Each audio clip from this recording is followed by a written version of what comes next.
Ekonomia lehen pertsonan gizarte, ekonomia.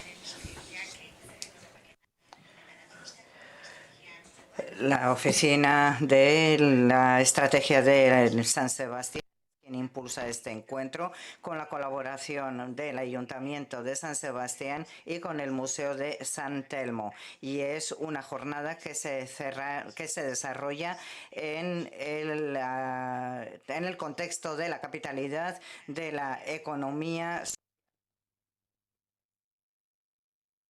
Repitiendo ahora en castellano. De la economía social que ostenta nuestra ciudad. Objetivo de analizar la economía social, las distintas experiencias de todos los aquí presentes, así como también a los que están siguiendo por streaming. Y vamos a tener la oportunidad de conocer, como digo, distintas oportunidades. Le damos la palabra en primer lugar al alcalde de San Sebastián.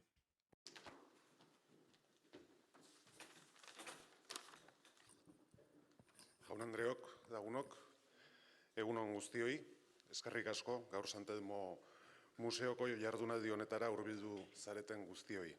Baita internetez saio hau jarraitzen ari zaretenei. Doy la bienvenida a quienes están aquí de modo presencial, así como a quienes están siguiendo esta jornada por internet. Eskerrak eman nahi dizuet aukera hau ematen didazuelako. Donostiaken bai dauka 2023 urtean ekonomia sozialaren hiriburutza eta gainera nire lehen ekitaldia da alkate berri bezala eta laburra izaten saiatuko naiz 4 urte dauzkagulako aurrean. Pertsonak ekonomiaren gunean, hau da Donostiaren 2023ko hiribururatzako gaia. Uste dut hiriburutza honen espiritua ongi adierazten duela lema honek eta apaltasunez gainera daramagu. Ekonomia soziala ez ezaguna handia da gure gizartean eta ez ezagutza hori ez da kontzientea.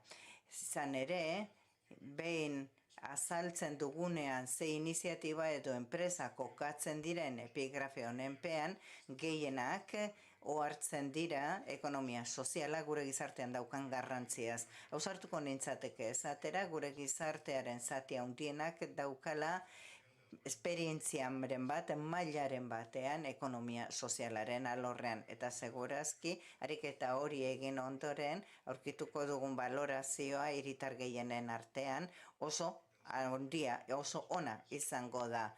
Izan ere, balore, indize eta barrak oso desberdinak baitira ekonomia sozialean, enpresa tradizionalekin neurtuta. Izan ere ekonomia sozialean giza faktorea lehentasunezkoa da. Zentzu horretan Donostia Gipuzkoak esperientzia asko dauzka eta eredu izan daiteke bide honetan. Jarduera honen ingurukoa gogoeta egitea eta esperientziak entzutea. Saioan arrakasta izan duten esperientziak entzungo ditugu. Ardo eta eginkizun ezberdinetan, baina beti ere giza faktorea euren ekintzaren erdi-erdian izan dutenak. Egunean zehar entzungo ditugun testigantzak aberasgarriak izango dira, ziur naiz. Eta guztioi badio izango digute norbere ibilbidea aztertu eta hobetzeko.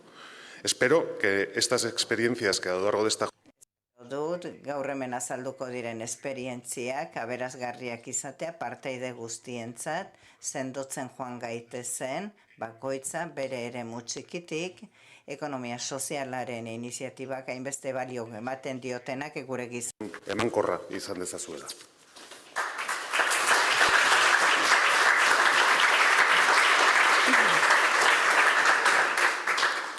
Eskerrik asko Eneko Goia alkatea, gracias por esas palabras sobre la importancia. Eskerrik asko hitz horiengatik Eneko Goia alkatea. Pertsonak ekonomia honen erdian jartzeagatik, ekonomia justu berdintasunezkoago eta parte hartzaileago eta integratzaileago bat izanik. Eta baita ere, 2023 estrategiaren ardatzetako baten da, eta baita ere estrategia bulegoko zuzendaria. Tenemos al director de la Oficina de Estrategia, que va corta cuando quieras.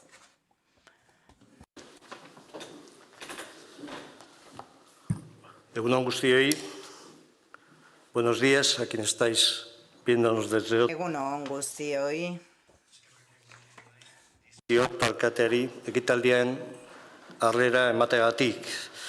Eskerrak ere Santelmo Museoi bere lekua usteko horrelako ekitaldi bat egiteko eta bere azpiegitura guztia ere guretzako usteko. Eskerrak parte hartzailei hemen izateagatik eta guri beraien proiektuak ezagutzeko aukera emateagatik. Eskerrik asko ere estrategia bulegoko lantaldeari Maialen, Sonia, Antza, Judit, ekitaldi hau posible egiteagatik. Ekonomia sozialeko ereduak ezagutzeko gaude hemen. Hurbileko esperientziak dira, baina askotan ezezagunak dira gure artean. Alkateak aipatu duen bezala. Ez jabetzen zer daukagunaz. Kanpora atera behar dugu askotan esperientzia horien balioaz jabetzeko. Askotan hemen Donostian, Gipuzkoan, Euskadin, gure akatsak baino ez ditugu ikusten. Ez gara jabetzen dugun balioaz, eta ekonomia sozial eta solidarioa gure gizartearen parte da, gure ingurunetik haratago eredu aitortu dituena. La resolución de la Asamblea General de la ONU de 18 de abril de este mismo año coloca la economía social en una prioridad y oportunidad como modelo de economía real con una serie de valores que permiten considerarla como una herramienta básica en el marco de los Objetivos de Desarrollo Sostenible. Este topaketak, organizado por el Ayuntamiento de Donostia a través de la Oficina de Estrategia, Donostiako bulegoak garatuak eta ekonomia sozialaren parte zareten pertsonok, ekonomia sozialaren hiriburutzan kokatzen gaitu. Donostia 2023-ren hiriburutzan. Eta kohesio soziala eta integrazioa dira 15 helburu estrategikoetako bat. Hiri honen hamarkada honetarako helburuetako bat.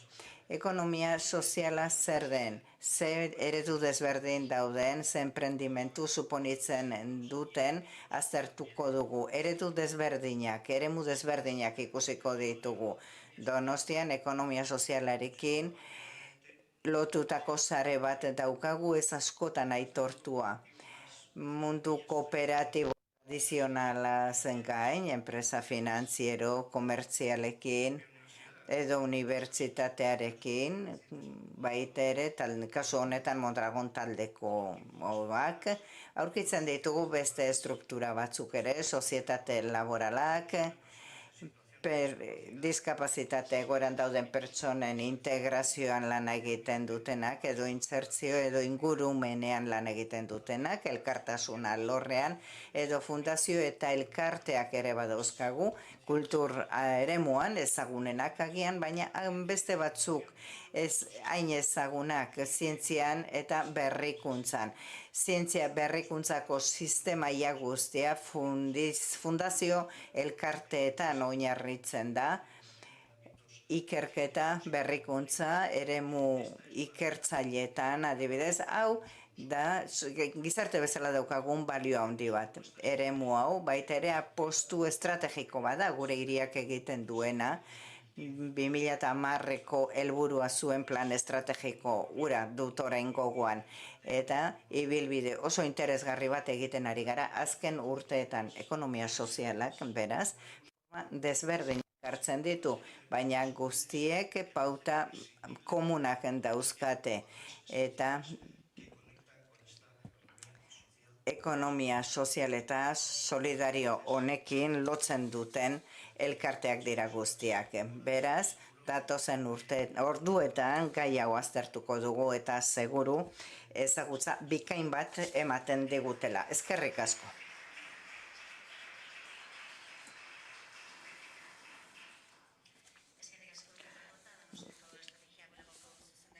Gracias, Kepa Korta. Ya hemos... Garriak edo ezaugarri nagusiak behintzat, baino gaurko topaketari hasiera emateko gizarte ekonomian gehiago sakondu nahi dugu eta gertutik ezagutu eta ulertu nahi dugu ekonomia mota hau. Vamos a comenzar este encuentro de hoy adentrándonos precisamente en la economía social para conocerla más de cerca y para poder comprender aún más si cabe la importancia. Tuagotik ezagutzeko, bere garrantziaz ohartzeko ekonomia tradizionalaren alternatiba bezala, horretarako Enekoitz Etxezar eta Etxarre daukagu, ekonomian doktorea eta ekonomia sozial eta solidarioko masterreko erantzu arduraduna Euskal Herriko Unibertsitatean.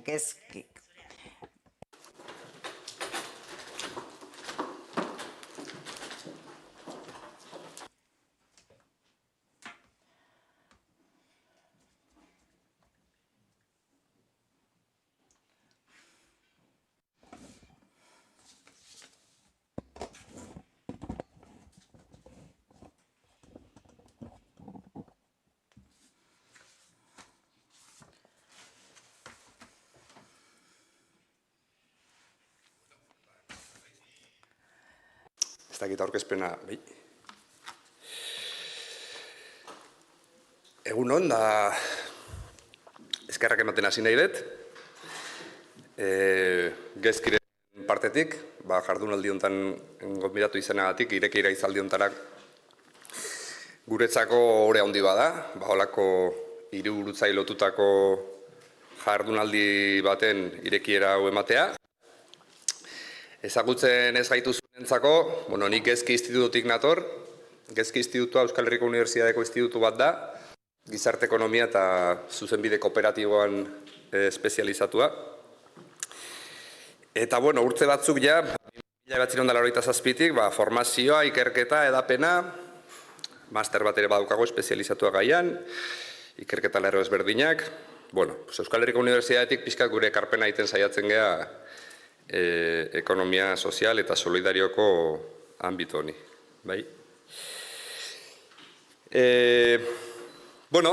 Hasi nahi nuke esaten, ekonomia sozialean eauteko toki ezberdin asko daudela, ekonomia soziala ulertzeko toki ezberdin asko daudela, guztiak iruditzen zaizkit zilegi diela, eta nik ere nerea daukat, orduan hori da gaur zuekin transmititu nahi izango etena. Institutuan barruan egiten ditugun lanei lotuta, beste parte baten nire ikuspegi partikularra. Beraz, ez dakit inork espero dunek gizarte ekonomiai buruzko olako definizio zientifiko eta neutro bat, ez da. Baina, ikuspegi akademikotik, saiatuko naiz proposatzen zeintzu dian, baina aurreatu dian elementuak. Eta gero baita ere aurreratzen dizu, pixka bat, aprobetxatu nahi nuela aukera hau, institutotik edo moitzen gehan beste sareetatik partekatzen ditugun zenbait gogoeta edo helarazteko. Hasi ingo nitzake. Topaketa deitzen zaio gaurko jardunaldi honi, topatzea beti da interesantea, eta pixka topaketa hauen ideiatik tiraka egin nahi izan dut olako errepaso historiko bat, ez dut hemen txapa historiko handi bat sartu nahi, baina, egon diren, historian zehar egon diren topaketa ezberdinetatik nola joan den eraikitzen gizarte ekonomiaren errelatu hau edo, ez? Topatzen gerenean, hemen zaudete gaur hitz egingo dezuten esperientzia ezberdinak, baliteke elkarri behira eotea momentu honetan esanez zeote da elkarrekin partekatzen egun hau. Edo bigarren galdera bat, zer da elkarrekin egin dezakeguna, mundu berdin baten parte baldin bagea, ekonomia sozialaren parte baldin bagea, zer da partekatzen duguna, zer da elkarrekin egin dezakegun hori, ez? Eta uste, galdera bera horiek diela errepikatu izan dienak historian zehar topaketa, egon dian topaketa ezberdinetan, eta gutxienez, hiru topaketa izango ditut, pixka nire hitzaldia lotzen juteko aitzaki moduan.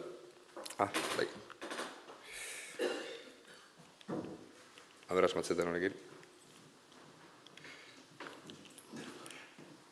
Zer da?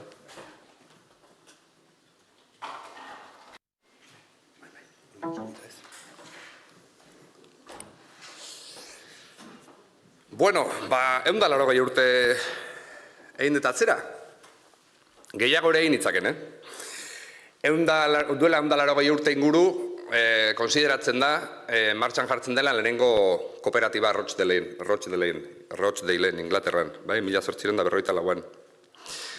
Esate dizuet aurretik lehenago ere, ekonomia sozialaren errelatoa ez da menazten. Aurretik ere bazideren, adibidez herri hontan, 14 hermendetik arrantzalen kofradiak, oraindik ere hor ditugu ekonomia sozialaren barruan. Edo elkar laguntzarako beste elkarte mota batzuk ere, kooperatibismoaren historiaren aurretikakoak dira. Baina, kooperatibismoaren errelatoan konsideratzen da, 1854ko Rochdaleko aitzindari hauek sortzen dutela kooperatiba bezala konsideratzen den lehenengo esperientzia. Bai? 28 eule dira artile gintzan lanean dabiltzanak, artilaren eskaera igo, etekinak igo, eta zainbeste, eta patroiari eskatzen zaio etekinak igo diren hori ez den soldatetara igarotzen, eta itxuraz patroiak ez dauka hortarako borondate handirik, eta aukeran dauden erabaki ezberdinen artean, erabakitzen dute lehenengo kontsumo kooperatibo bat irikitzea, almazen bat. Eta almazen horren bitartez, beharrezko elikagaiak erosten ditu beagoetan eta kalidade beagoa. Lehenengo esperientzia kooperatiboa dokumentatu. Hordakazio aurkezpenean, bertan elkartzen diren 28 eule horiek enpresa martxan jartzera doazenean adosten dituzte estatuto batzuk, eta hor estatuto horiek dira gero printzipio kooperatiboak bihurtuko diren oinarrizko ideiak. Lehenengo bidera agertzen zaigu kontrol demokratikoaren ideia, atxikipen librearen ideia, parte hartze ekonomikoaren ideia eta hezkuntzaren ideia. Gutxienez lau printzipio horiek hor daudeia Rochdalen duela 180 urte. Bigarren zita hor dakazue, Manchesterren 1985koa da gaur arte indarrean dagoen identitate kooperatiboko printzipioen deklarazioa, azkenengoa, eta hor ja ezartzen dira, gaur egun oraindik funtzionatzen duten 7 printzipio kooperatibo horiek. Atxikipen librea, gestio demokratikoa, parte hartze ekonomikoa, autonomia, hezkuntza, prestakuntza eta informazioa, kooperatiben arteko kooperazioa eta komunitateako interesa. Igor Ortega Lankiko kide eta irakasleak bere doktorego tesian modu zoragarrian azaltzen duen bezala, Rochdalekoa ez da almazen batean geratzen, almazenetik hasi egiten da, eta gero lotzen zaizki horri bestelako esperientziak. Errota bat edo irundegi bat, hau daia, ekoizpen kooperatiboko esperientziak lotzen zaizkio kontsumo kooperatiba horri, eta bigarren momentu batean hasten da interkooperazioa ulertzen dugun hau edo nolabait sare bat osatzen, federazio bat osatzen, handizkako salmenta hori egiteko eskala ekonomiak lortzeko. Beraz, kontsumo kooperatiba oinarri batetik, oinarri horri lotzen zaio ekoizpen kooperatibismo esperientzia bat, eta horri lotzen zaio merkatuarekiko alternatiba dan distribuzio de merkaturatze kanal bat. Zergatik egiten da hau? Zergatik egiten da, garai hartako edo 19. mendeko kooperatibismoaren atzean bazeolako gizarte eraldaketako ikuspegi bat. Ikuspegi ezberdinak zeuden, baina kasu honetan esperientzia hauen inspirazio nagusia da sozialismo utopikotik edo sozialismo kooperatibotik proposatzen diren eskema hauek, ez? Horre referentzia nagusia Robert Owen bera izan daiteke. Robert Owenen historia ikaragarri interesgarria da, inork honi heldu nahi baldin badio. Patroi edo patroi on izatetik, hor Newland Ark da bera zuzendari edo jabe den enpresa eta bertan garai hartarako indarrean jartzen ditu oso aurrerakoiak diren zenbait neurri, 12 ordutako lan ordua adibidez, edo etxe bizitza merkeak langileentzako, edo ekonomato bat, bai? Edo aurrezkiak, langileen aurrezkiak gordetzeko kutxa bat, bai? Garai hartako industria horretan ikusita zertzeon inguruan, persona humanista bat, ez? Enpresaren humanizazioan aurrera pauso handiak egiten dituna, baina badauka bigarren fase bat, New Harmony, New Lanarketik, New Harmonira, ematen dudan euskera zein da daula, Lanark eta Harmony. Eta harmonia hau ja bakarrik ez du bilatzen bere fabrikan, bai? Bere proiektua fabrikaren atetik harago doa. Eta ja, hasten da diseinatzen lehenengo lankidetza komunitateak editu izan zeienak edo, azken baten dira kontsumo eta ekoizpen kooperatibak biltzen dituzten aldeaz kooperatibaz edo deitzen zaiola, bai? Besteak beste, bai? Hortik gana aparte, eukizitun bestelako faseta batzuk, politikari, sindikalista moduan, bai? Bueno, unibertsitatik nator eta aurre suposatzen zait nolabaiteko ikuspegi akademiko bat eduki beharko nukela. Orduan, utziko diazue parentesi txiki bat egiten, ze honek nahi laguntzen dit pixka bat gaur zabalduna zua egituratzen edo. Eric Olin Wright da asko jarraitzen dugun autore bat, bere Construyendo Utopia Reales liburu hontan Mondragoneko esperientzia jasotzen du, eta berak aurkezten digun markoa iruditzen interesgarria dela gizarte ekonomiaren proposamena ulertzeko, bai? Oso laburra aipatuko, ez nahiz hemen gehiagik kateatuko. Autorenek esaten du edozein sistema ekonomiko oinarritzen dela klase sozialen arteko botere harreman baten eta baitare ekonomia koordinatzeko mekanismo nagusi baten, bi ideia horiek. Kapitalismoa beraz da, kapitala kontrolatzen duen enpresa eredu bat, eta beraz hor, ekoizpen bitartekoen jabego pribatua da, funtzionatzen duna, baina hori zerbait gehiago da. Kapitalismoa da gainera merkatu ekonomia bat, bai? Eta merkatu ekonomia batek bilatzen duna hazkundea da. Eta hazkundea bilatzeko lehia eta kapital metaketa, bai? Oso asumituta dauzkagun gauzak dira, baina antolatzeko modu bat da hori, bai?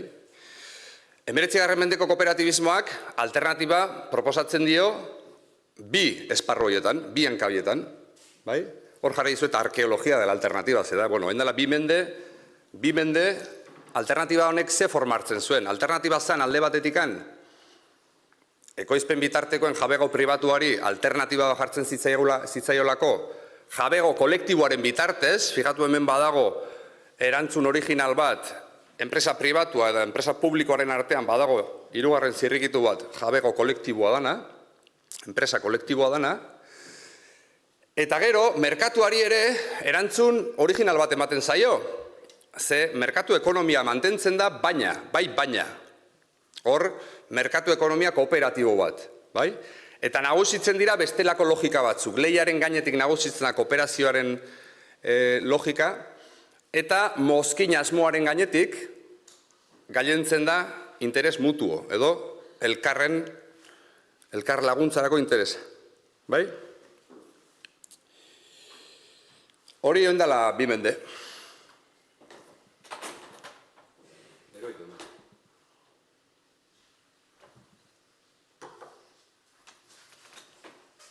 Baina bain degen aizazi ekonomia sozialari buruz hitz egiten. Ze ekonomia sozialak historia laburra dauka. Kooperatibismoak 100 urte ditun bezala, ekonomia sozialak 100 bat urte ditu, gehiago ez. Jose Luis Monzonen atalaiatik, orain gutxi argitaratu zuen, pixka bat, ikuspegi historiko hori landuz, ekonomia soziala lehenengo bider, Frantzian, holako batzorde nazional bat eratzen da, nun elkartzen diren kooperatibak, mutualidadeak eta elkarteak. Eta hiru horien batzetik, topaketatik, sortzen da ekonomia sozial kontzeptua, hiru horiek partekatzen duten elementu komun moduan. 1980an lehenengo karta, geroztik hainbat, Carta de la Economía Social. Irakurri ingo dizuet. Conjunto de entidades no pertenecientes al sector público que con funcionamiento y gestión democráticos e igualdad de derechos y deberes de los socios practican un régimen especial de propiedad y distribución de las ganancias empleando los excedentes del ejercicio para el crecimiento de la entidad y la mejora de los servicios de los socios y a la sociedad. Hiru lau ideia nabarmentzen dira hemen. Bat, ez publikoa, ez da ekonomia publikoa. Bi, demokraziaren ideia, bai? Roch deilen agertu zen bera, hemen errepikatzen da. Funtsezko ideia bat, demokrazia. Bazkidek dituzten egitasmo ekonomikoak dira, bai? Hiru, mozkin asmoarena, hor estudentei buruz hitz egiten ari zaigu. Badago mozkinaren gaineko konkretu bat, bai? Edo mozkina mugatzekoa, nola mugatu kideen artean banatuz, kideen arteko banaketa lehenetsiz, bai? Edo mozkinik ez eukitzekoa, bai? Pixkat aurrerago agertuko da, mozkinaren gaineko irakurketa doble hori, bai? Mozkin mugatua edo mozkin asmorik eza. Eta hirugarrenare klasiko bada, sozioen interesak bat egiten dute interes orokorrarekin, bai? Ekonomia sozialeko ekimen asko eta asko sortzen dira interes mutual ideia batetik, bai? Interesatzen zaigulako elkartzen gara eta bazkidetzen gara, eta beraz lehenengo onuradunak bazkidea beraiek gara, baina askotan konektatzen da hori interes orokorrarekin, bai? Jose Luis Monzonekin segiz, aipatzen du, azkeneko 40 urtetan ekonomia sozialak edukidula garapen maila interesgarri bat gutxienez 3 esparrutan. Bat, sektorearen artikulazioan, sektorea bera junda artikulatzen, lehenengo abia puntua horixe bera da. Frantzian ez da unibertsitateako irakasle bat juten eta esaten zuek ekonomia soziala zeate, baizik eta sektorea bera elkartzen da eta deitzen dio bere buruari ekonomia soziala, bai? Eta sektorea bera joan da artikulatzen, hor jarra izkizuet bi hito nagusinetakoak, estatu mailan CEPES, ekonomia sozialaren patronal ditu genezaken hori, eta Social Economy Europe, Europar Batasunaren mailan dagon elkargune edo lobby lanak egiten ditun entidade hori, ez? Hor, asko garatu da ekonomia soziala. Asko garatu da, bigarren esparru batean, botere publikoaren aitortzari daukionez. Urrengo diapositiban pixka gehiago zehaztuko dut, ze oraintxe momentun deitzen zaio. Bizi degula holako momentu berezi bat. Ta gero, baitare akademikoki unibertsitatean gu gezki, Ziriek eta Ziriek Internationalen aterkipean funtzionatzen dugun instituto bat gera, eta beraz honek esan nahi du, nazioarte mailan badagola ekonomia sozialari buruz diarduen nazioarteko sare bat, ikerlarez osatua, ikerketa institutuz osatua, eta bar. Aipatzen izuen momentuarena. Rafael Chávez, beste referentziazko autore bat, ekonomia sozialaren esparruan, berak aipatzen zuen, azkenengo 12 hilabeteak, edo azkenengo urteterdian, horako momentum bat bizidala, nazioarte mailan ematen ari zaion onarpen mailagatik. Hor dago, danak ez ditut. Ezin ditut azaldu eta ez nituzke azaldu nahi gaine. Nazio batuen erresoluzio hori, lanaren nazioarteko erakundetik ere ekonomia sozial solidarioa eta lan duina, Europar batzordean plan de acción edo plan plurianual europeo de acción nahiko referentziazko plan bat, transition pathwaya ere bai, politika industrialari lotuta, OCDeak ere rekomendazio bat ekonomia sozial solidarioaren inguruan, Espainiako gobernutik hainbat eta hainbat ekimen pertea ekonomia sozial eta zaintzetan, bigarren estrategia Espainiarra, datozen 4 urtetarako estrategia finkatzen duna, edo legearen modifikazioat, 2011ko legearen modifikazioa suposatzen duen anteproiektu lege integral. Eta azkeneko puntu batera itzuliko naiz, nire hitzaldiaren amaieran, tokiko mailako politika publikoetan ere badago nolabaiteko bigarren urrats bat eta bigarren belaunaldiko politika batzuk hasten dira martxan jartzen. Beraz, badirudi oantxe bertan baino onarpen maila handiagorik gutxitan eukidula ekonomia sozialak.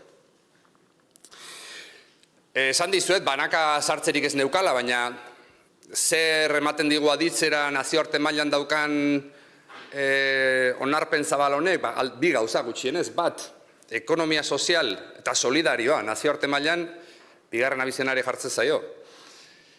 Bat, definizio aldetik konsolidatuta dagoen termino bat dela, mundu mailan ja ekonomia sozial solidarioa zitzaiten dugunean badakigu zeri buruz aigean, hor daude rekomendazioak, hor daude normatibak, hor daude, eta danak hartzen dute bia puntutzat definizio antzekoa. Eta bi, definitziaz aparte, nolabaiteko konpromiso bat hartu nahi dela, honen aldeko sustapenerako politika publikoen inguruan. Badirudi olako kontestu bat horren aldeko. Maila akademikoan zirieketik, ja definizio horretan sartzera noa, maila akademikoan zirieketik,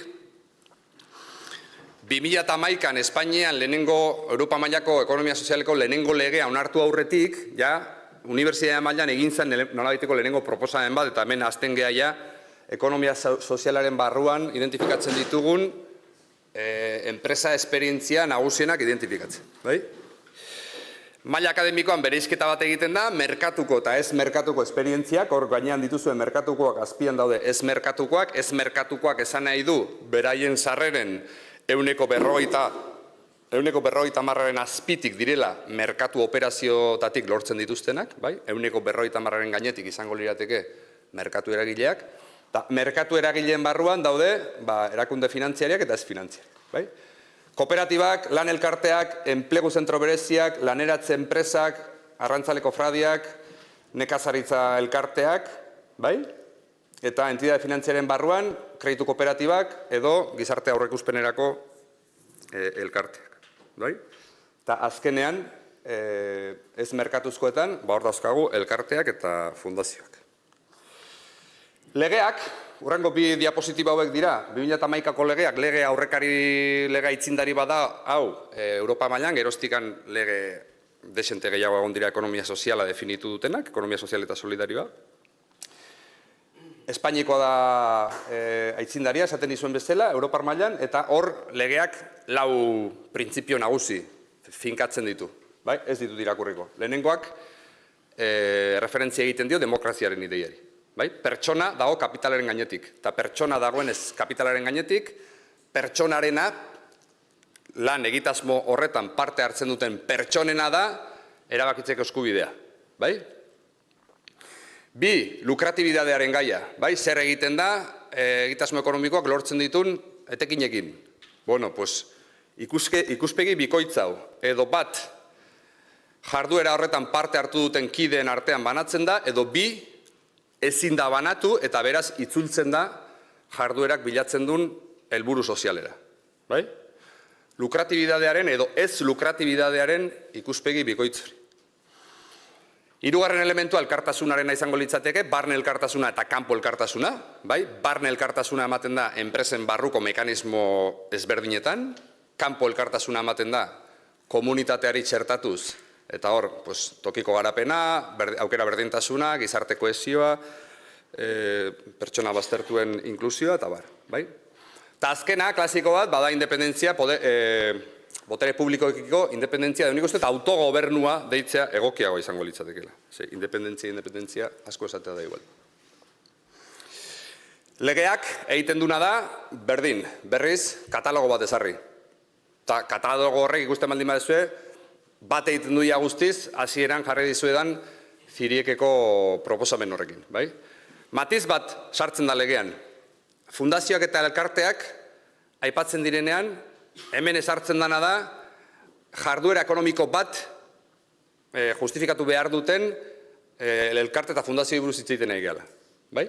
Maila akademikotik gizarte ekintzari lotutako asoziazio eta fundazio guztiak ziren, ekonomia sozialaren parte, legeak hor buelta bat ematen dio. Eta honek, eztabaida ere sortu du nola akreditatzen den gutxieneko aktibidade ekonomiko hori. Baina gainontzean, figura juridiko horiek esan dezagun errepikatu egiten diela.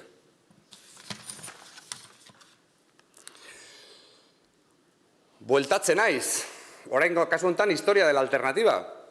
Arkeologiare egin dugu, gaur egun nola definitzen da ekonomia sozialak planteatzen duen alternatiba hau.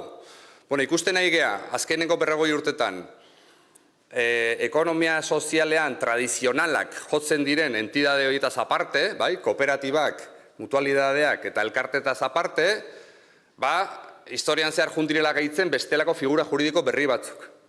Krisi industrialari lotuta lan elkarten esperientzia daukagu hemen, potentea Euskal Herrian, ongizate krisiari lotuta edo esparru horietan sortzen dira enplegu zentro bereziak edo laneratze enpresak, eta baita Euskal Herrian badaukagu sare potente bat ekonomia solidarioa edo ekonomia sozial eraldatzailearen ambituan lanean diarduena.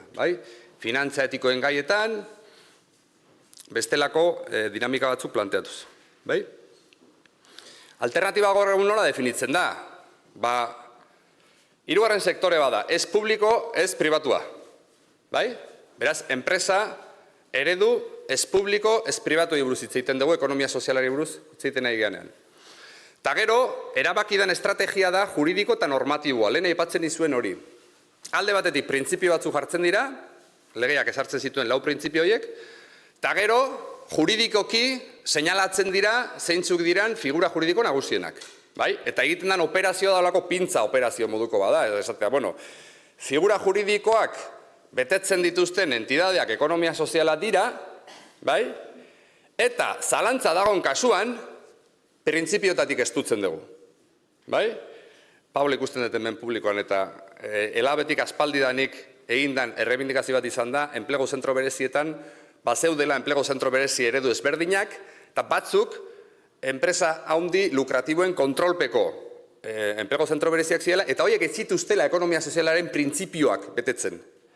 Beraz, ikusten dezue hor, eta bain lege integralago gerrez banago aurre bizatu du.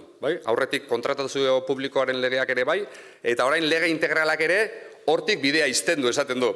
Figura juridikoa betetzen duzu, baina printzipioak ez. Beraz, nola egiteko pintza estrategia bat edo da, erabaki dana. Sartzen naiz ja, hirugarren enkontruan.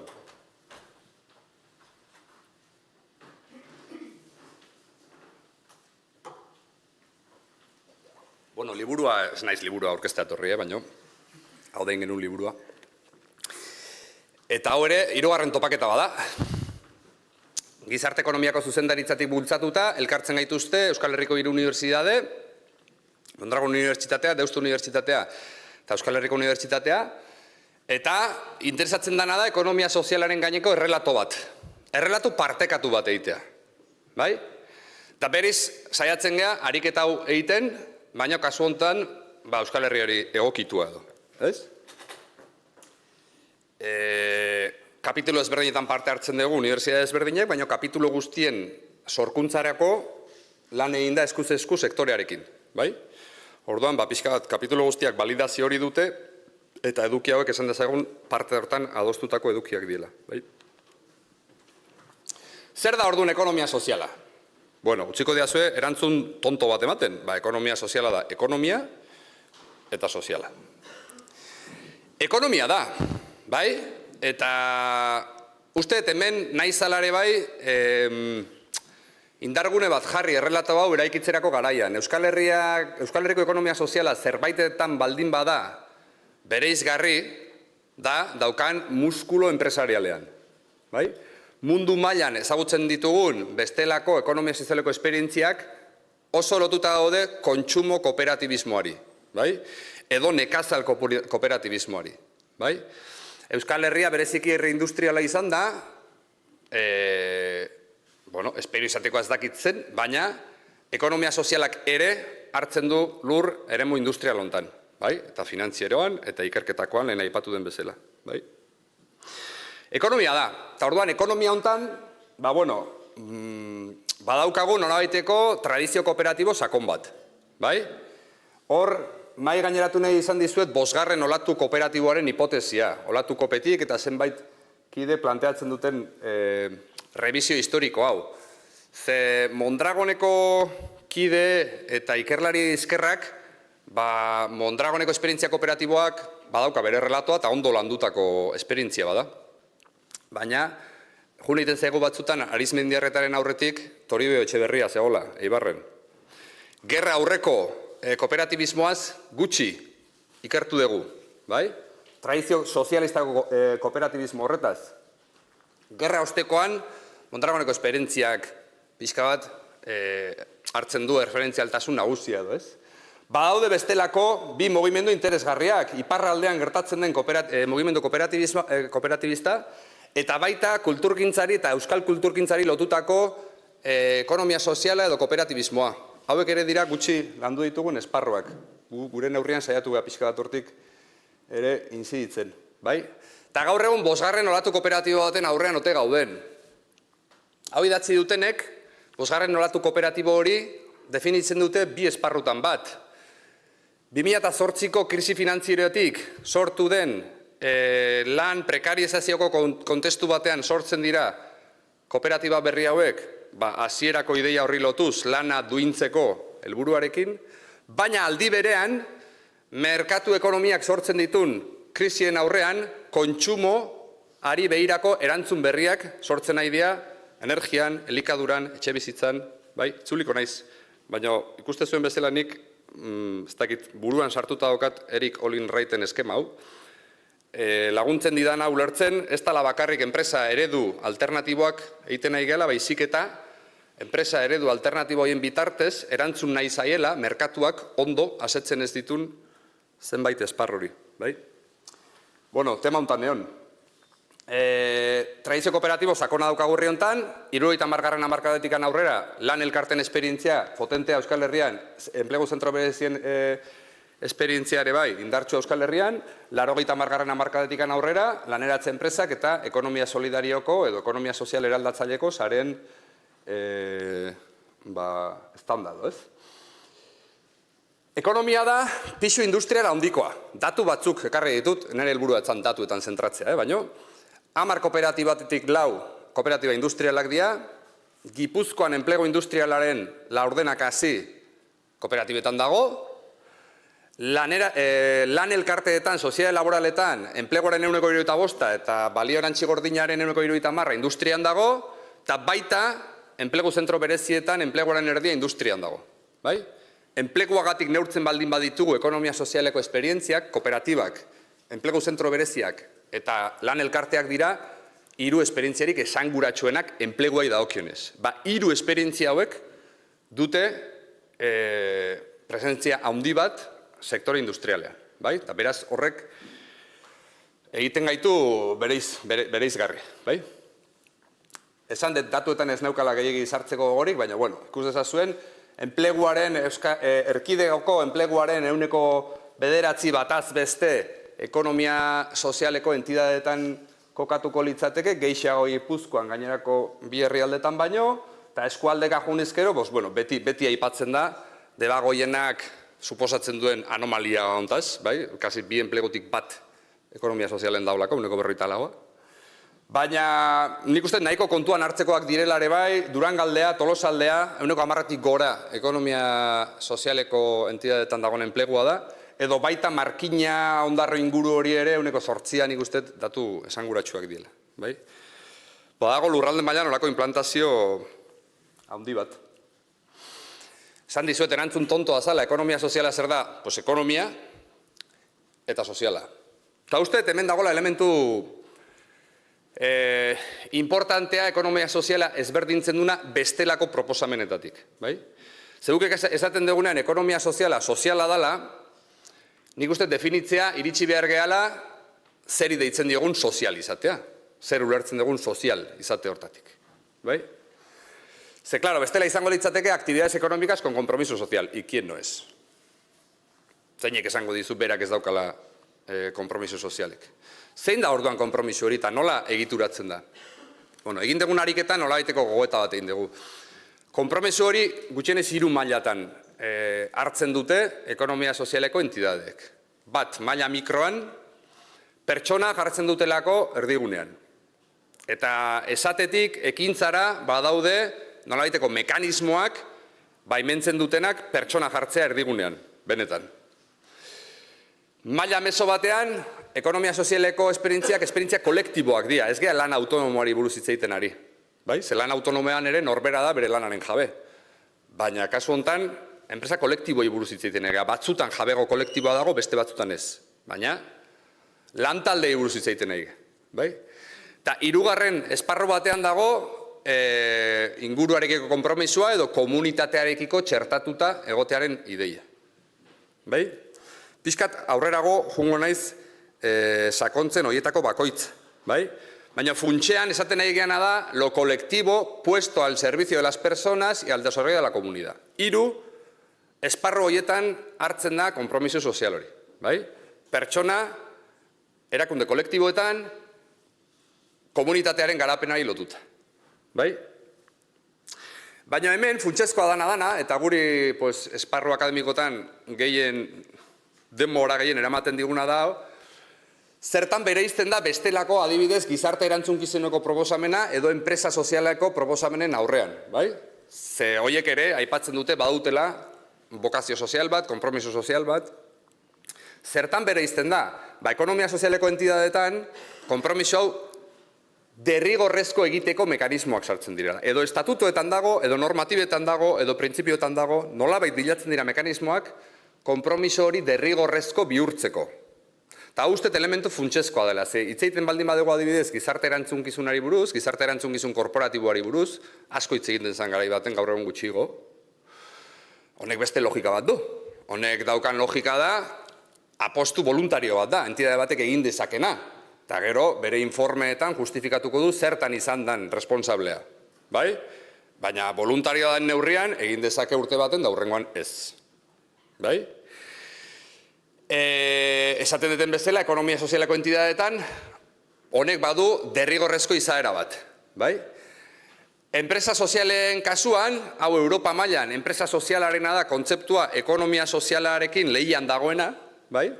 Orain badirudi ekonomia sozialak pixka bere momentun hori bizi duela, baina orain dela 3-4 urte enpresa soziala zan gehiago indarra hartzen ari zan kontzeptu bat edo B Corps konkretu hori.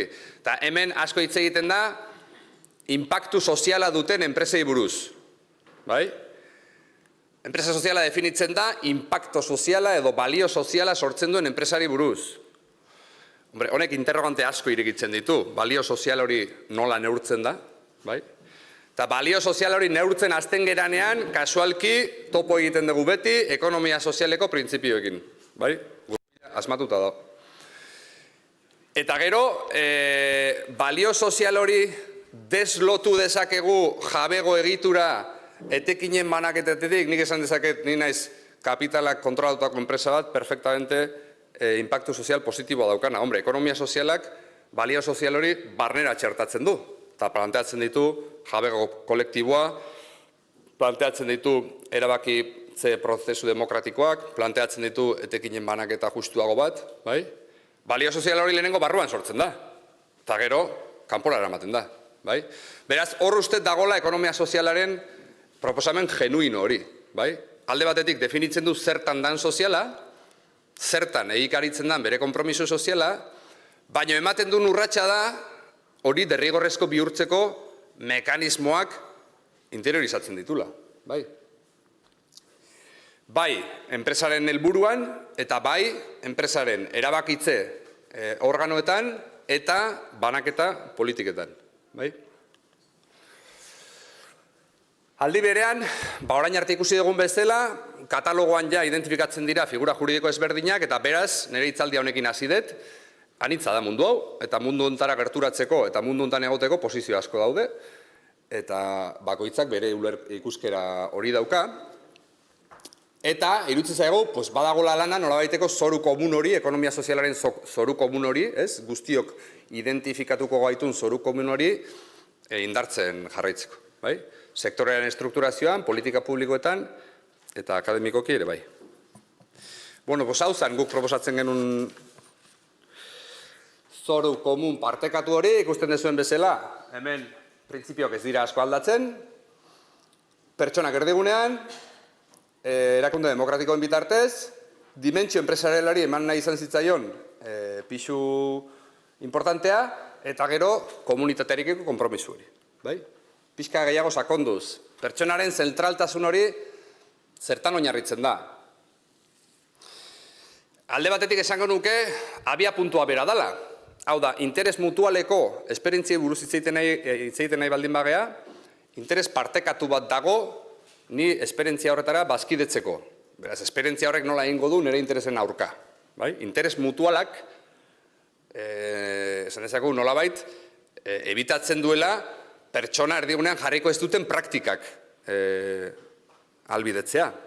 Baina era berean zeintzuk dira identifikatzen ditugun esperientzia nagusienak? Batzuk dira lanaren burujabetzan oinarritzen direnak. Edo lan egite duten pertsonek dutela erabakimena nagusiki enpresa horietan. Kooperatibei buruz hitz egiten nahi gea eta lan elkartei buruz hitz egiten nahi gea ere bai. Lanaren burujabetzan oinarritzen diren Ekimenek pertsona gartzen dute erdigunean, berak daukalako eramakimenik handiena. Edo bestelako eredu batzuetan, egoera, bazterketa egoeran, edo egoera zargaurrietan dauden pertsonen inklusioa bera da, enpresa hauen leitmotiv edo helburu nagusiena. Beraz hor, pertsonaren zentraltasuna horra agertzen dare bai. Eta azkenik, aipatzen nizuen ideia hori, ez? Elkarteak edo, elkar laguntzako elkarteak interes mutualaren arabera antolatzen direnak, horri erantzun bar diote, ezeren aurretik. Izaera demokratikoari buruz, aipatu dira gauzak, erabakibena berdintzen da, neurri berdintzaileak hartzen dira, bai? Honi lotzen zaie, berdinen arteko harreman honetatik, lotzen zaie adibidez interkooperazio bezalako praktikak, bai? Idatzi da interkooperazioari buruz, nik uste interkooperazioari buruz, herri honetan muskulu ateatzeko aitzakiak baditugula, bai? Esperientzia kooperatibotan eta bestelako sare batzuetan garatu diren interkooperazio mekanismoak mundu mailan erreferentziaskoak dira eta ez dute parekorik, bai? Eta azkenen horrek erantzuten dion logika berdinen arteko harreman logika bati da, bai? Parte hartzea, gardentasuna. Da gero hemen aipatzen genuen beste elementu bat, hau ariketa hau ez da asko egiten, baina iruditzen zitzaigun interesantea izan zitekela. Ekonomia soziala baita ere interpretatu daiteke gizarte politikaren ikuspegitik. Eta gizarte politikan planteatzen ari diren, azken urtetan planteatzen ari diren zenbait, ez dakit, ikuspegi berritzaile edo, hitz egiten dute del enfoque predistributibo, edo aurre banatzailea. Eta ekonomia soziala azken batean hori da. Ikuspegi aurre banatzaileak esaten du gizarte politikaren behar gutxiago dagola, baldin eta jatorrian gizarte ezberdintasunak baretzen baldin baditu. Eta hor beti apuntatzen da hezkuntza. Beti apuntatzen da hezkuntza dela inbertsio bat eta ez gastu bat, azkenean baduelako gaitasun aurre banatzaile hori. Baina ez da hezkuntza bakarrik, lan merkatuak ere badu potentzial aurre banatzaile oso handi bat. Eta hor ekonomia sozialak jatorriko edo lehen mailako errentetan disparekatasun gutxiago sortzen du. Eta disparekatasun gutxiago sortzen badu, gizarte politiken premia ere gutxitu egiten du. Uste dut hemen irikitzen dela argumentaziorako beste esparro interesante bat. Bueno, laizter bukatzen hon bardet, ondo nijoa. Komunitatearekiko konpromisua. Rochdaleetikan hasi, 1980ko ekonomia sozialeko printzipioen kartan ere hortzegoen, printzipio kooperatibotan ere hor dago, ekonomia sozialeko printzipiotan ere hor dago. Komunitatearekiko konpromisu hau zertan egituratzen da. Nik uste hemen daukagula, eta hau da pixka gaur zuekin partekatu nahi nuen gogoeta edo. Saiatu gara proiektuan argumentatzen zertan oinarritzen den komunitatearekiko konpromisu hau, hitzeiten nahi gea arraigoaz, hitzeiten nahi gea ekonomia sozialeko enpresak ez direla deslokalizatzen, zentzua du, lanaren burujabetzan oinarritutako enpresak zailagoa deslokalizatzea, Beti aipatzen da aberastasun sortzailea dela, beti aipatzen da kapital sozial bat harreman aberastasun sortzen dela, kohesio sozial handiago bat, beti aipatzen da nolabaiteko humanizazio bat edo balio gizatiarretan indarre egiten duela, aipatzen da ere bai iraunkortasunari loturiko esparruak. Hemen ez da zer ikusten, baina, bueno, hau lan honen amaiera bezala pixka bat adierazle zerrenda bat jartzen genion lau printzipioiei, printzipioitako bakoitza neurtzen laguntzeko idearekin edo ez. Bueno, horrekin amaitu nahi dut, presente de la alternativa. Egin dut arkeologia de la alternativa, egin dut historia de la alternativa, eta nik uste orain momentu interesgarri, bezain, kompleju batean bizi dugula ekonomia sozialen eta oroar, mundu mailan, ez? Joseba Azkarragak eta Larraitz Altunak 2014an idazten zuten. Sin embargo, este cooperativismo clásico está ante nuevos interrogantes derivados del límite del crecimiento, de los límites del crecimiento. Cuando ya estaba respondiendo a la modernidad industrial y su conflicto distributivo, le cambian la pregunta. Ekonomia sozialak erantzun bat eman dio dilema distributiboari, baina gaur egun galderak beste batzuk dira. Honi gehitzen diot, Jose Mari Arizmendiarritak esan omen zun, hemen baldin badago baten bat, zuzenduko nau. Esaten dute esan zula, Nikola ulertu dut. Quien entienda el cooperativismo solo como un modelo alternativo de empresa no ha entendido el cooperativismo. Bai? Arizmendiarritaren hasierako intuizioa, kooperatibismoa bultzatzen danean, kooperatibismoa ez da gelditzen fabrikako atean, fabrikako atetik barrura. Kooperatibismoak daukan potentziala lan esparrutik askoz ere haratago doa. Bai? Eta hori bera da Arizmendiarritaren ikuspegi hau. Orduan, ez dut berriz institutoko tipo hontan, zaila pentsatzen aspertutan gozeatela, olin raitekin. Posiblea da, enpresa ez kapitalistak izaten jarraitzea, kapitalismoa edo merkatu ekonomiak sortu dituen krisiei erantzuten jarraitzeko, hemen kontraesan handi bat dago, bai? Enpresa demokratiko, kooperatiba, solidariotik agian pentsatzen hasi beharko gineke ekonomia demokratikoa, kooperatiboa eta solidarioan. Inspirazio iturri balio izaten duen autore bat gaur egun asko berreskuratzen dana Karpo Langi, honek ere bain dela 100 urtek hasi idatzi zuen. Karpo Langik merkatu ekonomia konsideratzen du anomalia historiko badala, eta sortu deguna da ekonomia bat gizartetik aparte funtzionatzen duna, bere lege propioekin, deitzen die regla ciega de los precios. Eta horri gehitzen dio ekonomia bergizarteratu beharraren ideia, nola? Logika komunitarioak sendotuz. Uste, hemen dagoela gaur egun planteatzen zaizkigun krisi eta galdera berri hauen artean ekonomia sozialak artikulatu dezaken erantzun posible bat, bere izaerarekin oso lotuta dagona. Eta da guk enpresak egiten ditugu, baina enpresa horien bokazioa ez da bakarrik enpresak egitea, da komunitateak sendotzea. Enpresa bat lehenengo neurrian lan komunitate bat da, evidentemente, bai? Lan komunitate bat izateaz aparte, beti azpimarratzen da komunitatearekiko bokazio hori, bai? Beraz, uste gaur egun dauzkagun maila anitztako krisietan, erantzun komunitarioak artikulatzen ekonomia sozialak baduela,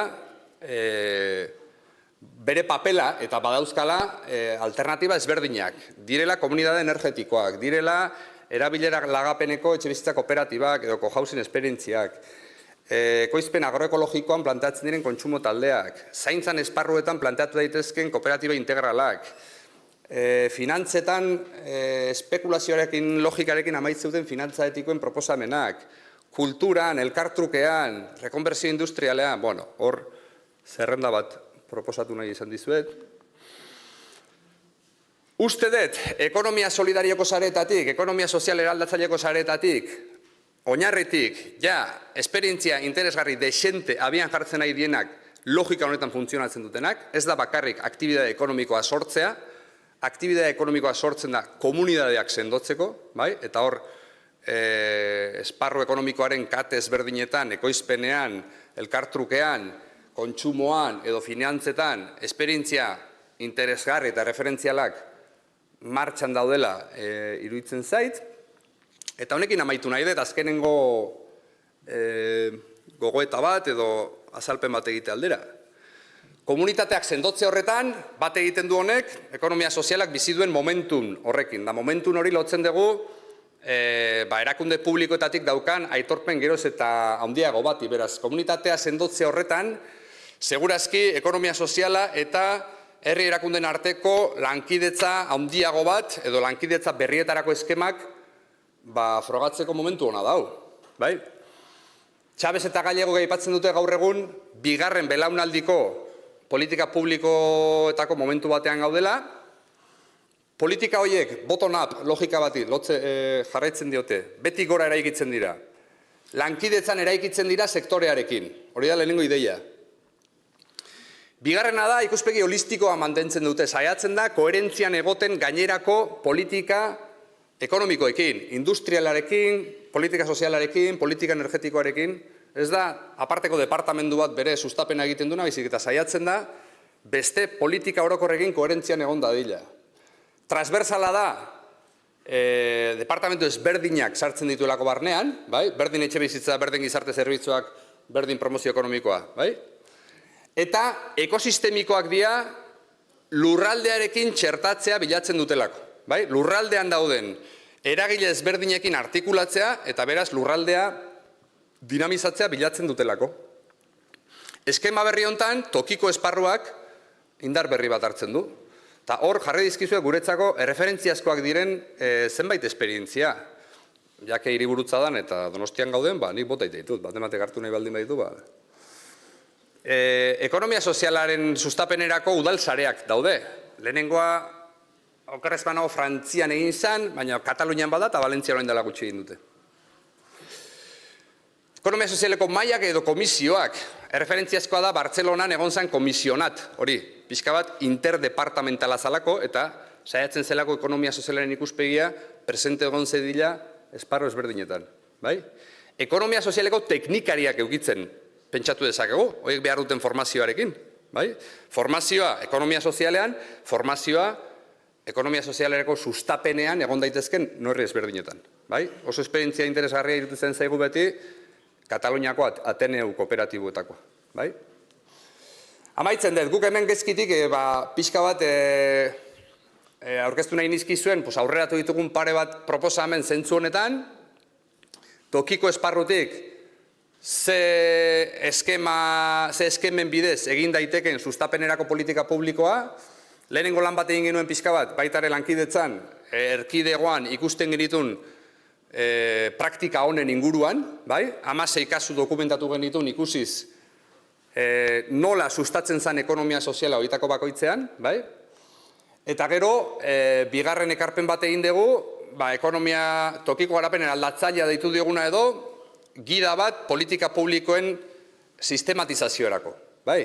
Gure oinarriak dira azkenean, Txabezek eta Zirieketik planteatzen dituzten sustapenerako tresna ezberdinak, hor daude sailkatuak, zein modutan sustatu daiteken ekonomia soziala, sustatu daiteke zuzenean ekonomia sozialeko entidadeetan eraginez edo zeharka enpleguaren bitartez, enplegu politiken bitartez, zuzenean ekonomia sozialeko entidadeetan eragin nahi baldin bada, hor badaude mota ezberdinetako neurriak, lehenengo hirurak izango lirateke eskaintzan eragiteten neurriak, instituzionalak, kognitiboak eta ekonomikoak, eta bigarren bloke bat izango litzateke eskarian eragiten dutenak, hau da, herri erakundek beraien lizitazioetan eta beraien erosketetan bideratu dezakete beraien erosketa gaitasun hori, kontratazio publiko arduratsuak ematen duen erramintaren bitartez, bideratu dezakete ekonomia sozialeko entidadetara.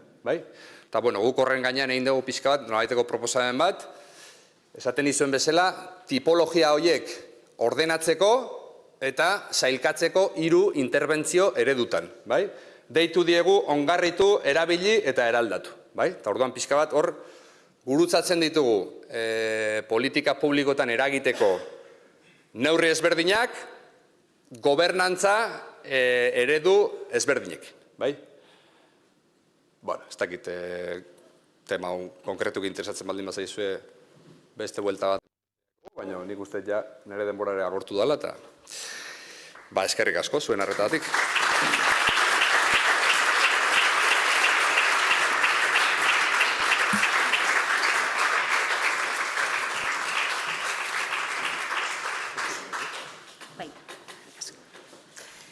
Eskerrik asko Enekoitz Etxezarreta, benetan interesgarria eta aberasgarria gizarte ekonomiaren inguruan egindako azalpen hori eta gogoeta. Argi geratu dira besteak beste ekonomia sozialaren garapena, radiografia eta haren helburuak.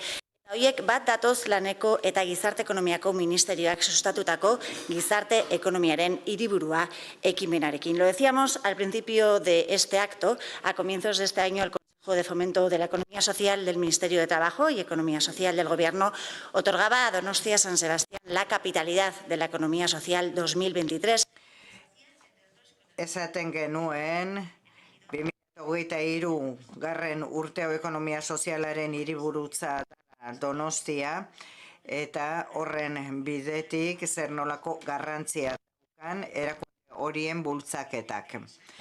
Osatzen duten zenbait enpresa edo esperientzia gertutik eta aurrez aurre ezagutu nahi ditugu eta horretarako hitza emango ditugu gure urrengo gonbidatuei. En total van a ser 8 las experiencias de economía social que vamos a tener la oportunidad de conocer. Guztira, 8 esperientzia ezagutu ahalko ditugu. Lehenengoak, Impact jabekoak, Josan Fernandezekin, Emaus Alberto Garzón, Zara Jaurrieta Matia eta Kate Alegaia Nuñezekin. Iruditzen baldin bazaizue, bakoitzak bere aulki hartuko du. Decíamos que lo vamos a hacer en 2 bloques, tras una... Multzotan egingo dugula esaten dugu, eta kafeatzea denariaren ondoren, Zorrotz Legazpi, Tegnalia, Xular Lizeoa eta Dia Berriko ordezkariek hartuko dute. Iraupena izango du, eta ondoren galderak egiteko aukera ere izango duzu aurkezpen bakoitzaren ondoren. Ataloni, hasiera emango diogu beraz, Josean Hernandezekin Impact Hub, Donostia Kooperatibako zuzendariarekin. Josean, cuando quieras. Bai.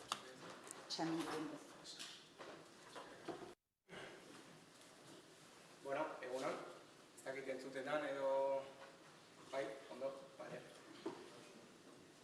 Bueno, lehendabizi, queríamos agradecer al Ayuntamiento de Donosti, al Departamento de Estrategia, por haber... Azteko Donostiako udalari estrategia batzordeari eskerrak, hemen lehen pertsonan gure esperientzia aurkezteko ematen zaigun aukeragatik. Impact Hub Donostia jatorritik, historiatik abiatuko naiz, eta baita ere, Enekoitzek azaldu duenarekin lotuko dut.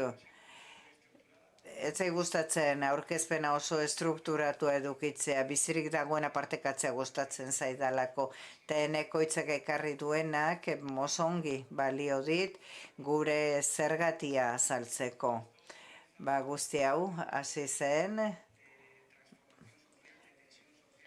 tentsio sozial momentu batean. Badirudi krisitik krisira bizi garela eta horrek laguntzen gaituela kontzientzia egiteko. Espero dezagun gauza auneragarria izango dela. Guere krisi batetik entozen, 2008ko krisitik, gogoratzen zarete, etxebizitza politikak eta bar, egon zirela, eta gero bankuari egin zitzaion erreskatea. 2011an krispazio sozial handia, eta horri esker batera ginen kalera, eta hor, maiatzaren 20 honetan, egin zen proposamen hori elkartzeko, oda zure hiria eraldatu nahi baduzu, leku bidezkoagoa, ekitatiboagoa eta inklusiboagoa izateko, etorri ginen Bukowski tabernera, eta hainbat topaldi egin genituen bertan, gerora, hain zuzen ere, ona ekarri gaituztenak. Topaldi hauetan, egia esan da, 3 topaldi izan ziren, Hiriko eta Gipuzkoako zenbait eragile, gonbidatu genituen, arkitektoak, irakasleak, langabezian zegoen jendea, baina nahi zutenak zerbait desberdina sortu, beti printzipio batzuei jarraituz, eta Enekoitzek esan duen bezala, kudeaketa eredu pribatu bat nahi genuen, baina erabakiak ez zitzatela kanpoko norbaitek hartu, baizik eta modu eta kudeaketa demokratiko baten bitartez, gure kasuan adostasuna izan da gehien bat bilatu dena, elkarrizketa luzeak eduki ditugu, hemen argazki bat daukazue ikusteko zenbat koloretako jendea eduki dugun topaldi hauetan. Bagenuen logika integratu bat ere, alegia zer egin kapitalaz sortutako balioarekin. Hasieratik bertatik, gero kooperatibak nahi genuen lukuru asmorik gabekoa izatea. Ez balioa ez sortzeko, baizik eta balio hori banatu zedin ez kooperatibako kiden artean bakarrik, baina baita ere inguruan ere, gure komunitatean, hirian bertan, eta honi esker, hasi ginen ikusten nolako proposamenak zeuden, kanpoan, atzerrian, balio hauei jarraituz. IBAHAB nazioarteko sarea, 97an sortu zen, 2001 azkeroztik, Ingalaterran adibidez, ikasle batzuek planteatu zuten alternatiba bat, garai hartako statu quoari, nolabait zirkunstantziak berritu egiten dira, historian zehar, eta honek zer ekarri du? Ekarri du 2008an 17 Impact Hub elkartu ziren, 17 espazio mundu osokoak, elkartu zirenak, esan bezala, gaur egun nazioarteko asoziazio bat dena, ikusten duzue, 107 Impact Hub daudela, 60 herrialde baino gehiagotan, 25.000 ekintzaile baino gehiagorekin, eta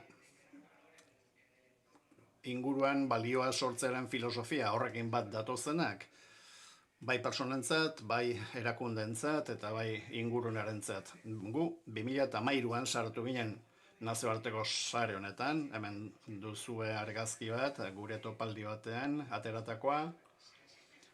Gure, sare honen egitura kooperatibaten antzandiko zerbait da, hau da, elkarte honek markaren jabetza du, Impact Hub esan nahi dut, baina partekatuta daukago enpresa bat, zerbitzuak kudeatzen dituena mundu osoko Impact Hub guztientzat. Hau guztiak kudeatzeko, gobernantza bideratzen da urtean 2 batzar nagusi eginez, imaginatu hor, proposamenak egin behar izaten direla, eta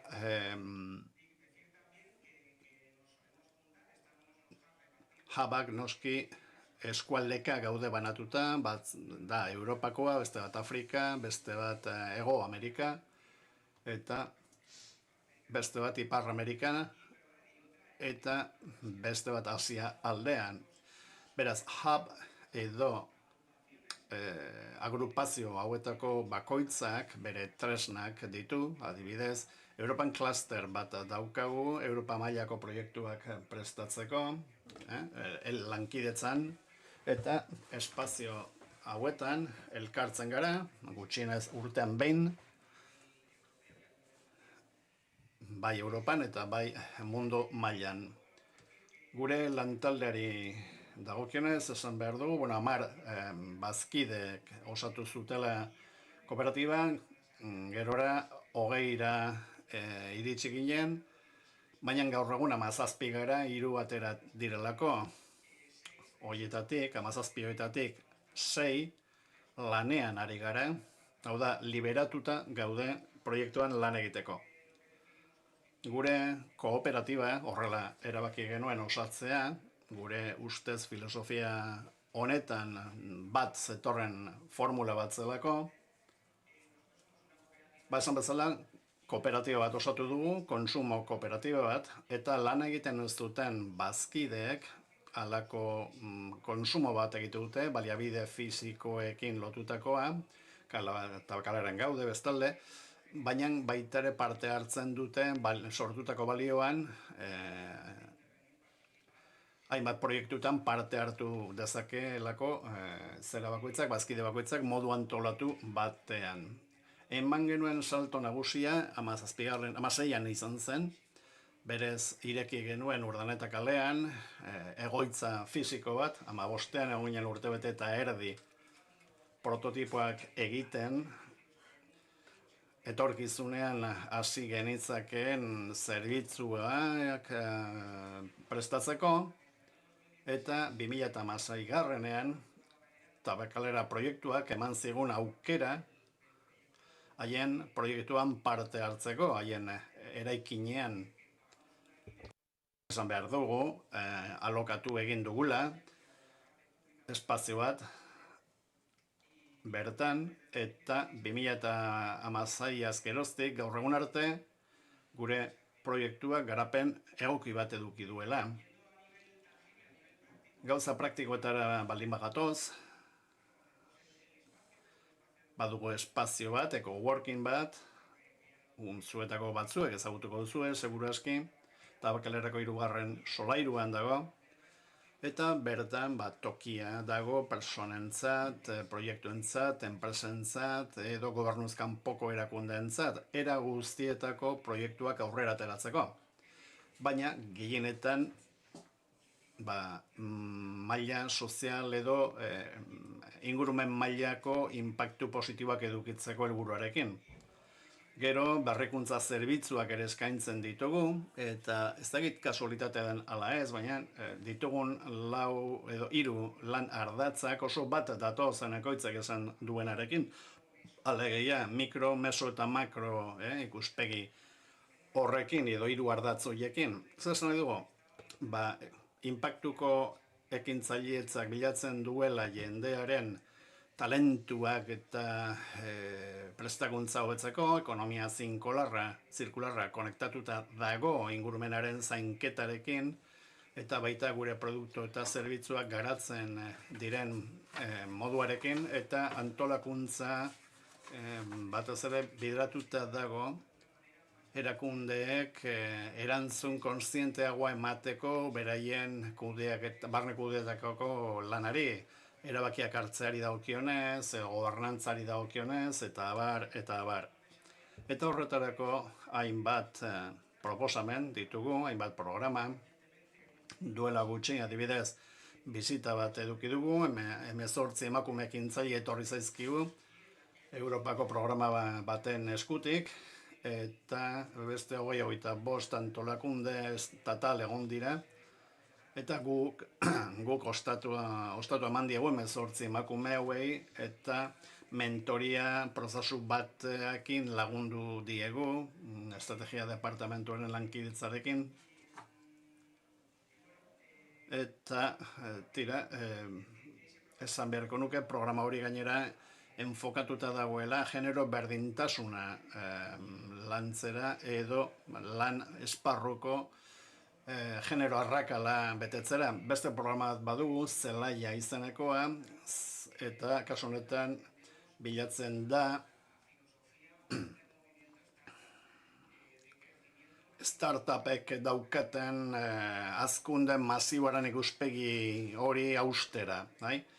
Ikusitegu nondik gatozen, ez gatoz bat ikuspegi horrekin, iruditzen zaigu enpresek nahi dutenean beraien talentua garatu, behar dutela zu bajuan egosi. Horrek esan nahi du, akonpainamendu hurbilagoa behar dutela, konexio gehiagorekin. Hori aipatuko genuke batez ere ekonomia zirkularraren barruan eta inpaktuko ekintzailetzan. Azken 4 urte hauetan bestalde beste programa bat garatzen ari gara ekonomia sustapenaren atalarekin,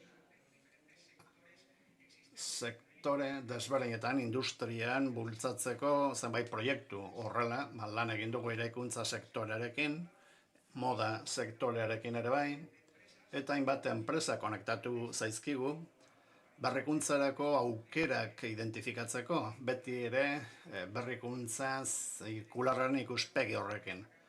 Hemen aipatzekoa da, orain egiten ari garen programa bat, mentoriak dira, ekonomia zirkularraren barrukoak, Naturklima Fundazioaren laguntza, eta aurten bukaeran segurazki deialdi berri bat egingo dugu, 7 edo 10 bat proiektu, ekintzailetza proiektu laguntzeko, beti ere ekonomia zirkularraren ikuspegitik. Eta erakundeen transformazio eraldaketari dagokionez, hemen daukagu ULAB delakoa, margarren urtez antolatua, hau da teoriari jarraitzen diona, alegia labur esan da modu desberdin bat, kontzienteagoa, personaren alderdia eta ingurumenaren alderdia gehiago respetatzen duten soluzioak aurkitzeko, horretarako prozesu bat jarraitzen da, hiritarren parte hartzeko atalaren laguntza daukagu eta urte bukaeran egiten dugu. Eta azkenengo programa da Eraldalan izenekoa, ekonomi sustapenaren atalarekin batera egiten duguna. Hemen praktika onak bultzatu nahi ditugu eta ezagutarazi Gipuzkoan bat enpresak eta daukatena, beti ere zainketan, autonomian, lidergoan, komunikazioan eta eramaten direnak aurrera, eta gai hauetan identifikatzen dugu nor dagoen edo nor dena aitzindaria gai hauetan, eta nahi ditugu horiek konektatu beste enpresa batzuekin, haiek ere onelako jarduerak sar ditzaten, beraien antolakundeetan. Esan bezala, 3. aldia da, 3. urtea, eta hauxe da gutxi bera, gure egiten dugunaren argazkia, beste gauza gehiago ere egiten ditugu, noski, eta noski gure atea zabalik duzue eta gonbidatuta zaudete edo zein momentutan gure gana hurbiltzeko, goizeko 9:00 arratsaldeko 7:00 arte, 3. solairuan, Tabakaleran, eta hemen aipatu diren erronka horiek denak lankidetzan lantzen dira. Azpimarratzekoa da, zuzen ere, kooperatibaren bitartez egiten dugun lanaren erdia, balio ekonomikoaren erdia, noski, langileen soldatetara bideratzen da, 30% urrengo geruzara doa, kooperatibara, eta azkenengo 15% komunitatera dijoa. Komunitatea zer da? 120 pertsona gure espazioan bazkietuta daudenak formatu desberdinetan, ostiralean eduki genuen batzarra eta argazki bat egin genuen, eta benetan super interesgarria iruditu zitzaidan hori balioan jartzea. Alegia, balio horren 95% gelditzen dela komunitatearen barruan, eta beraz, aberastasuna eta balioa sortzen duela pertsona askorentzat. Eta printzipio hauetan, hau da ekonomia sozialaren printzipioetan, balioa geratu dadin lurraldean, iruditzen zaigu gure ekarpena ere egiten dugula. Beraz, eskerrik asko.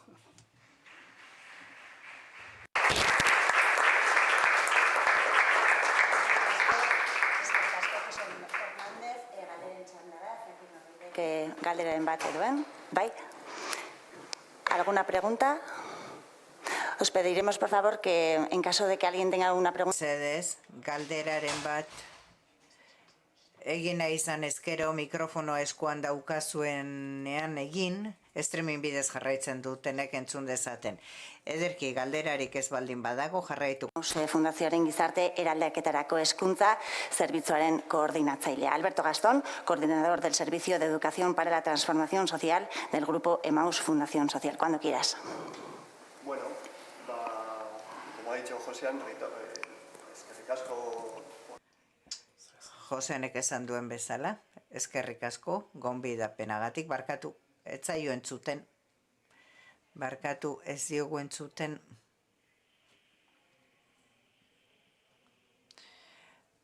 Barkatu, ez zaio entzuten.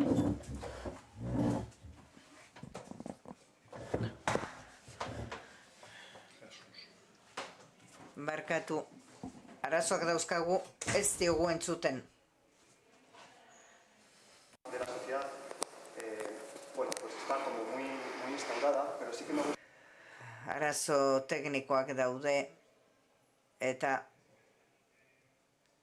interpretazio kabinan ez zaio entzuten. En la base es donde está la verdadera esencia, ¿no? Y en la base es lo más desconocido y quizás lo más necesario. Emaús como tal nos definimos como un movimiento que pertenecemos a Emaús Internacional, y nuestro objetivo es el acompañamiento de procesos de empoderamiento a colectivos que están en riesgo de exclusión social o en exclusión social directamente, a través de iniciativas que pueden ser socioeconómicas, a través de iniciativas que pueden ser más de un acompañamiento desde un punto de vista de Barkatu, soinu arazoak daude. denunciar las situaciones que están generando estas situaciones de exclusión, ¿no? Partimos de la base de que si hay gente excluida es porque hay gente que excluye de alguna manera, ¿no? Entonces ahí es donde también nos hacemos fuertes.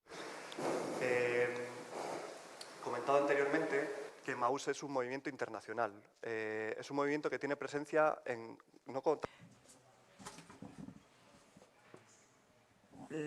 Bost kontinentetatik 4 gaude, Afrikan gaude, errealitatean oso desberdina da, Amerikan, batez ere Ipar Amerikan, Europan Emausen sorrera Frantzia dago, baina Suitzan, Suedian, Roman, bueno, toki askotan gaude baita, eta Asian ere bagaude. Bueno, batean, esan dezakezue, zer daukate komunean Emaus hauek deneke. Enekoitzek lehen esan du, bueno, tokiko oinarritzea dela puntu importante bat. Komunitate batean lanean ari diren erakundeek, kontziente izan behar dute horretaz, eta oinarrian sortzen diren beharri erantzun behar diete. Eta noski hain entitate desmanistasunarekin Beninek Finlandia edo Bangladesekin zer ikusia daukate. Bueno, badaude gauza batzuk zeinekin lan egin behar dugun beti. Ekonomia etikoa da bat, ekonomia etikoa solidarioa. Enekoitzek ere beste hitzen bat erabili du, baina azken finean uste dut burruka berean gaudela.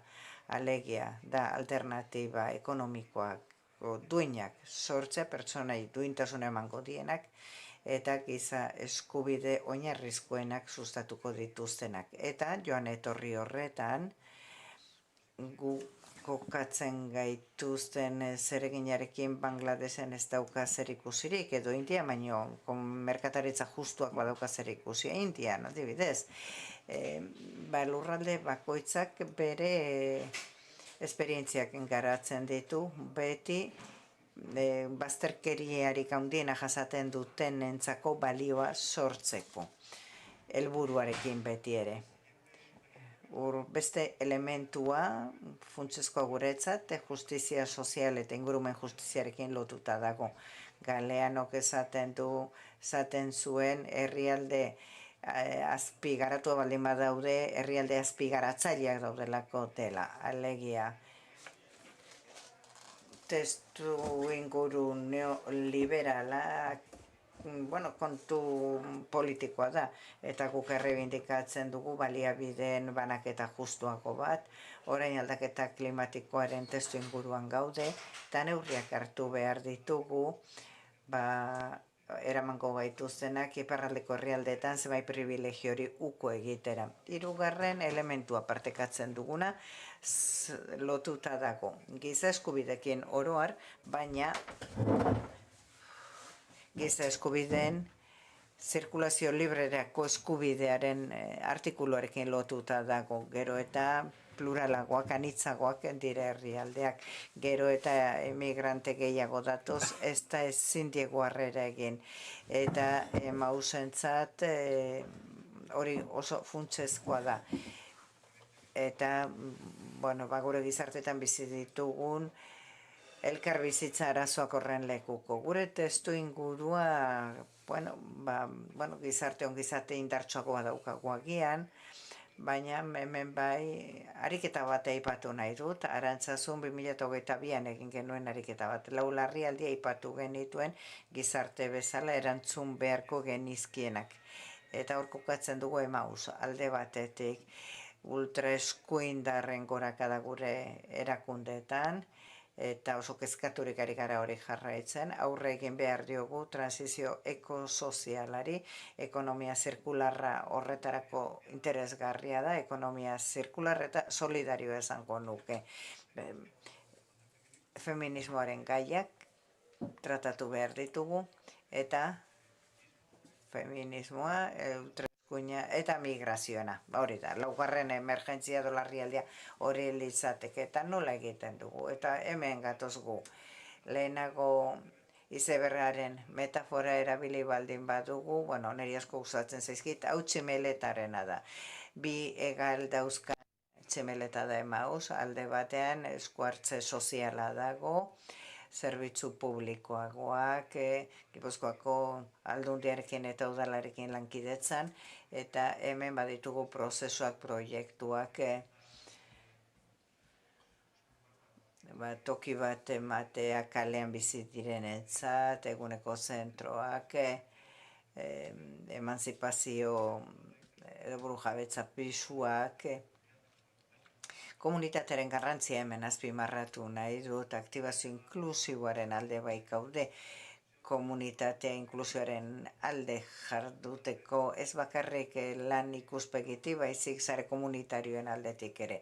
Eta beste egala ekonomia solidarioarena da, eta horren bidez insertzio enpresak kudeatzen ditugu, hondakinen alorrekoak, hori baita, mundu guztiak trapero bezala identifikatzen gaitu, agian beste alderdia ez da inezaguna. Maila kuantitatiboan, tximeletaren eskuineko egala, esku hartze sozialarenak dauka garrantzitsuena. Enpleguaz 200 pertsonari ematen diogu, 200 pertsonak egiten dute lan, 3.000 pertsona ingururi atenditzen zaie eta baita fakturazio volumenagatik ere. Eta ekonomia solidarioaren beste egalean, gizarteak hor gehiago ikusten gaitu, 70 pertsonek lan egiten dugu, hor, datu batzuk dauzkat, egiten dugunaren ideia bat eduki dezazuen, eta esan dezagun bi egal horien artean, tximeletak egan egin dezan ez dadin hori, egal biak elkarrekin jo behar egin behar dute egan. Eta herrian zeharkako medioak dauzkagu, berrikuntza sozialarekin lotutakoak. Konturatzen gara badauzkagula zenbaiten defizit, berrikuntza aldetik, rekursoi dagokionez, eta berrikuntza egin behar dugu politika sozialetan.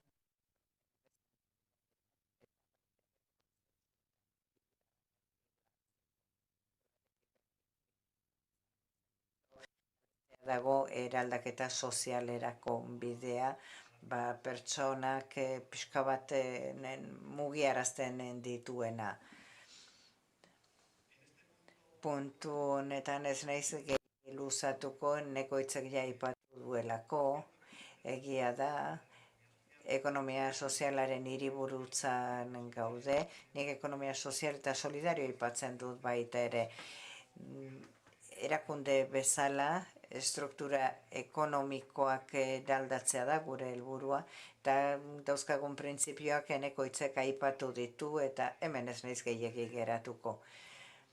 Baina, emauzen parterik produktiboena, prozesu igualitarioak edukitzen saiatzen gaita, enplegua bultzatzen dugu, enplegu duina, albidetzeko modu bezera, eta, zaborren berrerabilera, lankidetza, gu talde bezala oso konplexua gara, baina baita beste erakunde batzuekin ere, irabazi asmorik gabeko erakundeak gara, eta inguruarekin harreman handia daukagu, unibertsitatearekin, auzo elkartekin eta abarrekin, beti lankidetzarako prest gaude. Eta nola egiten dugu lana? Insertzio enpresen aldeko apustua egiten dugu, gure ustez, zerbitzu emateko aukerarik onenak ditulako, alde onak baditu txarrak ere, bai. Onak dira, ematen duzu esku hartze integral bat, zurekin dagoen pertsonari, denbora batean zurekin dauden pertsonei, baina insertzio enpresek, beraien osakeragatik, 3 urtez enplegua eman dezakete eta 3 urte horiek igarota, pertsona horiei lagundu diezu, bere gaitasunak gehitu dituzu, eta merkatu normalizatura deitura itxusia da, baina horrela erabiltzen da, itzuli behar dute. Eta, ulertzen da, denbora horretan, pertsona horiekin, beraiekin lanean jardun duzula, enplegagarritasuna hobetzeko.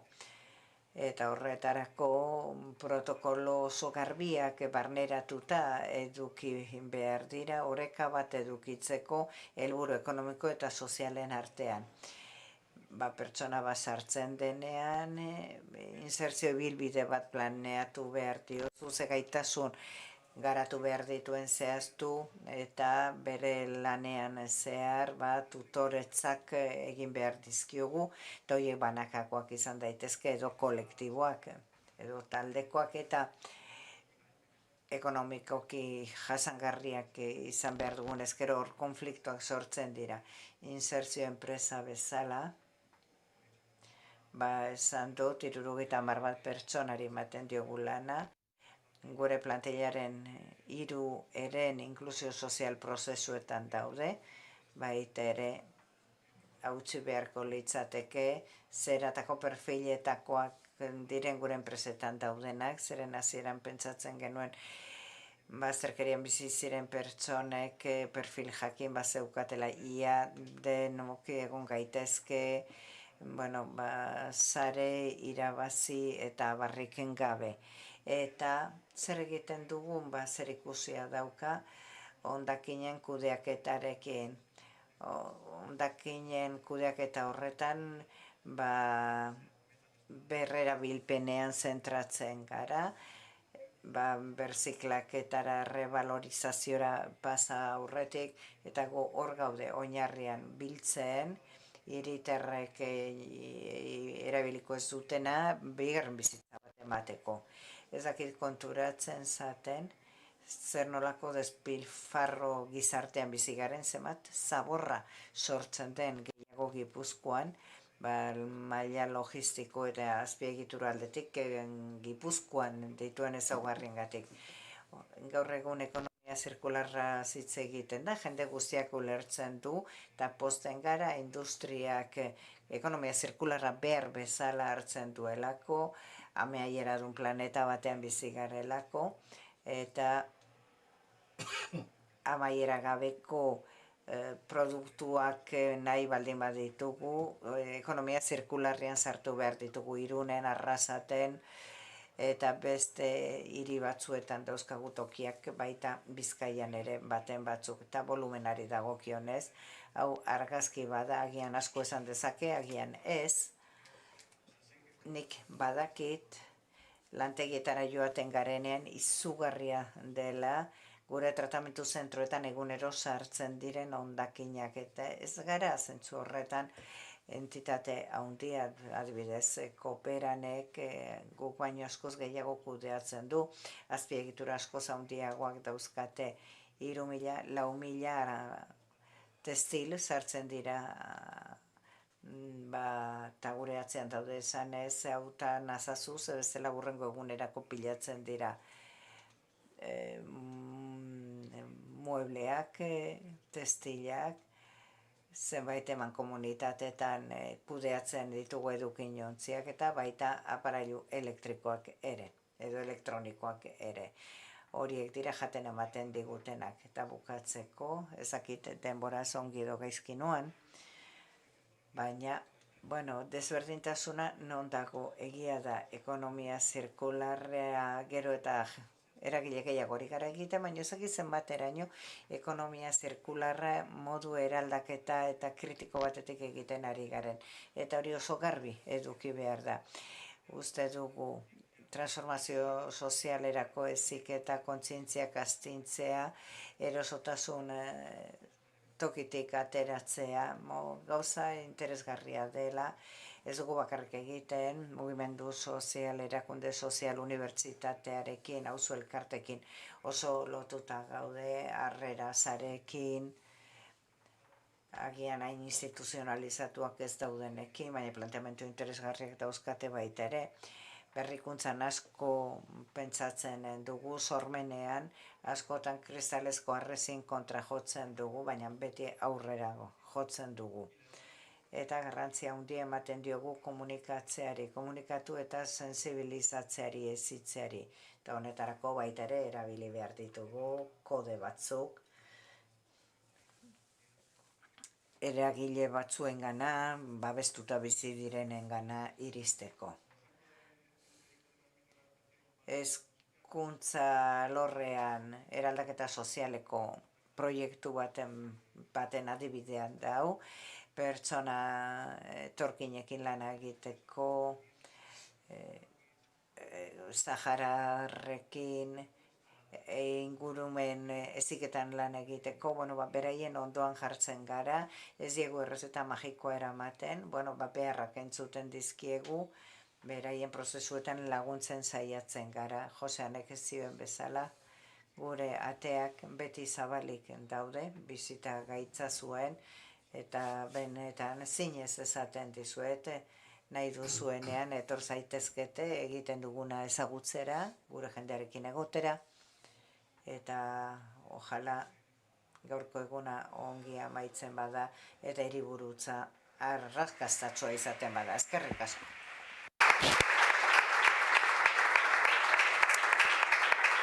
Eskerrik asko, Alberto Gaston, galderarik balduzue? Gracias, Alberto Gastón. ¿Tenéis alguna pregunta?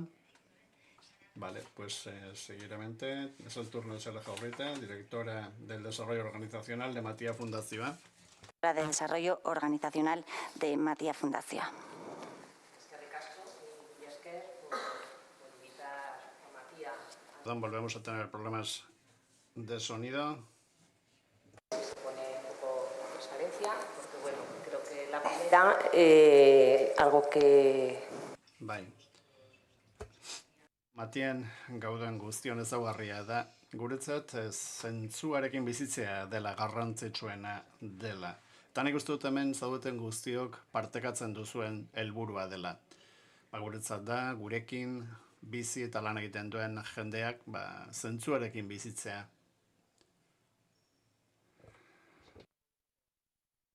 Ez dela, aurrea hartzen joango naiz. Nor garen, Matiak 1881 hasi zuen bere bilbidea, Laudion jaiotako merkatari batek, Jose Matia Calvok bere ondasunak eman zituenean, fundazio bat sortzeko lanarengatik ezinduta zeuden pertsonak edo pertsona zaharrak edo gaixoek laguntzeko beren bizitza osoan zehar. Lukura asmorik gabeko fundazio pribatu bat da, interes orokorrekotzat jotakoa, 150 urtetik gora daramatza zerbitzu sozio, sanitario eta komunitarioak eskaintzen Gipuzkoan. Ez dirudi funtzionatzen duenik. Bai, konpontzera doaz. Gure fundazioaren asmoa zen hori, hasierakoa, eta gaur egon pertsonei lagundu nahi diegu, zahartzen diren bitartean, ezagutza eta zerbitzu personalizatuak sortuz, pertsona hauen autonomia eta duintasuna bultzatzeko asmoz. Guretzat hori ezinbestekoa da, oso funtsezkoa, eta oso argi daukagun helburu bat dela. Asmoaz gainera, gure balioak zein diren ere oso argi daukagu. Beraiekin erlazionatzen gara eta laguntzen diegu balio horietan oinarrituta. Beti ere joera positiboa da, komunikazio irekia gure eta gure lagundutakoen artean, konfiantzan oinarritua, onarpenean oinarritua eta beti ere lankidetzan garatua. Pentsatzen dugu pertsonak autonomoak izan behar dutela, beren buruaren jabe izan behar dutela, hau da erabaki behar dutela nola bizi, beti ere duintasunarekin, eta beti ere zerbitzu personalizatuak eskainiz. Pertsona bakoitza mundu bat da eta errespetatu behar da bakoitzaren beharrak eta bakoitzaren ezaugarriak. Gure xedea, azken batean, eraldaketarako eragile izan nahi dugu, modu jasangarrian, erantzun aditu bat eman nahi dugu.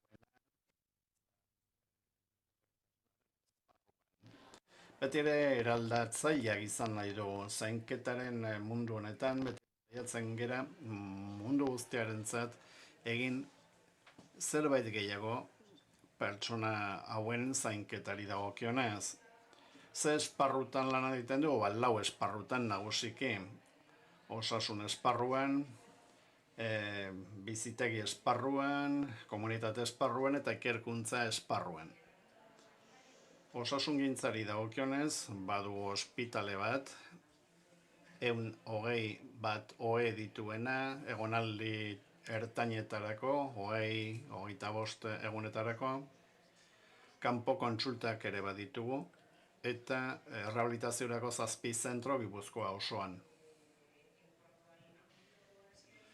Gero bizitegi edo etxe bizitzari dagokienez baditugu adinakoentzako zortzi zentro, Gipuzkoan banatuta, eta gainera 2 proiektu dauzkagu, haietako bat joan den astean abiatutakoa, Mugarutzen 51 etxe bizitza eskaini ditugu, 5 urteko lanaren emaitza izan da.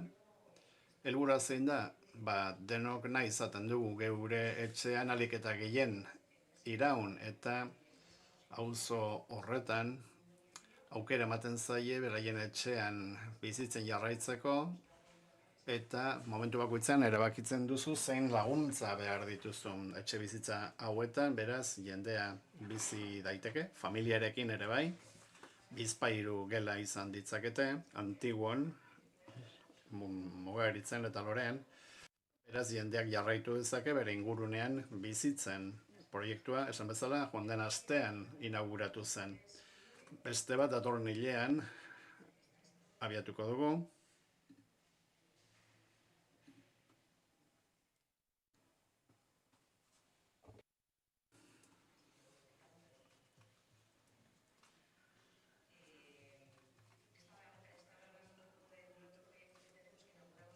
Esan bezala, bizikidetza unitateetako etxe bizitzak egurtzegin, Usurbilen, kasu honetan, elkar bizitza unitate txikiak izango dira, oso proiektu ederra da, eta hemen bai izaten da egunean zehar ordu guztietan laguntza behar duten jendearentzat.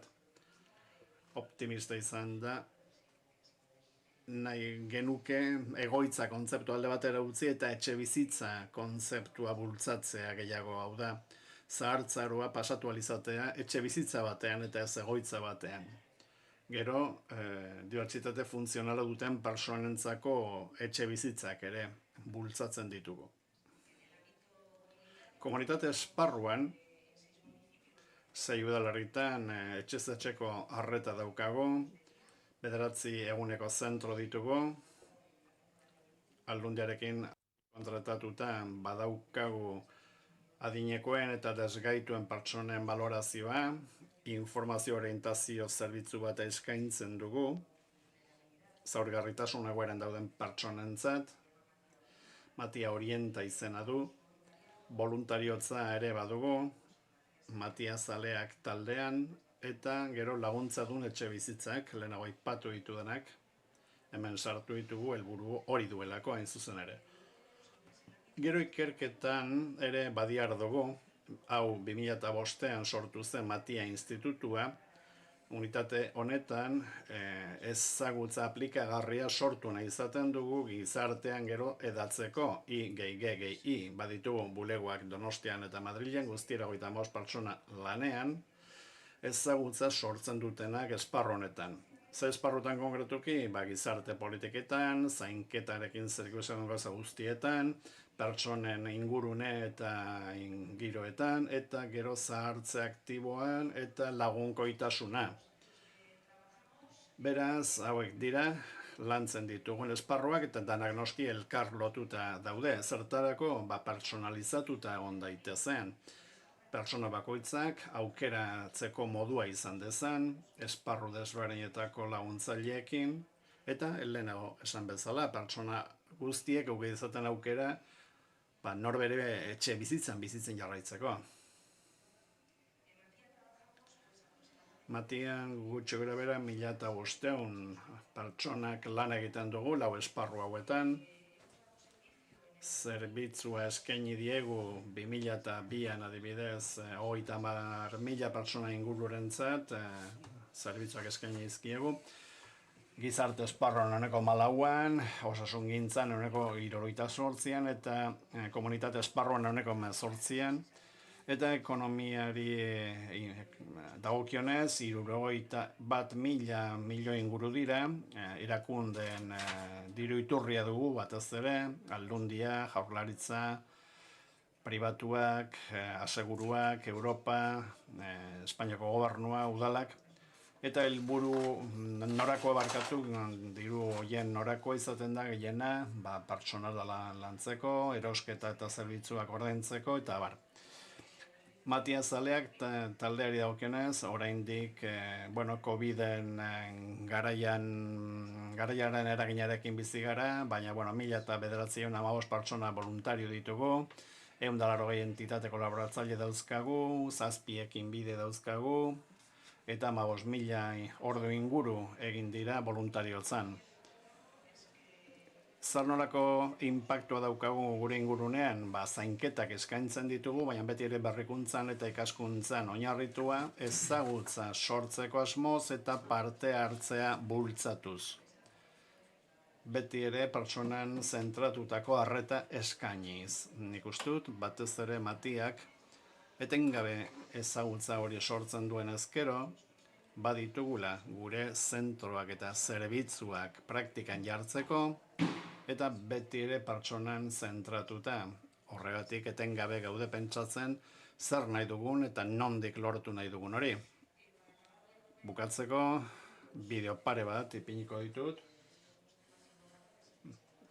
Berrikuntzako 2 gai hauei buruz, joan den astean inauguratutakoa, eta torren hilean, usurbilan inauguratuko dena. Eta, bukatu esanez, bizitzak zaintzen ditugula, eta hori dela gure goiargia, edo gure, ez dakit bideo horren ipini daitekeen. Tendremos algún...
Faltaría un segundo vídeo, ¿verdad? Sí, faltan 2 vídeos, pero son cortitos, ¿eh? No. Falta dira egia esateko.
el último vídeo es un poco para cerrar de las personas que trabajamos en Matia.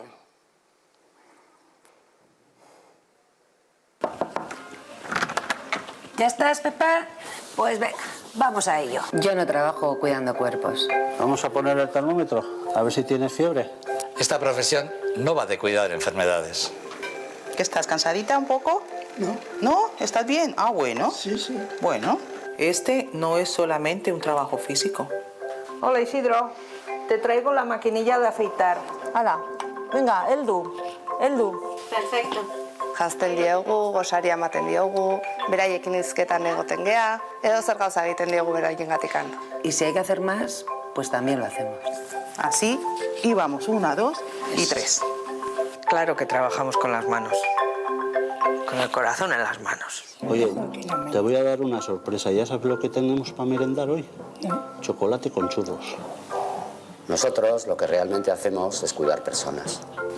Sisita es apasionada de la música, ya sabemos que su padre tocaba el piano, que ella también. Ahí va el diablo. Manoli, le encanta el esoterismo, ese tipo de cosas. El más allá y... Sí. Carmen, Pepa, Pilar, Jesús. Pertsona bakoitzak bizitza bat da. Lo compré en un viaje que hice a Florencia. Hay un recorrido y hay un proyecto. En la vejez también hay un proyecto de vida. Vidas en marcha. ¿Y los ojitos de quién tiene? Ay, pues de su aita. Claramente de su aita. Beraien bizitzan parte hartzen dugu. Guk ezagutzen ditugu eta beraiek ezagutzen gaituzte. Cuidar es sobre todo conocerse. No se puede cuidar a alguien si no se le conoce. Fuimos 9 hermanos. Yo la única que vivo. Mira, el vasito de chocolate con churros. Nuestro trabajo es conectar. En realidad se podría decir que compartimos la vida. Hori da guk egiten deguna, bizitzak zaindu. Eso es lo que hacemos, cuidamos vidas. Vidas. Cuidamos vidas. ¿Se te ocurre algún trabajo más importante? Venga. Así. Eskerrik asko.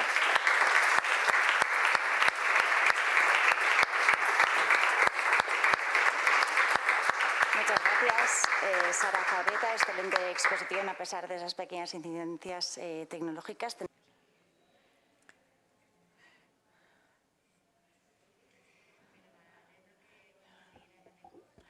Katea legaia gertutik ezagutuko dugu, haren zuzendariaren Pablo Núñezen bidez. Pablo Núñez, director de Katea legaia, por favor, adelante con tu intervención.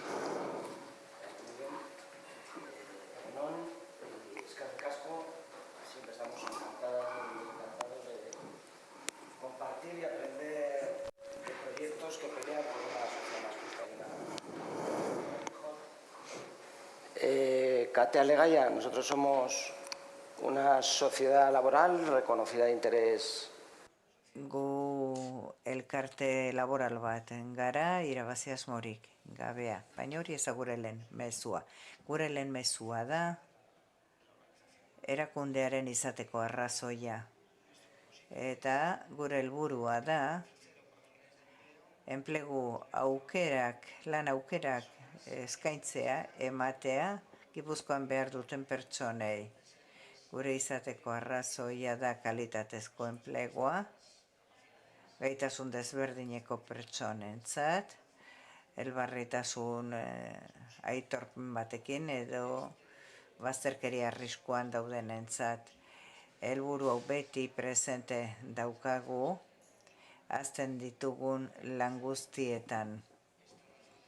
Izateko arrazoi hau, arrazoi industrial bilakatzen dugu guk, proiektu industrialak garatzen ditugu, balio gehitu handiko lanetan sartzen gara, non teknologiek, gero eta presentzia handiagoa daukaten automatizazioa, misio elektronika, topografia, eta jarduera industrial hau, 12 produkzio zentrotan garatzen dugu, Gipuzkoako eskualde guztietan.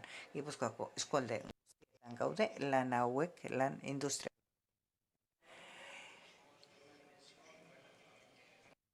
handiak gara, proiektuan 1000 pertsonatik gora gaude lanean, pertsona bakoitza bere historiarekin, gure motxilekin, gure realitateekin, 1000 pertsona, 1000 historia, 980 gaur egun 12 enpresetan, Gipuzkoako eskualde guztietan, 140 laguntza berezi beharrekin, eta beste 60 pertsona laguntzarekin, hau da pertsona kontratatuak, beste pertsona batzuek kontratatuak, eta guk jarraipen bat, akompainamentu bat egiten diegu Kate Alegaiako pertsonen perfila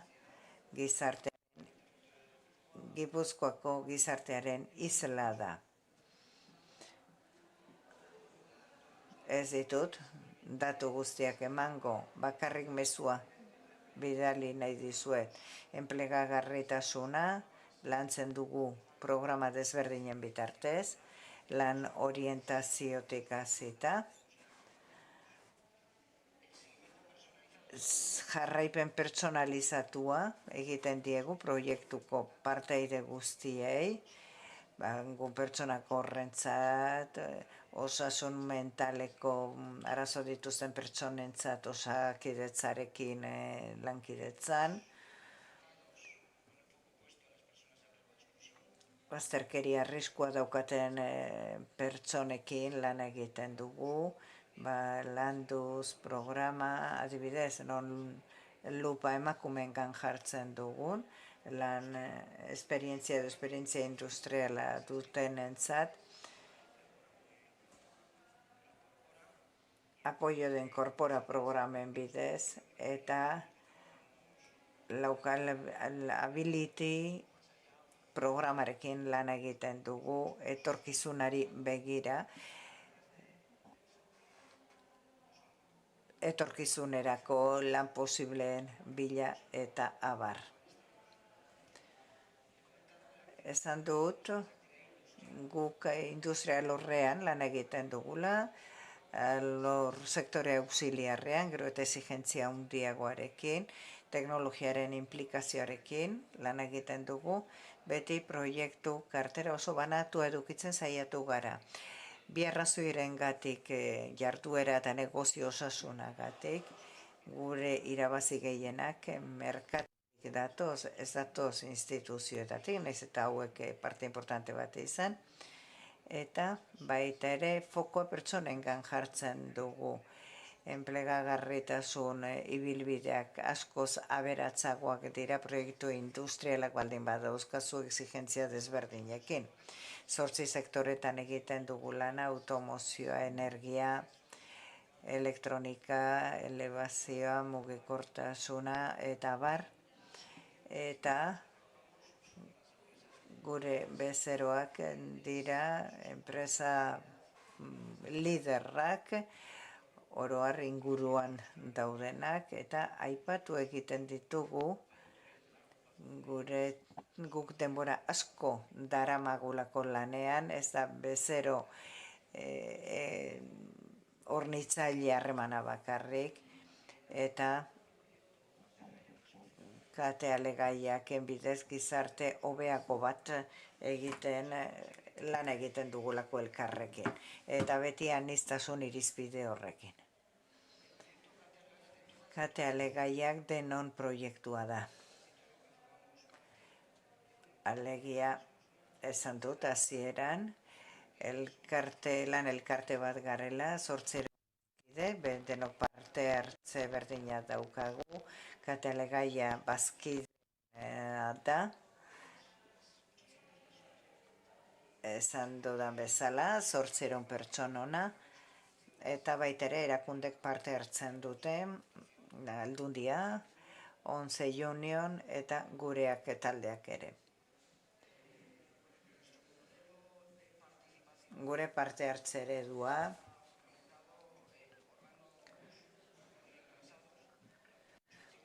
organo oso koipetuak dauzka eta gobernantzaren 3 alderdiak dauzkagu, eta horiei esker indartsuak gara, eta horiei esker gauden tokira iristea lortu dugu.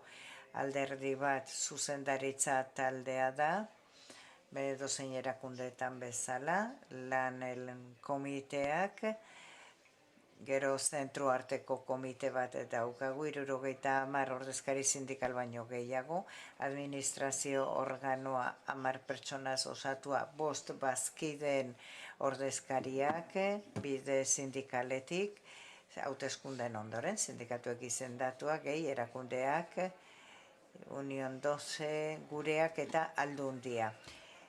Gobernantza eredu hau berezia da, edo ez da behintzat ohikoa gure inguruan, batek esan dezake eredu alemanetik gertuago dagoela, agian ez horren beste, baina gure berezia da.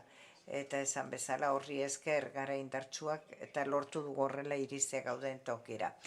Beste ardatza jasangarritasuna da, gure helburua bete dezakegu, egitasmoa jasangarria baldin bada, bi ikuspegitik, ikuspegi ekonomikotik, urtero saiatzen gara gehigarriak lortzen, 3 gauzatarako erabiltzen ditugunak proiektua garatzen jarraitzeko, inbertsio berriekin, azpiegituretan, berriki inauguratu dugu, Irungo lantekia, ekipamentuekin, rekursoekin, konbenioekin, beti saiatzen gara urtez urte konbenioak berritzen, lan hitzarmenak berritzen,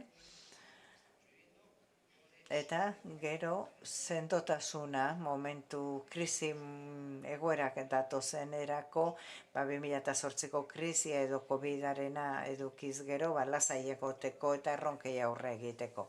Eta beste ikuspegia inguruarena da, 2030 agenda ODS-ak kontuan edukita, eta transizioan baita ere oinarrituz, transizio sozial digital eta transizio ekologikoan oinarrituz.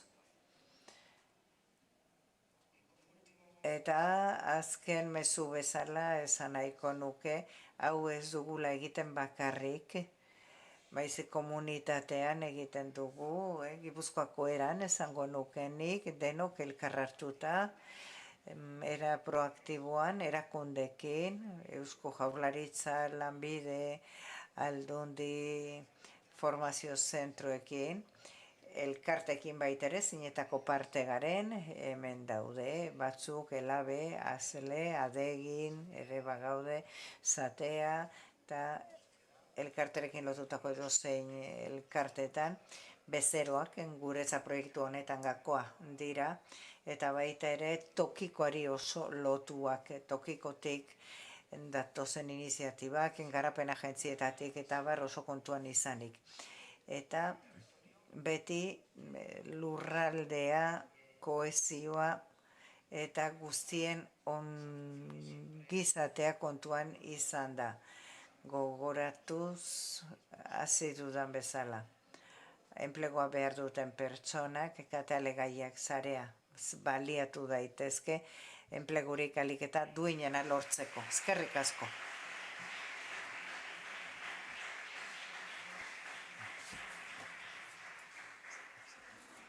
Gracias. Ez baldin badago galderarik, denbora emango duen, eta berehala gatoz, aurkezpenen bigarren blokearekin. Orain arte.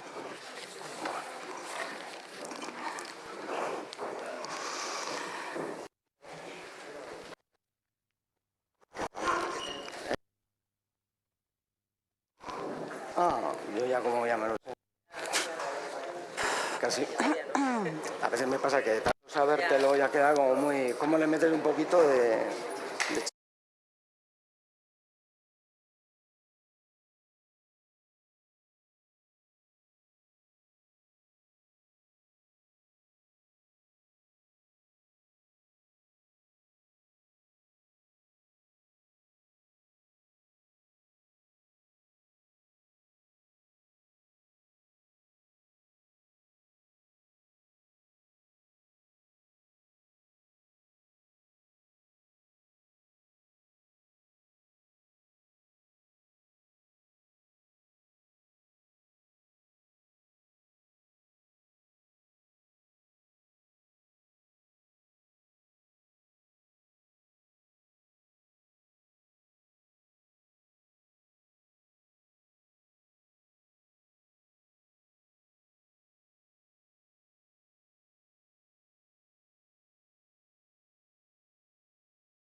Egunon berriz ere, beno jarraituko dugu gizarte ekonomiaren esperientzia hoien aurkezpenarekin. Vamos a continuar por donde lo hemos dejado y vamos a...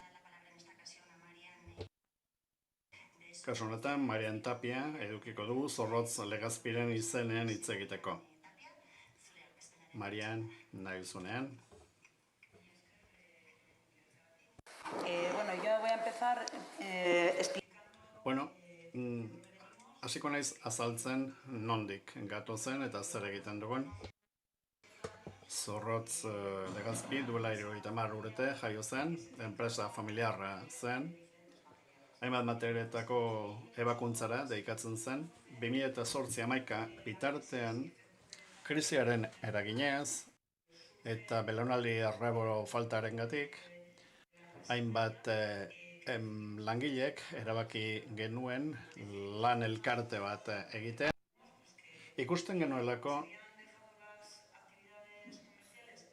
jarduera komertzialak alde batera utzita zituela, bigarren belaunaldiak,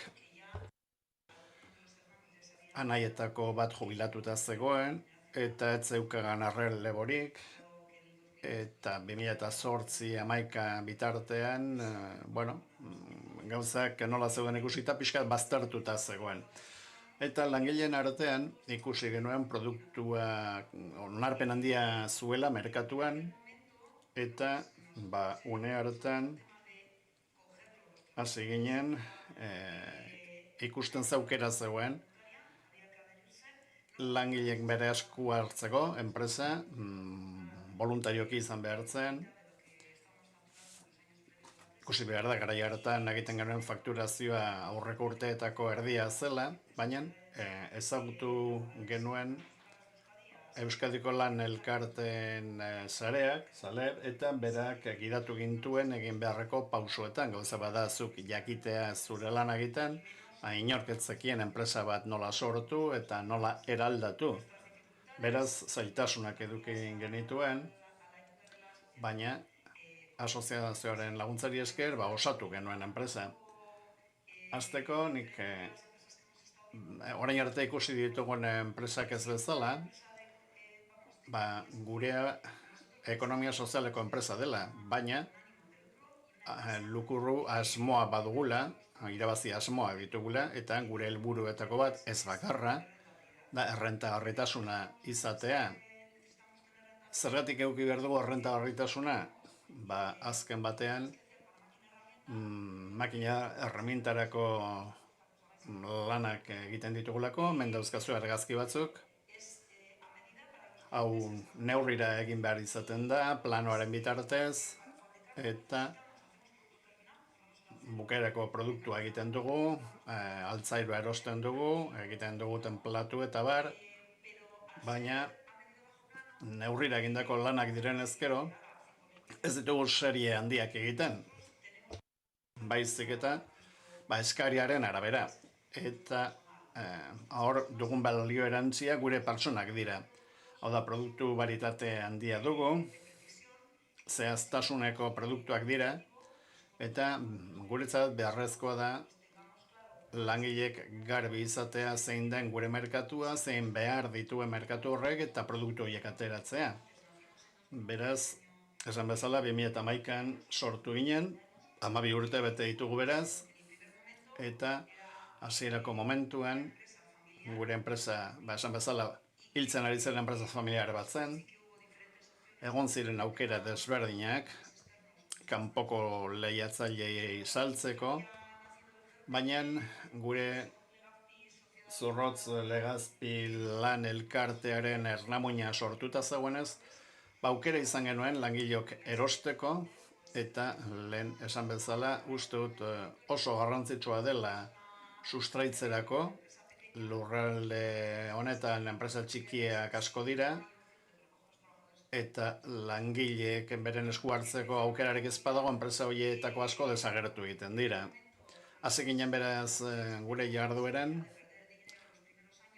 gure aurreikuspenak ziren lehendabiziko urteetan dirua galtzea, urte asko genaramatzalako dirua galtzen, baina hobekuntza asko sartu diren ezkero, bai antolakuntzan, produktuen aldaketan, espezializazioaren gatik, azkenik sortea eduki genuen eta ez genuen dirua galdu.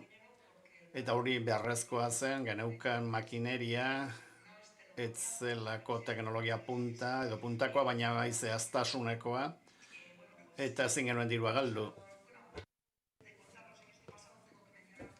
Beste gauza bat esan nahiko nuke, lan elkartea garenez, 45 pertsona gabiltza lanean, batzutan gehiago, batzutan gutxiago, horietatik kapital guztia langileen esku dago, eta 180 baino gehiago bazkide gara. Hortaz, lehendabiziko momentuan, Aslepekin batera, gure barne araudia garatu genuen, adibidez, arautu behar genuen, alde batetik nola funtzionatzen duten organoek, edozein bazkide egon daitekelako edozein organotan, gero nola banatzen zen etekina, erabaki genuen lehendabiziko urteetan ez zela etekinek banatuko, erabaki genuelako garrantzitsua zela inbertsioak egitea eta altasun finantzieroa ikitzea, eta gero bazkideen joan etorria, garrantzitsua da, bazkideen sarrera. Saiatzen gara, baldin bada, herrikoak izatea, langileak, edo bestela hurbilekoak, hain zuzen ere lan horri iraunkortasuna emateko eta jendearentzat ere erosoagoa izateko eta nolabait komunitatea sortzeko, eta lehen momentutik nahi genuen pertsona guztiek bazkide izateko aukera edukitzea, baina norbait jubilatzen denean edo ezgaitasun bat ateratzen zaionean, bazkide ez izateari utzi behar diotela. Ez genuen nahi kolektibo honetan egotea pertsonak kapitalarekin eta lanik egin gabe.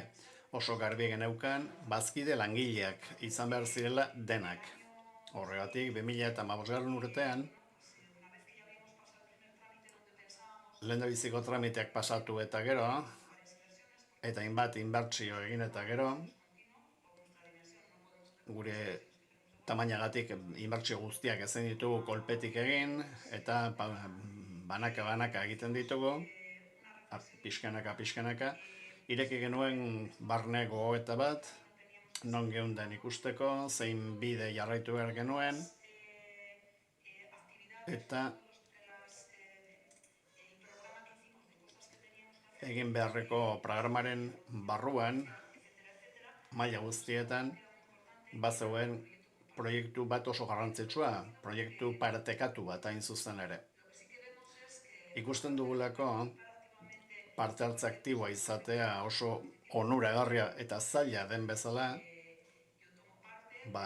zuk parte hartzen duzu, baina beste gauza da parte hartze hori aktiboa izatea. Orduan ikusten genuen gauzak lasaitzen diren neurrian, nahi genuen jendeak arrotasuna sentitzea, enpresakoak izateko arrotasuna. Eta horra ginen proiektu partekatu batekin lanean, esperientzia desberdinekin, aldundiaren laguntza izan genuen, parte hartzari dagokionez, argi genuen 3 mailetan parte hartzea behar zen, bai kapitalean, bai kudeaketan eta bai etekinetan. 14-15 aurrera, enpresa sendotuta dagoenetik aurrera, etekinak edo mozkinak nola banatu ere pentsatzen hasi ginen. Baina fase honetan, ikusi genituen beste eredu batzuk, kooperatiba bat, gurea baino handiagoa, eta lan elkarte bat ere bai, gu baino handiagoak eta bilbide gehiagokoa, eta ikusten genuen gutxi grabera pertsona, lanen, harremanen problematika, antzeko xamarra dela guztietan. Orduan, guk une horretan komunikazio eta informazioaren garrantzia ikusi genuen, baina buelta bat eman da. Eta buelta horretan, adibidez, urtean hainbat bilera egiten ditugu, azaltzeko datuak nola doazen, zein inbertsio egingo diren, hainbat datu ekonomiko ematen dira, baita sozialak ere, langile guztientzat.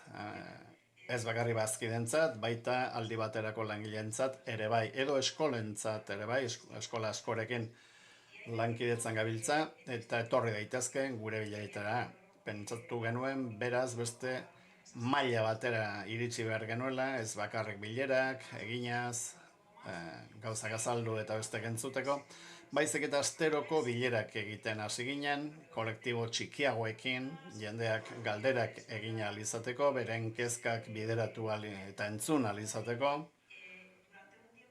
Denbora batean, esan behar da, bi lerro bezala daudela, dauzkagu makinen arabera, pixkat pertsonala banatuta dago, zirkularra dago eta bestea ez, zirkularrean talde lan gehiago dago.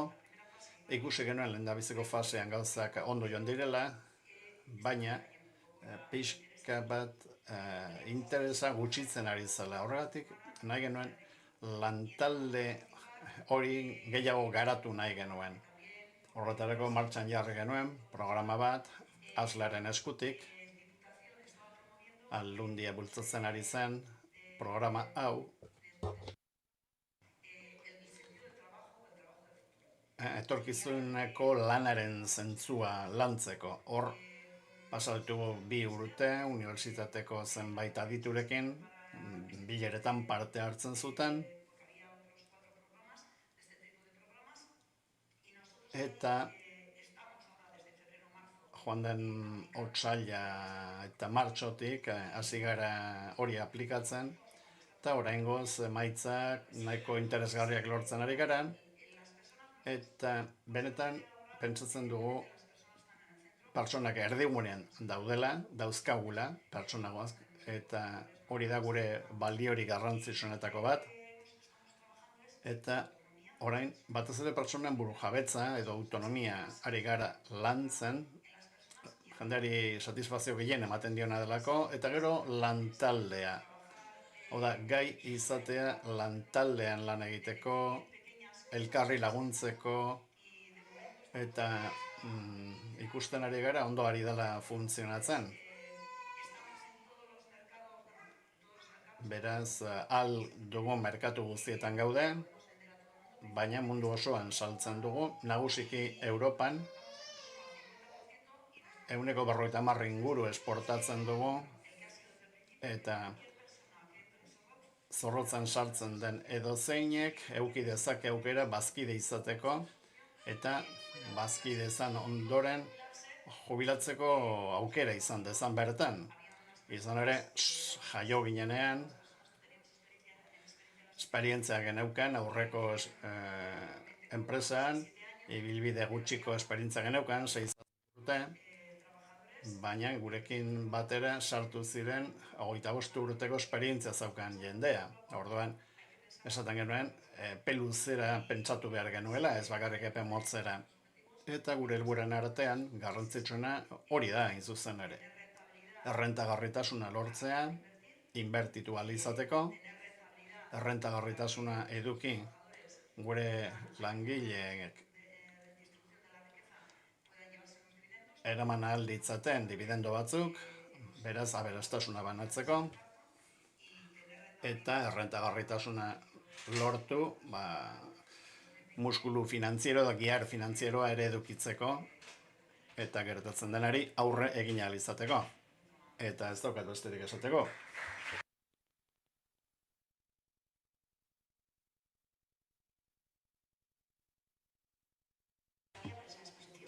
Eskerrik asko, Marian Tapia, oso azalpen zabala eta interesgarra egin du. Nahi baduzue galderak egin ditzakezue. Eskatzeko, galderarik ez badaude, aurrera jarraituko dugu. Es el momento de conocer Beraz, teknologiaren esperientzia ezagutu behar dugu, orain Angelika Lopezekin, Angela López Teknaliako zaintza teknologikoko eta negozio inteligentziako taldeko arduraduna da.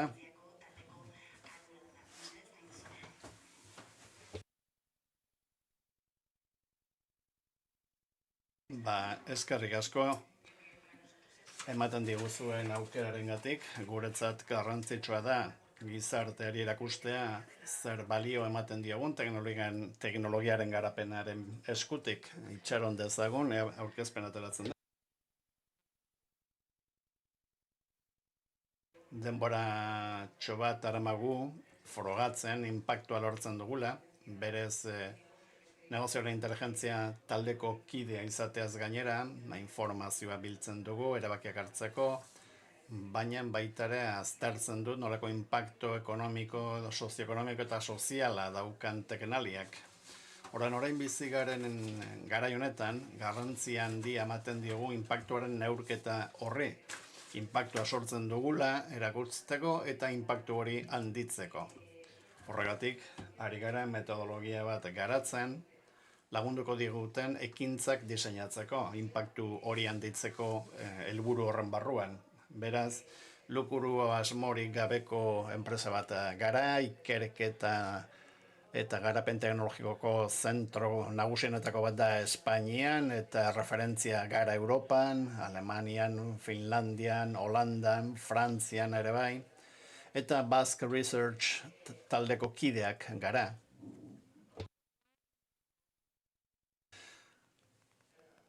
Barkatuko diazue. Bai, bueno. Gure gogoeta estrategikoak eraman gaitu misio eta bizio sozial bat ematera. Hau da, teknologiaren gainetik, ia lortzen dudan.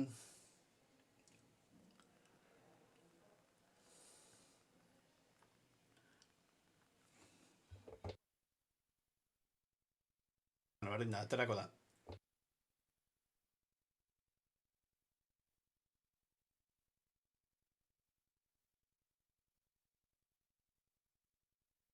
Improvisatu beharko dute ez, hortxe dago, bai. Lehenago, geneukan misioa eta bizioa, berez aberastasuna edo prosperitatea sortzeko misioa edo daukagu, hau da, balioa eduki, gizarteari eman, prosperotasun edo oparotasun hori banatzeko, bai zentzu ekonomikoan eta bai zentzu sozialean ere.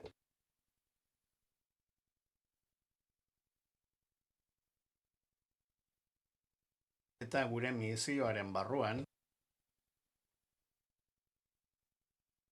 esan bezala sortu nahi dugu inpaktu ekonomiko eta soziala teknologiaren bitartez. Ea lortzen dugun behar den irudia.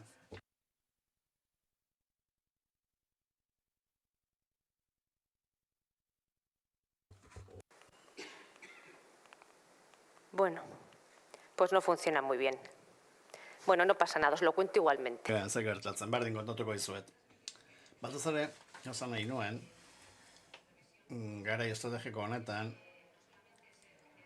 ez dugula horrek aberastasuna eta oparatasuna sortu nahi, baizik eta biztaratu baita ere zer ekarpen egiten dugun gizarteak dituen erronkak eta gure industriak dituen erronkak gainditzeko. Azken batean, ezagutzatik onura aterabe nahi dugu enpresarentzat eta gizartearentzat. I-iren bitartez, soluzio bide teknologikoak sortu, oparotasuna eta beraztasuna eta balioa sortzeko gure herriarentzat eta ez bakarrik gure enpresarentzat. Baina noski hori guztia lortu alizateko, pertsonak egon behar dute teknologiaren aurretik eta atzetik ere, bai horregatik balio handia ematen diogu gure kapital pertsonalari, hau da, teknologiaren atzean pertsonak daude, langileak, ikertzaileak, teknologia hori eraikitzen dutenak, gizarte bezala eta lurralde bezala ditugun erronkei erantzun alizateko, horregatik asko azpimarratzen ditugu gure politika pertsonala edo pertsonal politika hobeto zen, 1500 pertsona gaude 3 egoitzetan, naiz eta bulegoak baditugun Madrilen, Andaluzian, Frantzian, Txinan, Latinoamerikan, Serbian, Italian, pixka bat edatu gara, baina gehien bat gure jarduera Euskal Herrian egiten da. Parekotasun handi xamarra dago gizon emakumeen artean, dakizunez teknologiaren munduan arrakala handi bat egoten da, bultzatzen da emakumeen parte hartzea, baina esan bezala parean gaude, 40-46, ez bakarrik langile mailan, baina baita maila direktiboan ere bai, politika batzuk baditugu berdintasuna bultzatzeko, eta langile berriak sartzen ditugunean ere, desgaitasuna duten pertsonak ere sartzen ditugu, enplegu egonkorrarekin, eta familia eta lan bizitzak bateratzeko ahalegin handiak eginez. Hain zuzen ere, malgutasun handia daukagu teknaleren barruan, lanerako orduan, eta hainbat neurri jartzen ditugu kalitatezko lan bat egin alizateko. Nola egiten dugu lana? Normalean, saiatzen gara soluzio bide teknologikoak sortzen, inpaktu handiko aukerak sortzeko eta gure bezeroekin emaitzekin konprometituz I+G+I proiektuak dauzkagu, era guztietako antolakundekin egiten dugu lan, enpresa txiki ertain eta handiekin, ekintzaileekin ere bai, eta gure zerbitzuak badaude laborategi eta testin proiektuetatik nazioarte mailako proiektu handietaraino, Euskal Herriko ehundura industriala implikatuz, enpresak sartuz edo bultzatuz Europako edo nazioz gaindiko proiektuetara sartzeko, gure inguruan ere proiektu horiek ekartzeko asmoarekin. Saiatzen gara beraz neurtzen, zer nolako inpaktua daukagun orduan maila ekonomikoan, gure jarduraren inpaktua zera da. Inbertitzen den euro bakoitzeko, joan den urtean, 13,6 igotzen zen. Beraz, teknaliaren esfera ikustuzu bi puntutxo ditugu, bat enpresa eta ekonomiara bideratuta, eta bestean lurraldea eta gizartea. Beraz, baliagarriak izan nahi dugu gizartearentzat. Hortaz, ikerketak inpaktu erreala dauka gizartean, soluzio konkretuak eskainiz, baina baita maila sozioekonomikoan ere neurtuz. Horregatik urtero kalkulatzen dugu zen inbertsio egiten duen administrazio publikoak teknalian jakinik gure finantzak eta eredua mix bat dela. Erdia kontratuetatik datoz, eta beste erdia finantzaketa publikoa da, lehiakorra, horrela deitzen diogu, I+G+I, maila regional, nazionaletik eta europarretik, eta zati bat 25% finantzaketa zuzenekoa dena, finantzaketa publiko ez lehiakorra. Eta administrazio publikoak sartzen duen euro bakoitzeko 27,25 ateratzen dugu. Eta itzulketa fiskalen kasuan euro bakoitzetik 3,32 sortzen ditugu. Eta enplegua egonkortzen ere lantzen dugu, gurean mantentzen den lanpostua bakoitzagatik, gure inguruan 7,6 mantentzen direlako. Beraz, hau da Euskal Herriko komunitatean daukagun inpaktu neurgarria. Eta urtero nahi dugu gainera goranzko evoluzio edo evoluzio positiboa izatea. Ahalegin handia egiten da, teknalia egiten duen lanaren erdia kontratuetatik dator, beraz gerotan negozio gehiago sortu nahi dugu. Zenbat eta proiektu gehiago egin, inpaktu handiagoa daukagu lurraldean, enpresetan, retornoak edo itzulginak lortzen ditugu eta gure balioak goraka doa. Azkenengo urteetan bikoiztu eta guzti egin. Beraz, zenbat eta jarduera handiagoa izan, inpaktuare handiagoa da gure inguruan. Hemendik abiatuta, guk bultzatu nahi dugun eta proposatzen dugun ereduaren barruan, ikusi nahi dugu baitaren nolako ekarpena egiten dugun garapen jasangarriaren helburuetan. Gure jarduera esparru guztiak oso lotuta daude transizio eta erronka sozial ekonomikoekin, ez bakarrik gure inguruan, transizio energetikoa, osasun pertsonalizatua, ekonomia zirkulararen gaia, oso garrantzitsua delako jasangarritasunari dagokionez, irisgarritasun jasangarria, ekosistema urbanoa eta eraldaketa digitala ardatz transversala guztietan eragina duena. Gure kudeaketa ereduan sartu nahi ditugu elementu batzuk, gure ikarpena hobetzeko, garapen jasangarriko helburuak lortzeko, modu zuzenean gure proiektuen bitartez, eta gure soluzio bideen bitartez, baina baita gure ekarpena eginez helburu horiek lortzeko egin behar diren trantsizioetara. Horregatik joan den urtean ikerketa bat egin genuen gure inpaktu sozialari buruz, Belgikako kontsultora batekin egin genuen, IDEA izenekoa, ikusi genuen nolako inpaktua daukan teknaliak zuzenean jarduera esparru bakoitzean duen inpaktua neurtzeko, 6 esparru desberdinetan, baina baita ere balioan jartzeko beste rol batzuk, hain ezagunak ez direnak, nik ere iceberg bat daukat, ikusteko, ez ditugula IGGI proiektuak edo teknologia bakarrik gizartean edo enpresetan txertatzeko, baizik eta beste rol batzuk daukagula berrekuntzaren ekosisteman eta gizartearen barruan. Etorkizuneko ikuspena ematen digutenak eta aldaketa bizkortzen dutenak hainbat jarduraren bitartez. Beraz, balioan jarri nahi izan dugu, egiten dugula eta beste gauza batzuk ere egiten ditugula inpaktu hori handitzeko. Nahi duguna da aldaketa gertatzea. Eragile sozial bezala lagundu nahi dugu behar direnera aldaketak gertatzen, aldaketa hori gertatu dadin.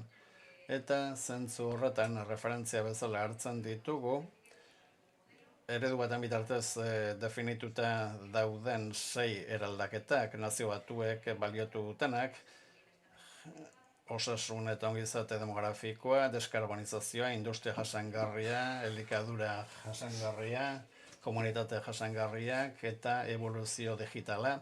Eraldaketa hauek denak beran inpaktua dute, garapen jasangarriko helburuetan eta neurtu nahi izan dugu nolako ekarpen egiten diogun bakoitzari esparru konkretu batzuetan. Hemen daukagu gure izeberga, esan bezala, zatirik ikusgarriena IGID da, gure proiektuak dira, baina aldi berean beste rol batzuk jokatzen ditugu. Etorkizunerantz orientatu, adibidez, hor saiatzen gara bisualizatzen urgentziazkoa dela aldaketa, eta zehaztu nahi dugun norako helbidea hartu behar dugun etorkizunera begira, hau da, enpresetara, bezeroetara hurbiltzen gara eta esaten digu begira gauzak hemendik joan behar dute. Hau da, deskarbonizazioa nahi badugu, laguntzen diegu ikusten zer egin dezaketen, beraien planak martxan jartzen, beste aukera batzuk ikusten maila teknologikoan, beraien trantsizioak egin alizateko, baina instituzio publikoei ere eskaintza egiten diegu, haiekin batera laguntzeko, politika batzuk sortu eta trantsizio horri laguntzeko.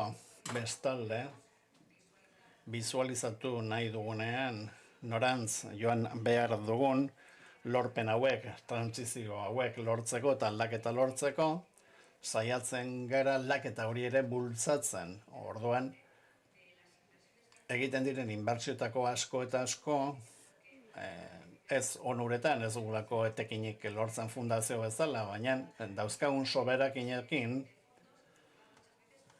askotan finantzatzen ditugu azpiegitura teknologikoak, guri balioko digutenak teknologia garatzeko, baina baita ere inguruetako enpresak kontzeptu probak eta testak egiteko, proiektu berriak, produktu berriak sortzeko, eta lehiakortasun handiagoa lortu alizateko. Beraz, rol hauek ere egiteko hauek ere sartuta daude gure jardueraren barruan, gizarte aldaketa hori lortzeko, baita administrazioan, herri botereetan, eta enpresetan ere bai. Eta azkenik, etorkizuna orientatuta daukagunean, aldaketa bultzatzeko gauzak egiten ditugunean, nola arindu hori dena, nola buizkortu, sareak sortuz eta gure ezagutzak Beraz, lan handia egiten dugu beste eragileekin erlazionatuta, berrikuntzaren ekosistemaren barruan, unibertsitatearekin, harremanak ditugu, bekadunekin, doktoregaiekin, eskoletako programekin, lanbide heziketarekin ere bai lan egiten dugu, esan bezala, eguneratuta eduki ahal izateko ezagutzak, master berriak, behar berriekin lerroan lerrokaturik egon daitezkenak, eta praktika honen zabalkundearekin, ezagutzaren edapenarekin laguntzen dugu aldaketa hori bizkortzen beharrezkoa delako dauzkagun erronkei heldu ahal izateko. Eta hortik abiatuta, Teknalia antolakunde bezala zer den erakutsi eta gero, esperientzia konkretu bat erakutsi nahiko nizueke, esparru konkretu batean, kasu honetan desafio konkretu bat da, adibide bezala, Teknalian milaka proiektu garatzen ditu esparruetako bakoitzean. Horietako guztiak dira oso sozialak, osasun mailan, elikadura mailan, edo hiri ekosistema resilienteak sortzen, etorkizunan beharko dugun jasangarritasunera egokitzeko. Bat hautatu dut, bidearen bukaeran zehazten duena. Kasu honetan startup bat da, azkenik ekintzailetza mota asko daude, eta Teknaliak bilatzen duena, eta horretarako hainbat laguntza tresna ditu, balio teknologiko handiko enpresak sortzea da, hain zuzen ere lurraldean eraldaketa motore izan daitezen. IPDEC deitzen da hau. Orden kasu honetan enpresa hau HB Site hidrogeno berdea sortzen du, enpresentzat, mikroenpresentzat, eta baita mugikortasun jasangarrirako, itsasontzi eta trenetarako eta fruituak ematen hasita dago, baina bide luzea egin du.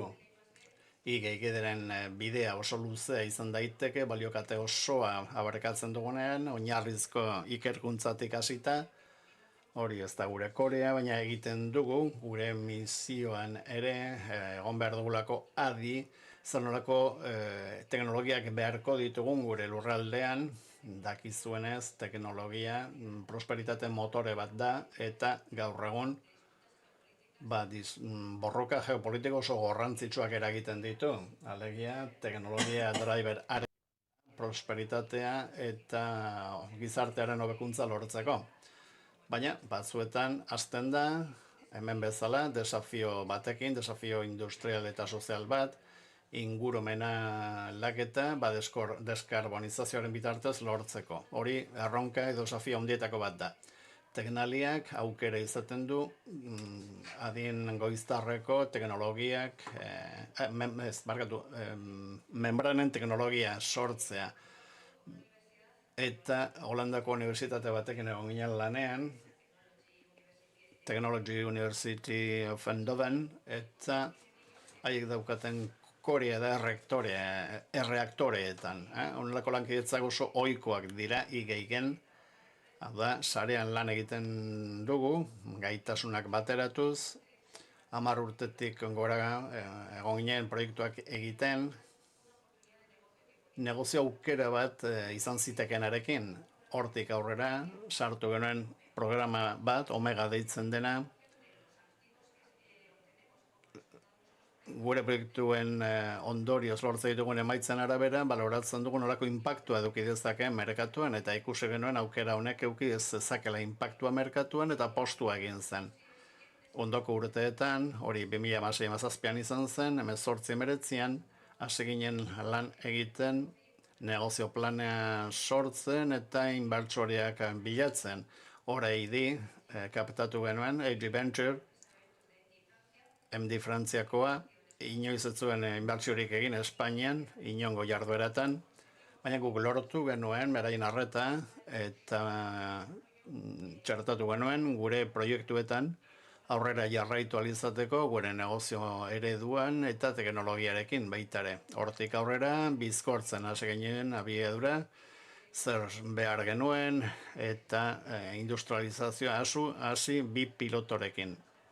Eta membranen fabrikazio industrialean sartu, horrela sortu zen HB Site, Tecnalia, Eindhoveneko Unibertsitatea dira jatorriko bazkideak, eta hortik hazkunde esponentziala behar genuen, beraz, bigarren inbertsio errondan jarri ginen, Tecnalia Ventureko lantaldeak koordinatuta, haiek dutelako behar den ezagutza, fase hau kudeatzeko, ez bakarrik funtsak lortzeko, baizik eta egitura sortzeko, eta kudeak eta ezagutzak behar dira baita ere, ekimen bide hauek arrakasta lortu alizateko. Bigarren erronda honetan, 12,5 milioi lortu ziren, industri eta finantzak inbertsoren bitartez, bai hemengoak eta bai kanpokoak, Euskal Herrikoak, Norvegiakoak, eta hortik aurrera, finantzak eta hoiei esker, fabrikazio planta egin zen, Loiun, eta lehendabiziko eskariak ditu Erresuma Baturako. Hau guztia, honek guztiak balio du ikusteko oinarrizko ikerketatik sortzen den proiektu bat iritsi daitekela merkatura, balio handiko inpaktua lortzeko, kalitateko enplegua sortzeko, eta ingurunean ere beren balio kateak sortzeko, eta beraz negozioa sortzeko gure lurraldean. Beraz, erantzun berritzaile bat egiten dio, daukagun desafio industrial eta sozial bati, kate balio bat sortuz, eta teknologiak gizarte ekonomiarekin duen konpromisoa berretziz. Eta bukatzeko, esan nahi dut, ebaluatu nahi izaten dugula baitaren nolako kontribuzioa egiten diogun garapen jasangarriko helburuei, eta kasu konkretu honetan, 7. alegia, aldaketa klimatikoari dagokionez, edo industria berritzailearen sorkuntzari dagokionez, edo 8. ere bai, ekonomia berritzailea, 3. enplegua, eta 7. behar diren sareak sortu, aldaketa klimatikoaren erretoari edo heldu ahal izateko, bakarrik ezingo genolako hori lortu. Eskerrik asko.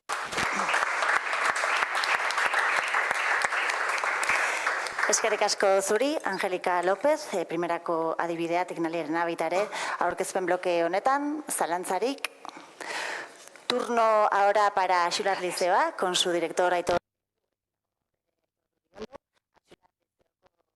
Ikastolako zuzentaria. Zurea da hitza. Egunon, denoi, eskerrik asko lehenik eta behin estrategia bulegoari gonbidapen honengatik. Eta aukera baldin badugu behintzat aurkezpena ikusteko, ia esan gonbidapena jaso nunean gizarte ekonomia zertzan edo nik nola ulertzen duen, edo gure ikastola nola ulertzen zuen ere, Wikipedian begiratu behar izan duen, eta leku ezberdinetan ere, berdin, ulertzen genuen edo guk egiten dugun eta gu dugun eguneroko jarduera horrek ondo erantzuten dion edo estion erantzuten gizarte ekonomia hortara. Bai, buelta batzuk eman izkiola gaurko aurkezpentxo hau prestatzeko, eta ia esan bai nekoitzek eta hemen entzun ditudan gauza ezberdinekin oso identifikatua ikusi detela nire erakundea, nire ikastola. Gure ikastola, lehen esan deten bezala definizio hortatik hasita, Euskal Herriko ikastola gehienak hasizia modun, edo danak hasi ginen modun, azken finean gizarteak bultzatutako eta gizarteak aurkezten zituen garai bateko behar batzuei erantzuteko jaiozian. Gure ikastola, Xular Liceba, Aieteko auzoan jaiotako horrek, azken finean helburu ezberdinei erantzun nahi zion. Batetik, euskerari erantzun nahia, hau da, gure hizkuntza momentu hartan, baztertuta zegoen hortatik, gure familiek euskera, euskal kultura, eta beste ikuspegi batetik gaur egun ere oinarria dugun eraldaketa, gizarte eraldaketa eta berrikuntzari behirako ikuspegi pedagogiko ezberdin bat ere nahi zutelako gure gizarteantzat eta gure seme alabentzat. Hori gaur egun bertan mantentzen zaigu eta ibilbide guzti hortan 1979ko hor aldizkaritan eta ikusten den hortan hau pixka beranduagoko publikazioa dira, 1978koak, han familia ezberdinek implikazio eta inbertsio handia egin zuten, bai diru aldetik, bai energia aldetik, bai beraien ekarpen denboran eta filosofiko, ideologiko eta nolabaiteko eguneroko lan hortan, argi dago, ekarpen handia egin zutela eta ibilbide guzti hortan, gure erakunde honek ere 7 ikasletatik hasita 901 ikasletara iristeko, egindako ibilbide hortan ere, langileekiko ere, garapen izugarri izan da, ez? Andereño batetik hasita, gaur egun 75 langile gea, gure ikastolan, gure erakundean, eta horrek ere egin duen ibilbide hortan ere juridikoki eta ikuspegi antolakuntza, ikuspegi hortatik ere, garapen bate egon da. Giza talde batetik hasita, soziedade bat izatera pasa ginen, eta 93an ere, 2003an markatu, hor kooperatiba izatera, famili kooperatiba. Familietatik jaio ginen, familientzat, eta beti gizartari begira nahi genuen hortan, ez? Eta bidean ere, hor, guain ere hezkuntza lege berriakin eta gabiltzan marko guzti hortan eta testu inguru hortan ere, bere garaian ere, erabaki ezberdinak hartu behar izan zian, eta gure ikastolako familiek, hau da kooperatibistek eta bertan egunerokoan presentzia eta protagonismo hori zuten pertsonek, erabaki zuten itunpeko ikastola bezala mantentzea. Bi arrazoi zehatzengatik, bata gure autonomia eta gure erabakia guk hartu nahi genitulako, eta berdin jarraitzen dugu, eta batez ere gure seme-alabek behar zuten horri erantzun egoki bat eman nahi geniolako, beti garai bakoitzak aurkezten zituen behar eta garai bakoitzak aurkezten ditun helburu horiei erantzun nahian. Helburu horiek testu inguruaren arabera eta gure ikastolaren testu ingurua argi dago, testu inguru hurbil batetik mundura ireki egiten gehala eta mundu horri begira, azken finean helburuak ez dira gehiegi aldatu. Bere garaian hasi ginenetik eta gaur egun ditugun erronka horiei erantzun nahi hortan, azken finean pertsona orekatuak nahi ditugu, hiritar orekatu eta balore erantzia emango duten hiritarrak ezin nahi ditugu. Berriz gure buruari errepikatzen diogu, ez? Eta hiritar horiek donostiarrak izan da gure kasuan, aietetarrak, auzoa aieten dagolako, baina beti ere mundura begira hortan, argi dago, kompetentzi, gaitasun eta ikuspegi ezberdinak ere garatzen saiatzen gehala, eta gizatasun ikuspegi hortatik, hor agertzen den logo hortan ere, askotan gure reflexio pertsonalare egiten genuen, ez? Gure buruari behin da berriz errepikatu behar diogu, edo gogoratu arazi egin behar diogu humanista ikuspegi hortatik nolabaiteko erabakiak hartu behar ditugula, kooperatibo kolaborazio ikuspegi hortatik behin da berriz zer esan nahi duen horrek ere berdefinitu eta berpentsatu behar dugula, bai, hori da gure historiak erakutsi diguna, eta behin da berriz gure buruari galdera egiten diogu, ez? Zertarako gauden hemen, eta ni uste dut, giza ekonomia ikuspegi hortatik, edo dozein erakunde batek, galdera hau bere buruari egin beharko liokela, eta oraindik gehiago hezkuntza erakunde badenean. Gure kasuan ikastola bagaianean, zertarako gauden hontan, pertsonak erdigune hortan, esaten dugun hortan, benetan jarri behar ditugu pertsonak erdigunean. Bai ikasleak, bai irakasleak, bai langileak eta bai familiak, eta baita ere gure gizartea, ez? Zen olako erantzukizuna dugu, hezkuntza ikuspegi batetik, hezkuntza erakunde batetik, erantzukizun handia dugu gizarteari egin diezaiokegun ekarpen hortatik. Eta Xular Liza bezala, erantzukizun hori eta gehiago haindik oain belaunaldi aldaketa potente baten aurrean gauden hortan, profesionalen belaunaldi aldaketa hortan, honeaino ekarri gaituzten balore horiek, honeaino ekarri gaitun kultura horrek, aurrera begira, bere doikuntzak egiten eguneratuz eta inberreko esfortzuak eginez, behin da berriz, jakintza iturri hori eskutik eskura eta pertsonatik pertsonara saiatzen gehan nolabait trasladatzen edo gure artean zabaltzen, ez? Laguntza emateko daude, talentu horiek garatzeko, zertarako galdera hortan, eta autoexigentzia ikuspegi batetik, langilea gea. Xular Lizoan langilea gea, eta lehen, ez dakizainik esan duen, Gipuzkoar gure estilo hortan, hola da, honeaino lanak ekarri gaitu, zentzuz egindako lanak, lana egiteagatik ez du zentzurik, baino gure kasuan argi dugu, langileak izan nahi ditugula, gure ikasleek lan egin behar dutela, konfiantza lortu eta konfiantza hortatik nahi dituzten helburu horiek lortzeko, garatzeko eta heltzeko. Eta hau da, nolabait gure ikasleekin egin nahi dugun ibilbidea 2 eta 18 urte bitarte hortan. 16 urte pasatze dituzte gure ikasle gurekin.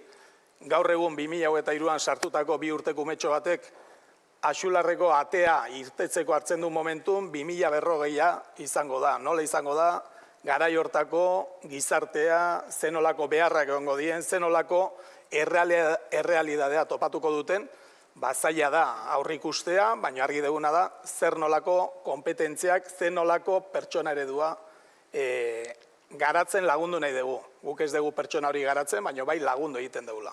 Eta azken finean hori da gure misioa, ez? Gure misio hortan, 5 kompetentzia edo 5 bereizgarri landuak ditugu komunidade guztien artean. Eta komunidadea esaten detenean, ikasleak erdigunean egon da, beraien inguruan dauden pertsonaiek, bai familiak, bai profesionalak, eta bai beste eragile guztiak, hau da, hemen eragile ezberdina zabete, gurekin, elkarlanean ere bagabiltzanak arlo ezberdinetan eta bar, eta dana garrantzitsua dira, gure ikasleen azken finean degun inpaktu hortan, ez? Eta 5 irakurriko ditu, bestela astu egingo debaten bat, baina argi duguna da, pertsona autonomoa nahi dugula. Esan dugu, 2040an zer topatuko duten aurrean, ez dakigu. Pandemia pasa dugu, oain ez dakiz zer, Ukraina, bestea, argi dago gizartone daraman abiadura eta gerta daitezkeen horien aurrean, pertsona autonomoak nahi ditugula, eta autonomi erreal batetik ezin nahi ditugula gure umeak. Ume, nerabezaro, gazte eta heldu izango den hiritar hori autonomoa nahi dugu. Bestetik ere, Euskalduna ikastola bat gehalako eta gure gizarte hurbiletik hasita mundura irekita deguna. Gure ikasleak, ikasleoiak munduan zehar dabiltza. Batzuk tenalean lanean, beste batzuk lanean, baina munduan dauden hortan talentu hori eta beraiek garatutako jakintza hori ere bueltan gure gana saiatzen gea ere ekartzen. Gu baino gehiago dakiten pertsona horiekin eta erakunde horiekin elkarlanean ibili nahi dugu, nolabait, azken finean retroalimentatu eta gure jakintza hori ere garatzen jarraitzeko eta osatzen jarraitzeko. Gu baino gehiago dakiten horiekin lan egin nahi dugu. Kooperatiboak, hola ginelako eta argi dagona, benetazko kooperatibo ikuspegi batetik. Zer da kooperatiba bat ere, ez da berdina, eta hola da, kooperatiba bat Aieteko auzoan Donostin, edo Arrasateko ez dakit non. Ikastolen artean ere, 123 ikastola gea Euskal Herri osoan, eta nola ulertzen dugun kooperatibismoa ere, Konfekopeko kidegea, baino behin da berriz hori ere, gure eguneroko hortan ere landu behar dugu. Landu eta presente uki behar dugu, zer den kolaborazio, kooperazio eta zer nolako estrukturak, ikuspegiak, erabakiak eta iritziak ere garatu daitezken mugimendu guzti horren ingurun. Pertsona analitiko eta kritikoak, pertsonen artean hori da benetan nahi duguna. Tendentziak, modak, ideologiak ez dezatela gure pertsonatxo hauek nolabait mugatu. Bakoitzak bere bidea hartzeko gaitasuna, askatasuna eta ikuspegia garatu nahi dugulako eta hortan lagundu nahi diegulako. Eta azken finean sortzailea ere, sortzaile ikuspegi hortatik ere, benetan garatu nahi ditugulako sorkuntza horrek ere bide berriei ateak irekiko dielako eta hortan saiatzen gehalako. Azken finean, 5 bereizgarri hauek dira azkenengo urtetan landu, garatu eta ikusitakoak, baino ez dira 1979ekin alderatuta oso ezberdinak. Garai hartan ditugun dokumentuak eta bertan bai profesionalek, bai gurasoek garatu zituzten ikuspegi ezberdinek, eta oso anitza zen gure ikastola jaiozenean, pentsa Axularlizoa deitzen gehala, baina hor mai gainean proposatu ziren izenen artean Lenin, Marx, Gandhi eta olako izenak omen zituztela eta dokumentatuta dagori, mai gainean olako izenak ere jarri ziela. Esan edetena da, horrekin esan edetena da, jaiotza, gure ikastolaren jaiotza, ikastola danak izan zen modun, oso anitza, oso famili ezberdinak, kaso askotan, oso jatorri ezberdinetakoak eta ikuspegi hortatik ere, jaiotzen hortatik, mantendu eta horrekiko jumargea. Gure lanean ezinbestekoa da edozein ikasle, edozein pertsonaren askuntza hortan, eta ni uste erakundean, gizartean eta enpresetan, inkluso, akatxo horri tolerantzia eta bestelakoak ezinbestekoak diela benetan aurrera pausuak eta nolabaiteko ekarpena egin nahi badiogu ondokoari, gizarteari eta erakunde berari propioari, ez? Eta hezkuntza sisteman askotan akatsa normalean zigortua izan da.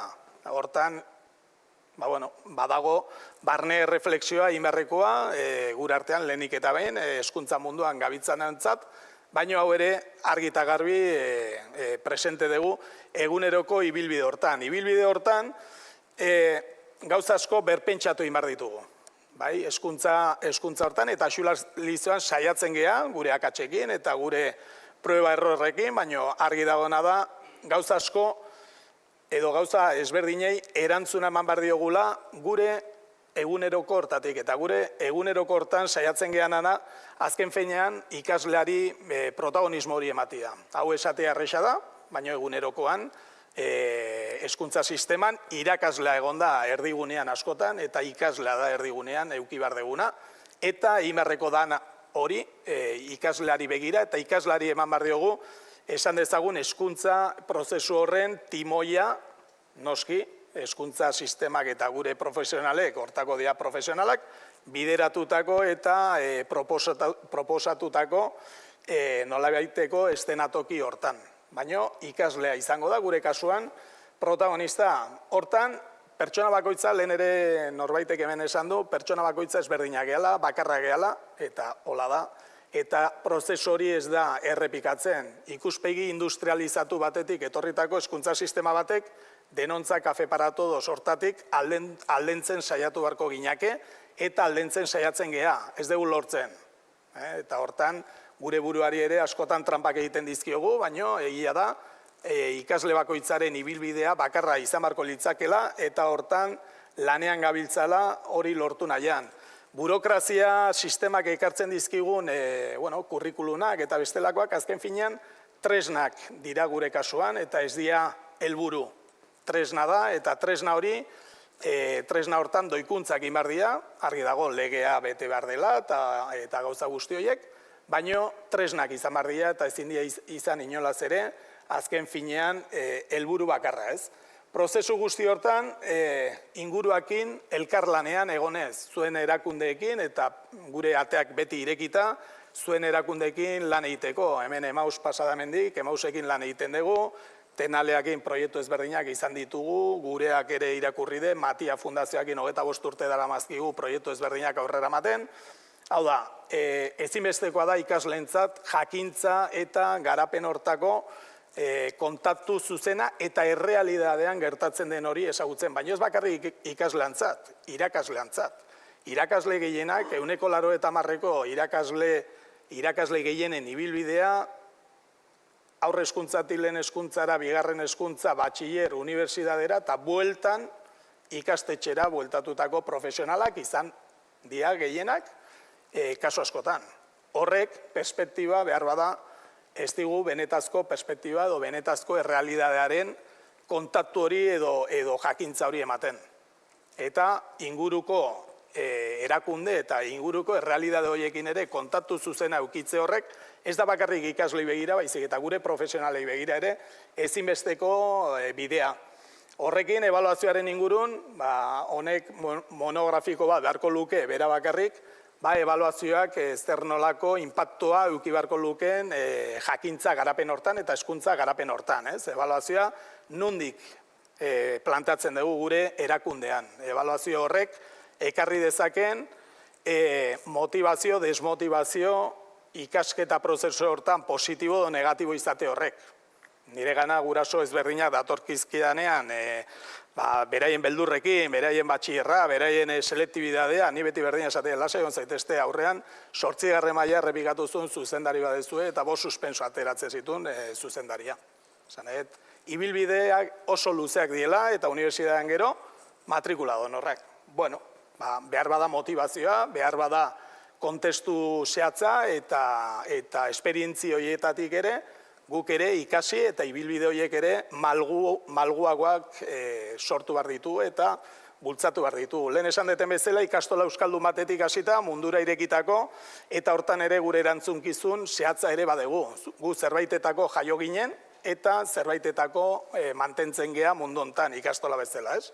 Gure hizkuntzarekiko, gure kulturarekiko eta gure gizarte hurbilarekiko ere inpaktu hori eduki eta hortan ere lanean jarraitzeko eta argi dagona ere ikasleekin ikuspegi kooperatibo hori garatu nahi baldin badegu profesionalekin ere bai, kodozentzia, kotutoretza, hortan behin da berriz garapen ezberdina egiten gabiltza, kotutoretza gure kasuan adibidez bigarren hezkuntzan bi pertsona tutori ikuspegi hortatik gizonezko, emakumezko, junior, senior, adin ezberdinetako pertsonak ere gure artean nahastu eta belaunaldi aldaketa hortan ere batek eduki dezaken onena eta besteak eduki dezaken onena eta ikasi beharreko horrek egin dezaken matx horrek, benetan sinisten dugu gauza oso onak eman ditzazkela, ez? Eta bai espazioa, bai inklusibidade eta bai ikuspegi hortara lehen esan deten pertsona bakoitza ezberdinak ean hortatik ere, gure ikastolak sortu behar ditun ekosistemak eta sortu behar ditun nolabaiteko eszenatokiak ezinbestekoak diela, gaur egungo errealidade eguneratu baten ikuspegi hortatik, ez?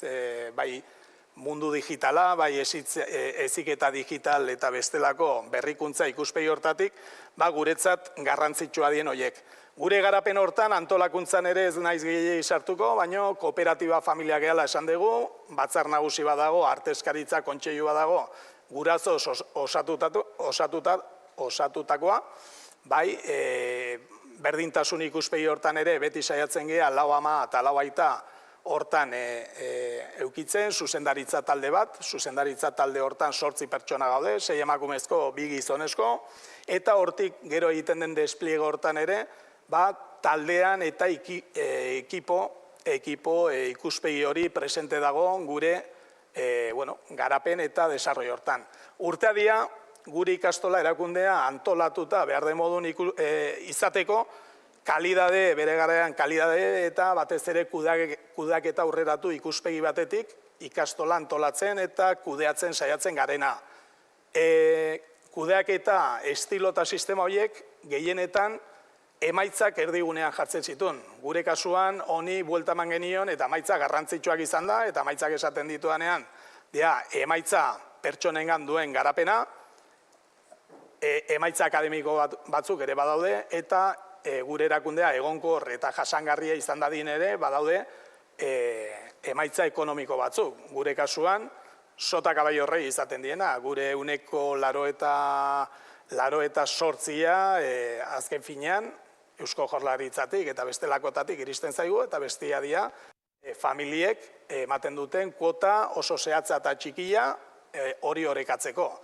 Azken finean, berri sota kabaiorrei, hor geratzen dena reinbertitu egiten da, eta ez dugu hor malgutasun gehiegirik izaten nolabaiteko mugimenduak egiteko. Baina pertsonak erdigunean jarrita beste elementu guzti horiek ere guretzat ezinbestekoak dienak. Gure familiak bezero hitza, igual ez da hola politikamente korrektoena, baina gure bezeroa dira. Eta gure bezeroari erantzun egoki bat eman nahi dugu. Ezinbestekoa den emaitza horietatik ere, berrikuntza ezinbestekoa gure eguneroko hortan eta horri ematen diogun garrantzia gizartean inpaktu hori ere eduki behar duelako. Eta berrikuntza nola ulertzen dugun ere ezinbestekoa da erakunde barruan ere lantzea. Segun zein galdetu, hontan ere konturatu ginen, berrikuntza segun zein galdetu nola ulertzen zuen, denok modu ezberdin baten ere ulertzen genula.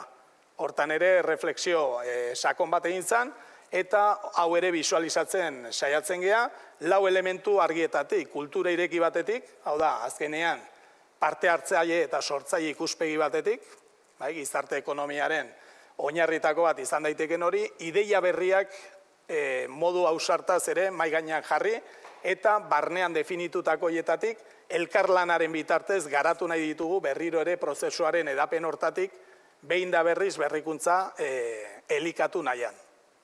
Orduan, guretzat ere, esan da bezala, berrikuntza elementua ezinbestekoa. Eta amaitzeko, ikastola bezala esan dugu guk nolabaiteko erantzunkizuna ere badegu, ez? Eta holako hitzaldi hitzaldietan eta ez da bakarrik gure erakundea aurkestea, baizik eta benetan zertako gauden eta zer den gure nahia. Gure nahia azkenean litzateke benetan ikastetxe refleksibo batzuk edo hoietan ere inpakto bat izatea. Pertsonalidade, autonomia eta erabakiak hartzeko aukera dugun eskolak, ikastolak eta ikastetxeak izatea, hortatik ere, jasangarritasuna ikuspegitik, jasangarritasuna esaten dugun hortatik ere, emozionalki jasangarriak ere badienak. Pertsonez osatutako erakundeak gea, hemen gauden danak, eta azkenian emozionalidade eta emozio guzti hori eta zer den jasangarritasun eta oreka emozional hori ere landu eta elikatu beharko genuke. Baita ere, helburu errealei erantzuten dien erakundeak. Ez kurrikulum batek edo ez dakizteinek finkatutako helburuei, baizik eta benetazko helburuak egunerokoan ematen dien helburu hoiei, balore erantsia ematen degunak eta gure ingurune hortan erreferente bihurtzen gean ikastetxeak. Ikastetxeak, gure kasuan ikastola, erreferenteak izan bar gea, astarna utziz, bai gure pertsonengan, bai gure familiengan, eta bai gure ondoko gizarte hortan, eta horren bitartez ere erakartzia, erakargarriak izatea, beti ikuspegi malgu eta harin batetik, azken finean gure inguru hori ere harina eta azkar aldetzen den horregatik. Beraz, beharko genukena, edo nahi deguna, eta hortako lan egiten dugu egunero, profesionalak, konprometituak, administrazioa, familiak, gizartea, eta hori da nahiko genukena. Azken finean, heziketa hezitzaile sistema konprometitu bat eta gizarte konprometitu bat bai hezkuntzarekin eta hezkuntza gizartearekin. Hori da, azken finean, gure nahia eta nahi deguna. Eskerrik asko.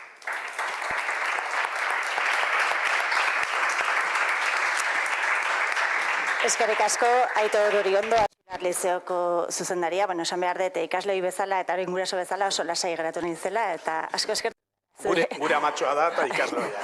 Kasualidade, kutsa, galderarik ez badago eta aurkezpen bloke honi eta bide batez goizeko jardunaldiari amaiera. Badia Berriren zuzendariak, Iñaki Zabaletak, hartuko du hitza orain. Egunon, eta eskerrik asko gonbidapen honegatik. Guretzat importantea da, Badia Berri proiektua ezagutaraztea ematea. Eta horretarako, aurkezpentxo txiki bat prestatu dut, puntu batzuk azalduz. Alde batetik ikusiko dugu Badia Berri proiektua zertan datza, nola heldu gara egoera honetara, zein da egungo egoera, eta ze ezaugarri nagusi aipatu ditzakegu daukala Badia Berrik, ez? Hori, nire ikuspuntu di, baina gero ere nahiko nuke jarri elkarrizketa bat gure ekoizpen arduradura den Mertxe, berak azalduko du bere esperientzia eta nahiko adierazgarri eta ondo azaltzen duen bideotxo bat da. Zer da Badia Berri? Badia Berri gizarteratze edo laneratze enpresa bat da. Gure helburua lan merkatutik urrun dauden pertsonei, lan merkatura gerturatzea da, eta horretarako normalean urtebete eta 3 urte tarteko kontratazio baten bidez, beraien gaitasun eta kompetentziak garatzen laguntzen diegu, beraien enpleagarritasuna hobetzeko. Leno ere aipatu dute beste kasu pare bat hortaz, ez? Badia Berri, Errenteri, Lezo, Oiartzun eta Pasaiako udalek, Oasoaldeako garapen agentziaren bitartez, estaturiko 100% jabetza publikoko enpresa bat da. Horrek esan nahi du, Badia Berri, forma juridikoa elkarte anonimo dela eta jabetza 100% publikoa. Oasoaldea garapen agentziak enplegu arloan duen hildo estrategikoek garatzeko duen tresna bat da, hau importantea. Ez dela kanpo dagoen zerbait, bizik eta garapen agentziak beraien estrategia garatzeko duen tresna da. Hor kokatzen da Badia Berri. Eta zehazki, gizarte egoera, hauleneko kolektiboak gizarteratzea eta lan munduratzea sustatzea duen hildo estrategikoa garatzeko. Non gaude kokatuak? Zehazki, Lezoko 103 industrialdean, bai? Gero, zein da gure jarduera, ez? Horre aipatu dure bai kateale gaiakoak, antzeko zerbait, ez? Guk iten deguna da, jarduera nagusia da, industria prozesu intensiboetan eskulana azpikontratatzea, batez ere, gure eskualde eta inguruko enpresei zuzenduta. Gure bezero industrialak, gure esparruan daude, bai Oarsoaldean edo Bidasoa aldean. Horre da pixka bat, zer dan Badia Berri, ez? Baina, horretarako Badia Berrik historia bat du, honea iristeko, gertatu izan dira urteetan zehar, gauza jakin batzuk, ez? Bazieran, 2005 urtean, Badia Berriren aurrekari zen Oarsotek gizarteratze enpresa sortzen da. Enpresa hau, Lezoko udalak, Oarsoaldea eta Rubitek enpresak sortzen dute. Hemen jabetza da publiko-pribatua. Badago sozio industrial bat, Oarsotek insertzio enpresa bultzatzeko. Orduan, ze jarduera egiten hasten gara? Batez ere, kautxo sektoreko piezen bizarkentzea, kautxoa. Horre, bezero printzipal nagusia izan duzan hasiera batean, Rubitek enpresa, baina bai egia da, gure eskualdean eta inguruan, kautxo eta plastikozko sektorea nahiko pixua izan zuela bere garaian, eta orduan, hor hasi ginen egiten lanak azpikontratatzen. Bigarren puntu nagusia izan litzateke 2019 urtean, Badia Berri enpresa izatera pasatzen da. Oarsotek alde batera geratzen da eta Badia Berri pasatzen da. Hemen bi puntu aipatu nahiko nituzke. Alde batetik, sektore konkretu batean lan egiteak suposatzen duen arriskuak, ekiditzeko edo kentzeko eta jasangarritasun bat bilatu alizatzeko, erabakitzen da diversifikazio estrategia bategatik baten alde apostu egitea adosten da, ez? Arriskuak egiditzeko eta proiektu jasangarria izateko. Lehen aipatu dure bai kateale gaiakoak, gu alde batetik bi diru sarrera ditugu, bai merkatuarena eta diru laguntzena. Bai merkatuaren arabera nola mugitzen da, proiektua askotan, egoera komplikatutan jarri dezake, ez? Eta bestetikan, une honetan erabakitzen da Badia Berri 100% enpresa publiko izatea eta Oarsoaldearen bidez kudeatzea erabakitzen da. Gero ere, hemendik 2019 urtetik eta diversifikazio hau laguntzeko, aipagarria da ere, erakunde publikoetatik jaso dugun babesa eta bultzada, ez? Alde batetik, aipatzeko, Foru Aldundiak elkarrekin lanean proiektuarekin inbertsioetarako laguntzak bideratu digute, eta gero ere Eusko Jaurlaritza lanbideren bitartez ere berpiztu proiektuarekin, gure bezero berriek erakartzeko edo lortzeko lortu dugu diru laguntza horrek inbertsio jakin batzuk egitera eraman gaitu, ez? Orduan, lortu dugu pixka bat, bezeroak erakartzea, ez? Horrek egungo egoerara eraman gaitu, eta, pixka bat egungo egoeraren argazki bat egiteko, lankideen edo langileko purua gaur egun Badia Berrin 50 langile gaude, hauet 5 egiturakoak dira, 5 egiturakoak direnak, 25 dira insertzio prozesuetan dauden kontratuak edo langileak, eta gero ere enplegu programak ere bideratzen ditugu, eta hor ditugu beste 10 lankide. Gure helburua hemendik epe 2 urtetara, 50 tamainuko enpresa izatea da. Gero, barne antolakuntzari dagokionez, guk antolatzen ditugu arloak, daukagu ekoizpen arduradun bat, mertxe dela, gero ikusiko duguna bideoan, eta gero, bezero edo sektore desberdintako arduradunak ditugu, bale? Arduradunabek, beraien kargu dituzte, prozesu horietan dauden pertsonak, baina gero ere, aipagarria da ere, pertsona horiek badutela aukera beste postuetan parte hartzea. Horregatik, guretzat hemen importantea da ikasketa prozesu bat. Ez da hainbeste bideratua ekoizpenaren, askotan guk arazori izaten dugu, ez? Ekoiztu behar da, bezero erantzun bertzaio, baina garrantzitsuena guretzat da beraiek gaitasun horiek ondo garatzea, ez? Zenbat egun ditugu 7 bezero, eta, bintzat diversifikazioa ikuspuntutik nahiko ondo daukagu diversifikatua. Batez ere, zein sektore edo merkatutan gaude, kautxu eta plastiko sektorea, betiko gure sektore tradizionala esan dezakeguna, elektronika sektorean gaude ere, errailgintzan gaude ere, baita ere altzari sektorean ere zerbait egiten dugu, erraminta sektorean ere gaude, eta birziklatzeko lan txiki batzuk egiten ditugu. Badugula ja zabaldua bezero kopura. Egila da, bai tamainagatik eta bai iraupenagatik bezero desberdina ditugu. Gu finkatzen gari, gu nahiko genuke, alik eta bezeroak iraunkorra izatea denboran zehar, baina batzutan suertatzen da, hilabete batzutako lana bakarrik izatea, edo urtebete batzutakoa, baina gu behintzat diversifikazioaren ikuspuntutik, nahiko konten gaudez. Eta aipatu ere, guretzat ere diversifikazioarena, leheno aipatu dukatalea jakoak, ez da garrantzitsua bakarrik jasangarritasun ikuspuntutik, baizik eta gure enpleagarritasun prozesu horretan aberazten duen prozesuak barneratzea, prozesu desberdinetan lan egiteak gure lankidei asko laguntzen die, hori importantea da. Eta gure lan eremua 1000 metro karratuko pabelloi batean egiten dugu, bai? Zeintzuk konsideratzen ditugu edo ikusten dugu dirala Badiaberriren ezaugarri nagusiak. Nik hemen 4 ezaugarri, 5 aipatuko nituzke. Lehenengo, lan konziliazioa.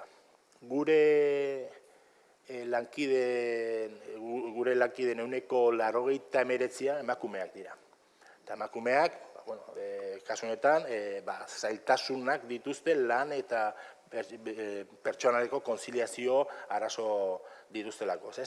Eta horregatik, guretzat, oso garrantzitsua da konziliazioaren ikuspuntua. Apustu fuerte egiten dugu, beraiek, ahalik eta hoberen egokitzea gure beraien errealitatera, edo beharretara, hobeto esan da.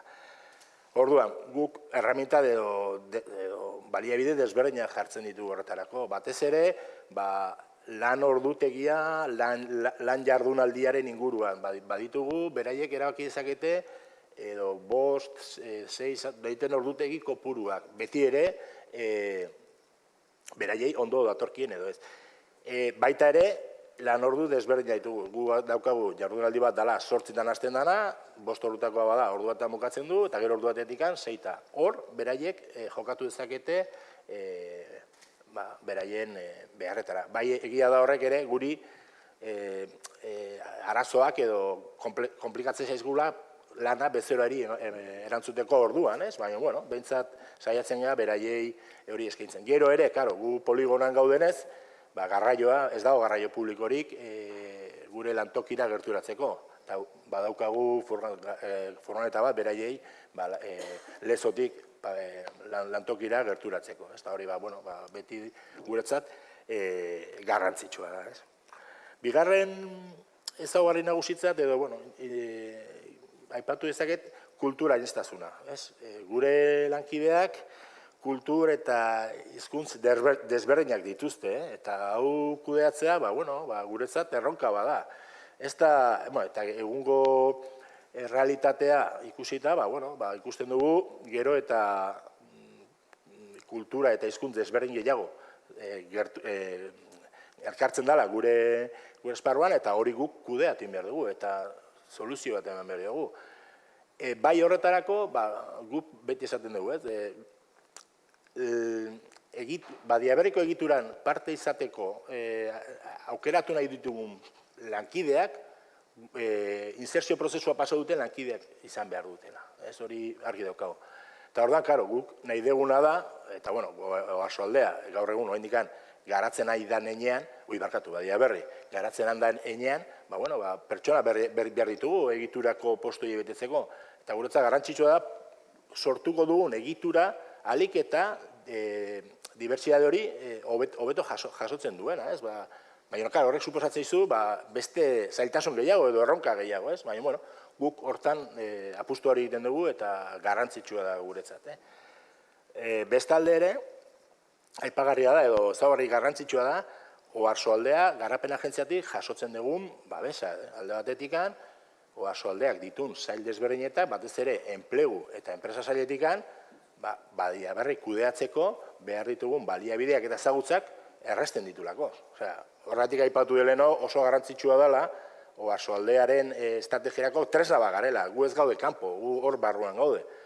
Eta orduan, gu gure lanak garatu ahal izateko, ezinbestekoa da, Oarsoaldeak jartzen dituen baliabideak eta ezagutza hori, ez?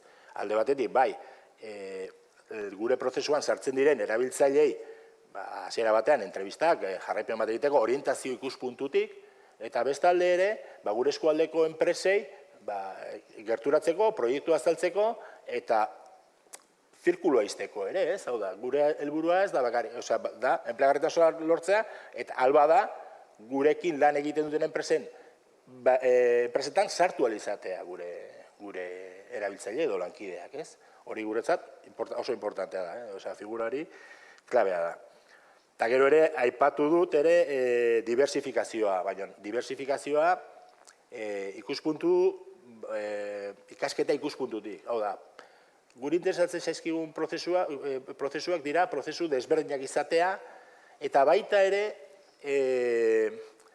elkarlan kompetentzia garatzeko prozesuak izatea. Hau da, ez izatea postuak batek lan bakarrik egiten duna, baizik eta elkarlanean egiten diren prozesuak. Horrela, beraiek ere asko aberazten dira, askotan arazo handienak izaten dira harreman pertsonalak edo lan egiteko orduan jendeekin lan egitea ohitura falta dute, eta guretzat hori, eta probatzen nahi, hori erresten badiogu, beraiek lan merkatura ateratzeko orduan, askoz hobeto ibiliko direla, ez?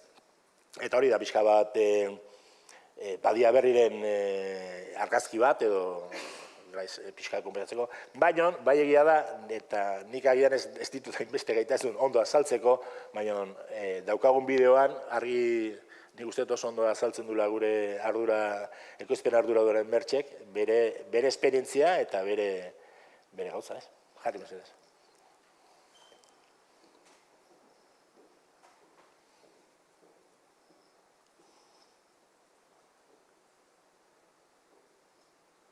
Y tengo 2 hijos. Con 26 dejé el trabajo y no empecé hasta los 41 que me separé. Aquí en Badia... Euskeraz azpi titulatuta dago.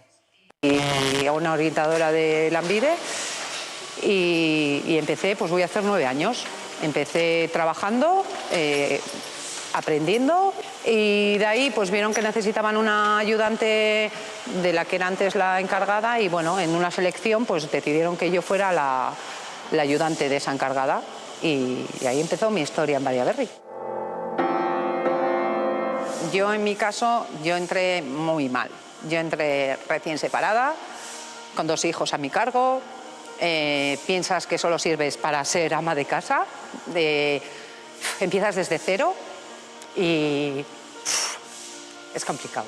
Pero bueno, el hecho de saber que estás ayudando a otras mujeres como tú, pues yo me voy a mi casa y duermo tranquila, eso es lo que me vale. Bueno, yo intento enseñar pues todo lo que he aprendido, así como en el caucho, como en el plástico, como todo. E intento, pues eso, que cuando ellas salgan de aquí, dentro de 3 años, pues por lo menos estén orgullosas del trabajo que se ha hecho aquí con ellas. Al final aquí somos muchas mujeres, culturas diferentes, entonces, a veces es complicado, es como diciendo, a ver, ¿qué me pasa hoy? Muchas me dicen, tú eres como mi madre o eres como mi profesora. Yo el hecho de saber que han salido de aquí y han encontrado algo, para mí es como, lo he hecho bien. A mí me ha pasado aquí, ha habido hombres trabajando, porque ahora somos muchas mujeres, pero ha habido hombres y no les gusta que una mujer les mande. Ha habido alguno que hasta te ha dicho, yo soy mayor para que tú me mandes. Ya, yo no vengo a mandarte, yo solo vengo a enseñarte lo que yo sé, enseñarte. No vamos quitando el puesto a nadie, o sea, si yo creo que para ascender no hay que pisar a nadie, cada uno se tiene que ganar su puesto o su trabajo sin pisar a nadie, entonces yo creo que si todos pensaríamos un poquito así, pues iríamos mejor. O sea, no creo que las mujeres hemos venido aquí para... No, pero bueno, si nos ayudamos un poquito los hombres y las mujeres, pues estaría mejor la situación. Si en vez de 30, que creo que somos ahora, si puedo tener 50, mira, eso es lo que pido. Poder tener más mujeres y bueno, y hombres, pero sí, más mujeres, que creo que lo tenemos más difícil en el mercado a la hora de ir a trabajar por el hecho de que tenemos unos hijos que cuidar. Que crean que es que no son unas mantenidas, que ellas pueden, que solas podemos, con compañía bien, pero que solas también podemos y que tienen adelante. O sea, si yo he podido, puede cualquiera. O sea que...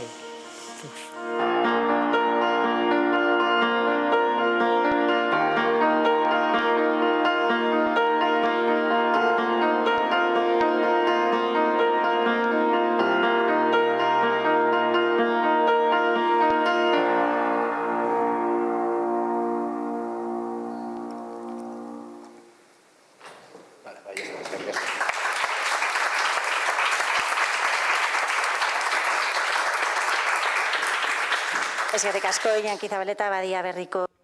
Pues muchas gracias. No sé si hay alguna pregunta. Pues muchas gracias a los cuatro.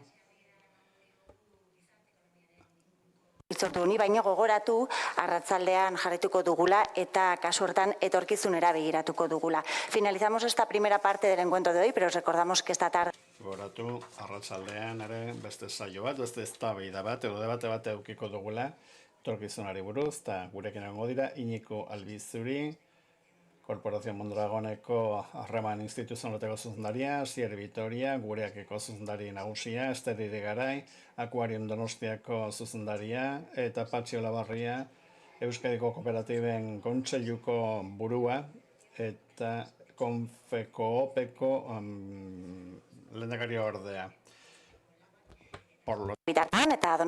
Esperamos aquí a las 4 con la moderación de Kepa Corta, director de la Oficina de Estrategia de Donostia.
Bueno, arratsaldeon. Bueno, arratsaldeon, hemen zaudeten hoi eta kanalean entzuten ari zareten guztiei. Arratsaldeko ekitaldia ekonomia sozialaren etorkizuna. Guk guain eztabaida bat edukiko dugu, eztabaida horretan irudi desberdinak edukiko dugu eta irudi horiek dialogo baten erekiko dugu, ez? Tenemos hainbat esperientza ditugu ekonomia sozialean. Hauxe da topaketa hauen lelo nagusia, baina elkarrizketa nahi dugu egin horren etorkizunari buruz. Ikusteko nola planteatu dezakegon gai hau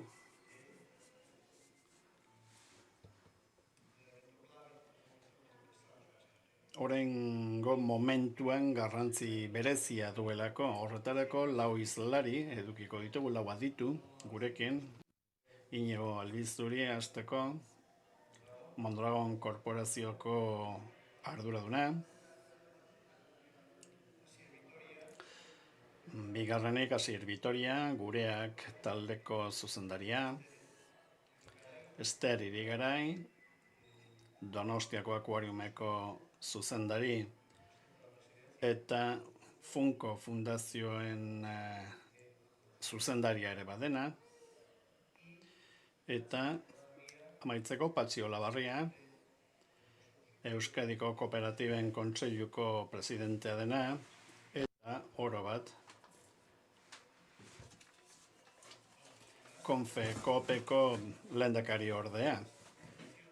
Beraz, hasiko gara txanda bana egiten, zelari bakoitzak bere txandatxo bat egingo du hasteko, eta gero elkarrizketari ekingo diogu ekonomia sozialaren etorkizunaren inguruan beti bezala.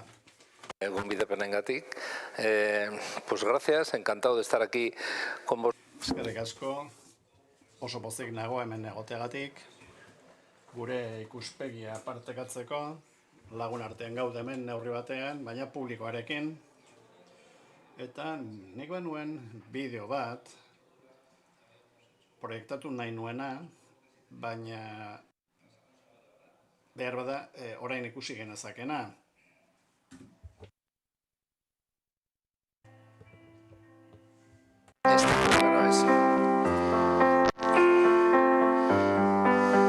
Este es de Asier. Hain bide luzea, hitzez adi.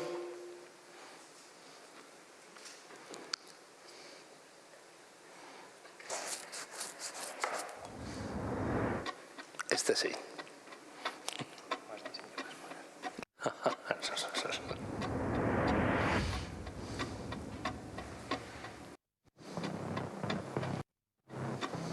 El reloj sigue avanzando. Y ahora en el presente. ¿Quieres saber qué hacemos?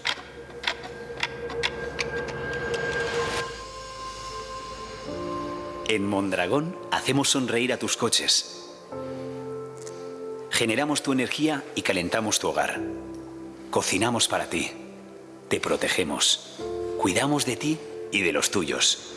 Y tu entorno. Creamos obras de arte. Y ayudamos a quien lo hace. Te enseñamos otros idiomas. Te damos caprichos y nuevas experiencias. Te queremos. Y sabemos que contamos muy poco lo que hacemos. Por ejemplo, quizás no sabías que 1 de cada 10 coches del planeta lleva nuestros componentes.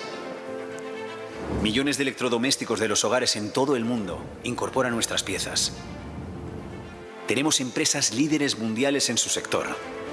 Hacemos desde lo más grande hasta lo más pequeño. El 90% de los aviones en el mundo llevan nuestras soluciones tecnológicas. 1 de cada 4 patentes de innovación en Euskadi lleva nuestro sello. El 60% de los trenes del mundo tienen piezas hechas con nuestras máquinas. Y ya hemos llegado a Marte. Y pronto estaremos en la Luna. Sí, en la Luna. pero también estamos en tu día a día. Millones de personas hacen sus compras semanales en nuestros establecimientos. Y otras tantas nos han confiado la gestión de sus finanzas. Miles de jóvenes estudian con nosotros y nuestra universidad es pionera en formación dual. Y aquí seguimos haciendo cosas. Somos cooperativa. Nosotros tomamos las decisiones en nuestros centros de trabajo y lo hacemos tratando de ser coherentes con nuestros principios. Sí, los centros de decisión están aquí. Aquí, muy cerca de casa. Y desde nuestro entorno hemos llegado a todo el mundo. Somos un proyecto global, con presencia en más de 150 países. Cuidamos el planeta y a quienes lo habitamos. Intentamos dejar un legado mejor a las nuevas generaciones. Nos empeñamos en ello, generando proyectos cooperativos y sostenibles. Nuestro proyecto es diferente. El cómo y el para qué determinan nuestra forma de hacer las cosas. Somos lo que hacemos. Humanity at Work. Somos Mondragón.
Bueno, luego os haré las preguntas.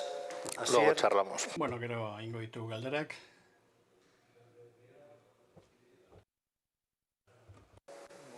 Gurekin kontatzeagatik, guretzako aukera ezin hobea da, oso gertukoak diren beste agente eta entidadeekin, mota honetako elkarrizketetan parte hartzea.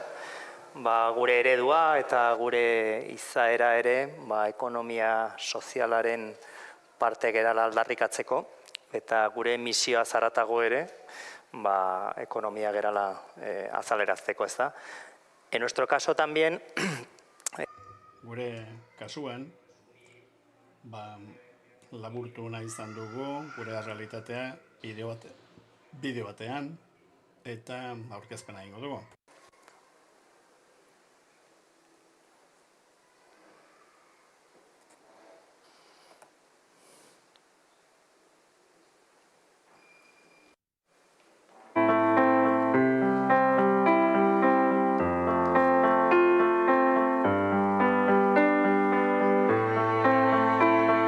Bide luzea, hitzez adieraztea, ze zaila. Baina nonbaitetik hasi behar. Gureak, atzegi elkarteko guraso batzuen ausardiari esker sortu zen. Guraso horiek, desgaitasun intelektuala zuten, euren seme-alaben integrazioan urratsa handiak eman zituzten. Enpresa pribatu bat sortu zuten. Euren seme-alabek lanaren bitartez, gizartean inklusio erreal bat izan zezaten. Hasieran, sektore industrialean murgildu ginen. Inguruko enpresentzat lan egiten genuen, eta begira noraino heldu garen.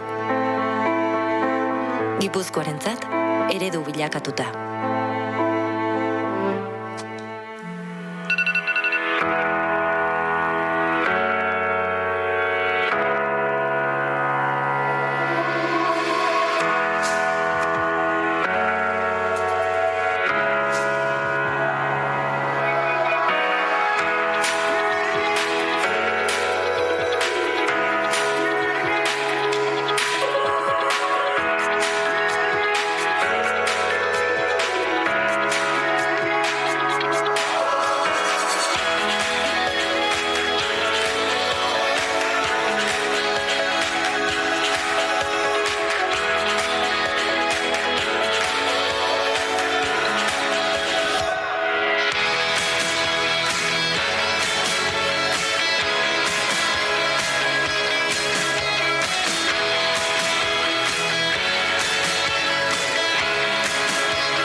Arlo tekniko industrialean egiten dut lan, proiektu arduradun gisa.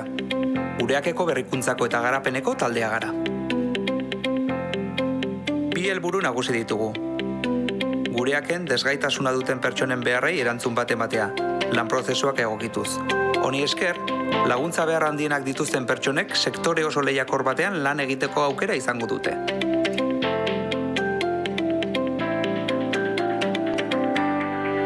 Enpresarruntetan, pertsonak dira lanpostura egokitu behar direnak. Gureaken berriz, lanpostuak pertsonara egokitzen ditugu, edo nork bere gaitasunak landu ditzan.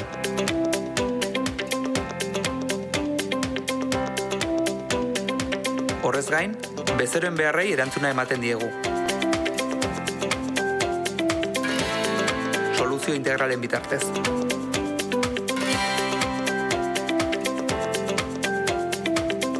Gure dibertsifikazioari esker, eskatzen digutenez gain, zerbitzu gehiago eskaintzeko gai gara.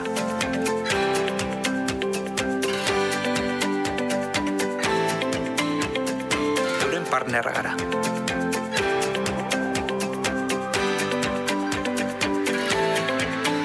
Gureak zerbitzuaken egiten dut lan.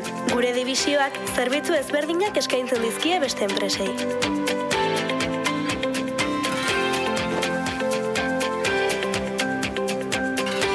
Ostalaritzakoak detaile guztiez arduratzen gara.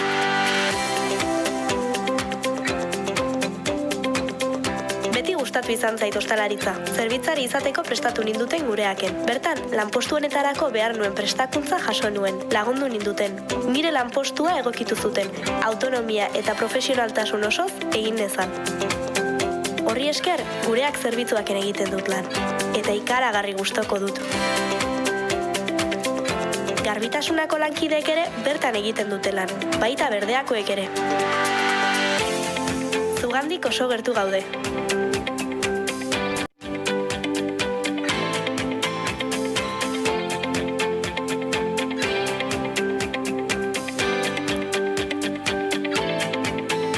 Hainbeste lekutan gaude, egunero gai garela erakusten.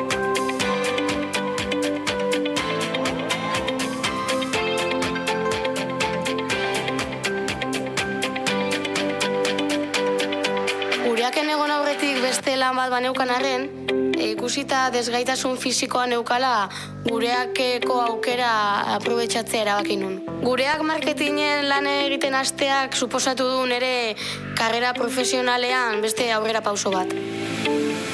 Profesional bezala ikasteko eta garatzeko aukera eman dit. Hasieratik nire ikasketengatik eta ezaugarriengatik bagenekien gureak marketing online departamentuan lan egingo nuela, eta nire gaitasunen araberako proiektuak esleitu dizkidate.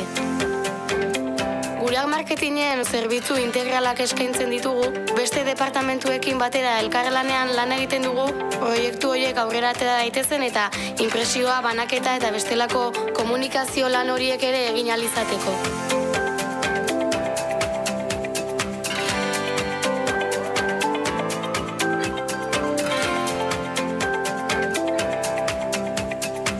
Desgaitasuna duten pertsonei laguntza eskaintzea da gure lana. Garapen pertsonal eta profesionala izan dezaten. Gure helburua pertsonen gaitasunak lantzea eta eurentzat egokienak diren lan aukerak topatzea da. Gureak itinerarin orientazio zerbitzu profesionala eskaintzen dugu. Pertsonek gureaken edo kanpoan izan ditzaketen lan aukerak edo aukera okupazionalak aztertzeko.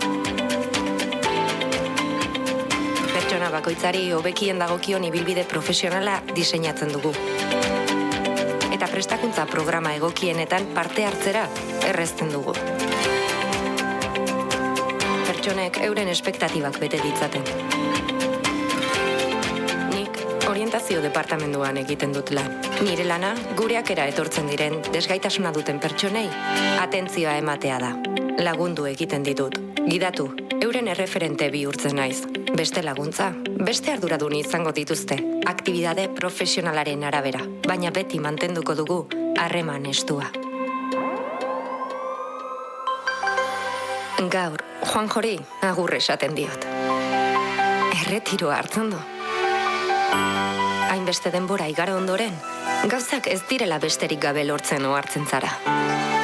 Lorpen txiki bakoitzaren atzetik lan asko egonda. Ilusioz eta esfortzuz beteriko urteak izan dira. Juanjoren moduko milaka istorioei esker, egunero, danen artean gizarte hobeagoa eta justuagoa lortzeko gai garela erakusten dugu. Harronago enpresa handi honen parte izateaz. Lanean jarraitzeaz. Desgaitasuna duen pertsona bakoitzak bere bidea aurkitu arte.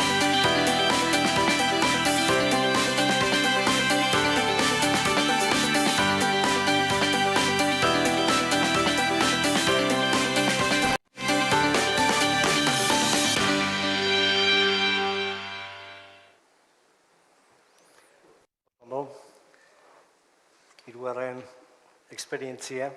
La tercera experiencia viene de la mano de Ester Irigaray. Zuekin egotia arratsalde honetan, ez bakarrik parte hartzen duten lagunekin, baizik eta bere etxetik edo lanetik ikusten gaituztenekin nahi bai. Hemos empezado muy bien con unos vídeos preciosos. Ondo hasi gara, bideo zoragarri batzukin, baina beste batzuk ez gara hain teknologikoak, guk ez daukagu bideorik, eta PowerPoint bat erabiliko dugu, saiatuko naiz pixka eta entretenigarria izan dadin. Pentsatzen du mundu guztiak ezagutzen duela, akuarioa, baina gutxik dakite fundazio bat dauela atzean, ea kargatzen den aurkezpena, eta horrela labur-labur kontatuko dizuet zer den gure fundazioa, eta nola egiten dugun lan. Hasiko naiz nola nahi ere, kargatzen den bitartean.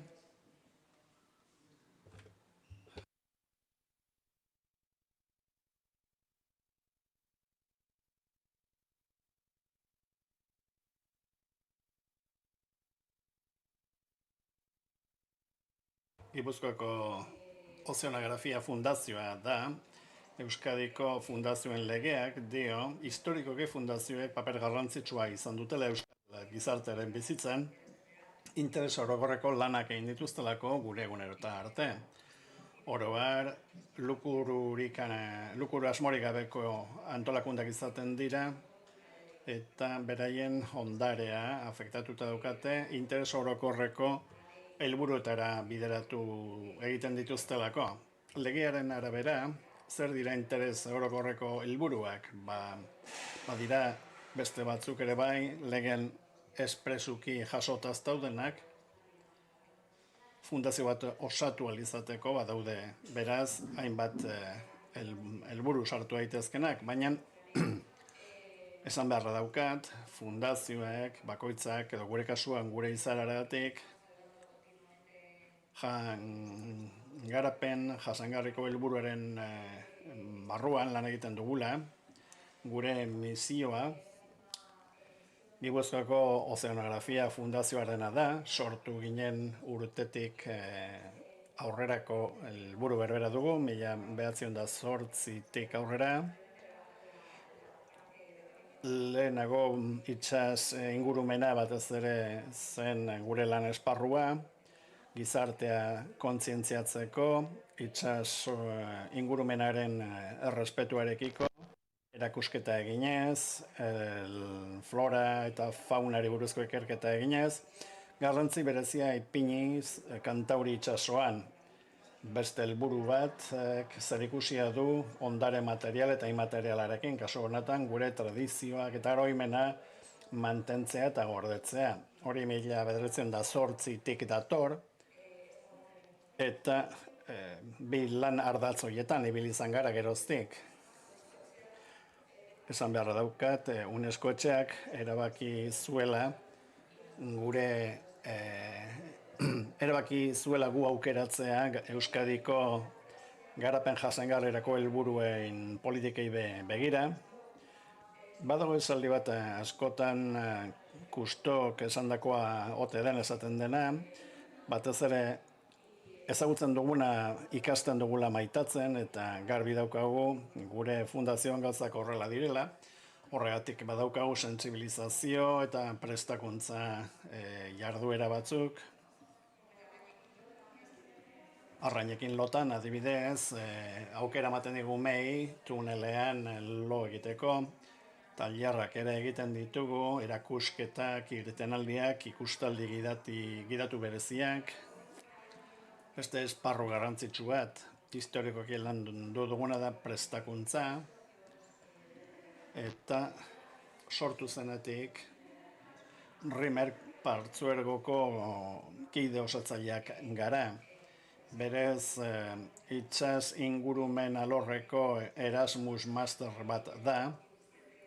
17 promozio pasatu dira mundu osoko ikasleekin. Euskaldunak promozio bakoitzean bat izango dira, eta gainontzeko guztiak Asiako hego mendebaldekoak izaten dira. Behar da, bertako itsasoen egoera okerrago dagoelako, orduan gure asmoa da, han dagoen jendea prestatzea, han lan egin ahal izateko. Hainbat proiektu dauzkagu, dortoken berreskurapena, derrekuperazioa, itsas ikerketa, 2 ikerlan egin ditugu, adibidez aurten, badugu Interreg proiektu bat, 3D pare izenekoa, arrezife artifizialak epini ditugu, Europako zenbait lekutan, eta gure instalazioetan ere ikusi daiteke horren informazioa. Divulgazio historikoa ere oso garrantzi handiko esparru bat ere bada.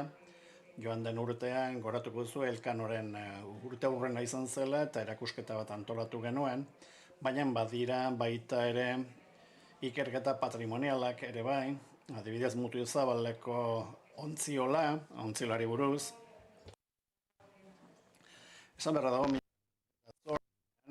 sortu zela fundazioa, Donostiako gizon ospetsu batzuk kezkatuta zeuden arrantzaleen eta arrantzaren egoeraz, eta erabaki zuten Gipuzkoako Ozeanografia elkartea sortzea, 1912an estatu osoko lehen arrantza eskola sortu zen Donostiako eskolan, arrantzaleak prestatzeko, gehiegizko arrantzari buruz ere bai, jakina, 1912an ez geunden bizirik, baina gure fundazioa beti oso aurreratuta egon da, horri dagokionez ere bai. 15ean ipini zen martxan gure lehendabiziko ikerketa laborategia, Espainiako Ozeanografia Institutuarekin batera, eta hainbat laguntza ekimen ere bideratu dira arrantzaleentzat eta haien familientzat. Honekin esan nahi dut, erakusketa alderdiaz gainera, mundu guztiak ezagutzen du, badirela beste hainbat lan esparru ere bai, hemen dauzkazu zenbait argazkizar, eta gaur egun, esan beharra dago, 325.000 bisitaritik gora dauzkagula urtero, 140 emakum gizonak eta izaten dira,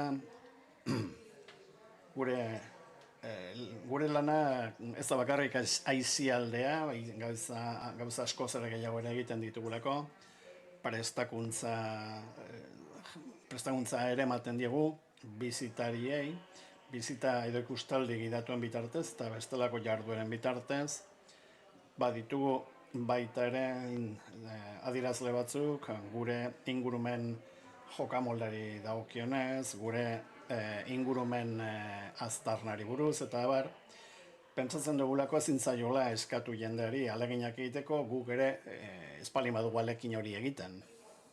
Eta bukatzeko, esaldi bat, Euskaldunen historia ezin da itsasorik gabe ulertu, eta hori ere gure leloa da.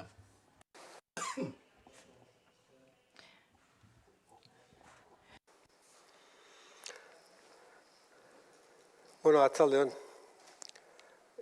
Nik ez nekien bideo zaudenik, nik era klasiko batetan, eta ziurazko beste kutsu instituzional edo pixutzu bat emango diot, baina nik usten dut beharrezkoa dela ez. Eta lehen da bizi, nahiko nuke pixka bat testuinguratzea gaurko zaioa ez da. Eta horretarako egin dudan gauza bakarra izan da, nik Konfeko batek nator, Euskadiko Kooperatiben Konfederaziotik, eta Konfekop da Euskal Gizarte Ekonomia Sareko presidentea ere bai. Eta hortik, presidentzia horretatik abiatuta nahi nun gizarte ekonomia bere osotasunean abiatzea, ezta? Zeratik egiten duen, bai. Hauek datuak dira, hala, etxo markatu. Hasi gara. 2021 askotan hitz egiten da gizarte ekonomia, baina herri txiki honetan ere datu batzuk ematea importantea da. Datuak ez dute dana esaten, baina bai pista batzuk ematen dituztela, ezta? Kasu honetan 2000-tik gorako enpresa, bai? Enpresak gogoratu, handiak edo oso txikiak, edo oso handiak direla, askotan zenbatu egiten dute berdin, baina pixu diferente izaten dute. 83.000 enplegu zuzen zergatik izaten dugu, horrez gain inguru ere sortzen dutelako hainbat enplegu, 13.000 euroko fakturazioa. Eta hor, zuen eskubi alden duzute pixka bat gizarte ekonomia zare hori zeintzuk osatzen dugun pixu, estadistikoa da, horrek ez du esana, ez diona ezarrekentzen bat ez bestei, baizik eta famili baten argazki da, eta nahi nun gaurko argazki nire azalpena famili argazki horretatik, bai? Zeratik orain, aipatuko ditu dudan hainbat elementua, lotura izango dute, lehen iniko adierazi dituen zemei gauzekin, ezta? Beraz, kontestu hori adierazita, ez da pixkat gurean gizarte ekonomiak, zareak azonetan, zenbat zer realitate anitza eta desberdina dan, eta zenbat enplegu eta zenbat enpresa, hortik haratago murgilduko naiz konfederazioko datuetan, bai? Kasu honetan 2022ko datua dira, guk bazkideatuta 1.400 kooperatiba ditugu, bai? Guztira 11.000 egun kooperatiba, 60.000 enplegu zuzen, eta 1.500.000 bazkide, bai? Hor, pixu handi bat konsumoko kooperatiba batek dauka. Eta ziur asko hemen gauden guztiok daukagu ondoan, edo patrikan askotan jakin gabe kide garela, ezta. Datu horiek horrela izan da, konfederazioari buruz hitz egiterakoan, nik nahiko nuke pixkat aniztasuna, ezta. 1.400 horretan daude, lehen, era hain berri eta politan ikusi dugun besteak beste Mondragoneko kooperatibak, bertan daude, 1.400 horietan, baina hemen adierazten du zenbait elementu, ez? Elkartzen dira izaeragatik, eta datua oso importantea da, ez? 1.209 dira lan elkartuak, zezan nahi du, kooperatibizatzen dena da lana dela, bai? Eta hori importantea da, zeratik gure herriko berezko ezaugarri bada. Beste zenbait lurraldetan egoera hau ez da ematen. Horrekin batera, eta horre ikusten dituzute zenbait datu, badaukagu pixua irakaskuntzan 89. Datuak ekarri ditu pixka bat, neurri bat hartzearen, eta hor bertan ikasleak ditugu 74.000 ikasle ditugu irakaskuntza kooperatibatan. 7.000 ikasle gelak 3.000 gela.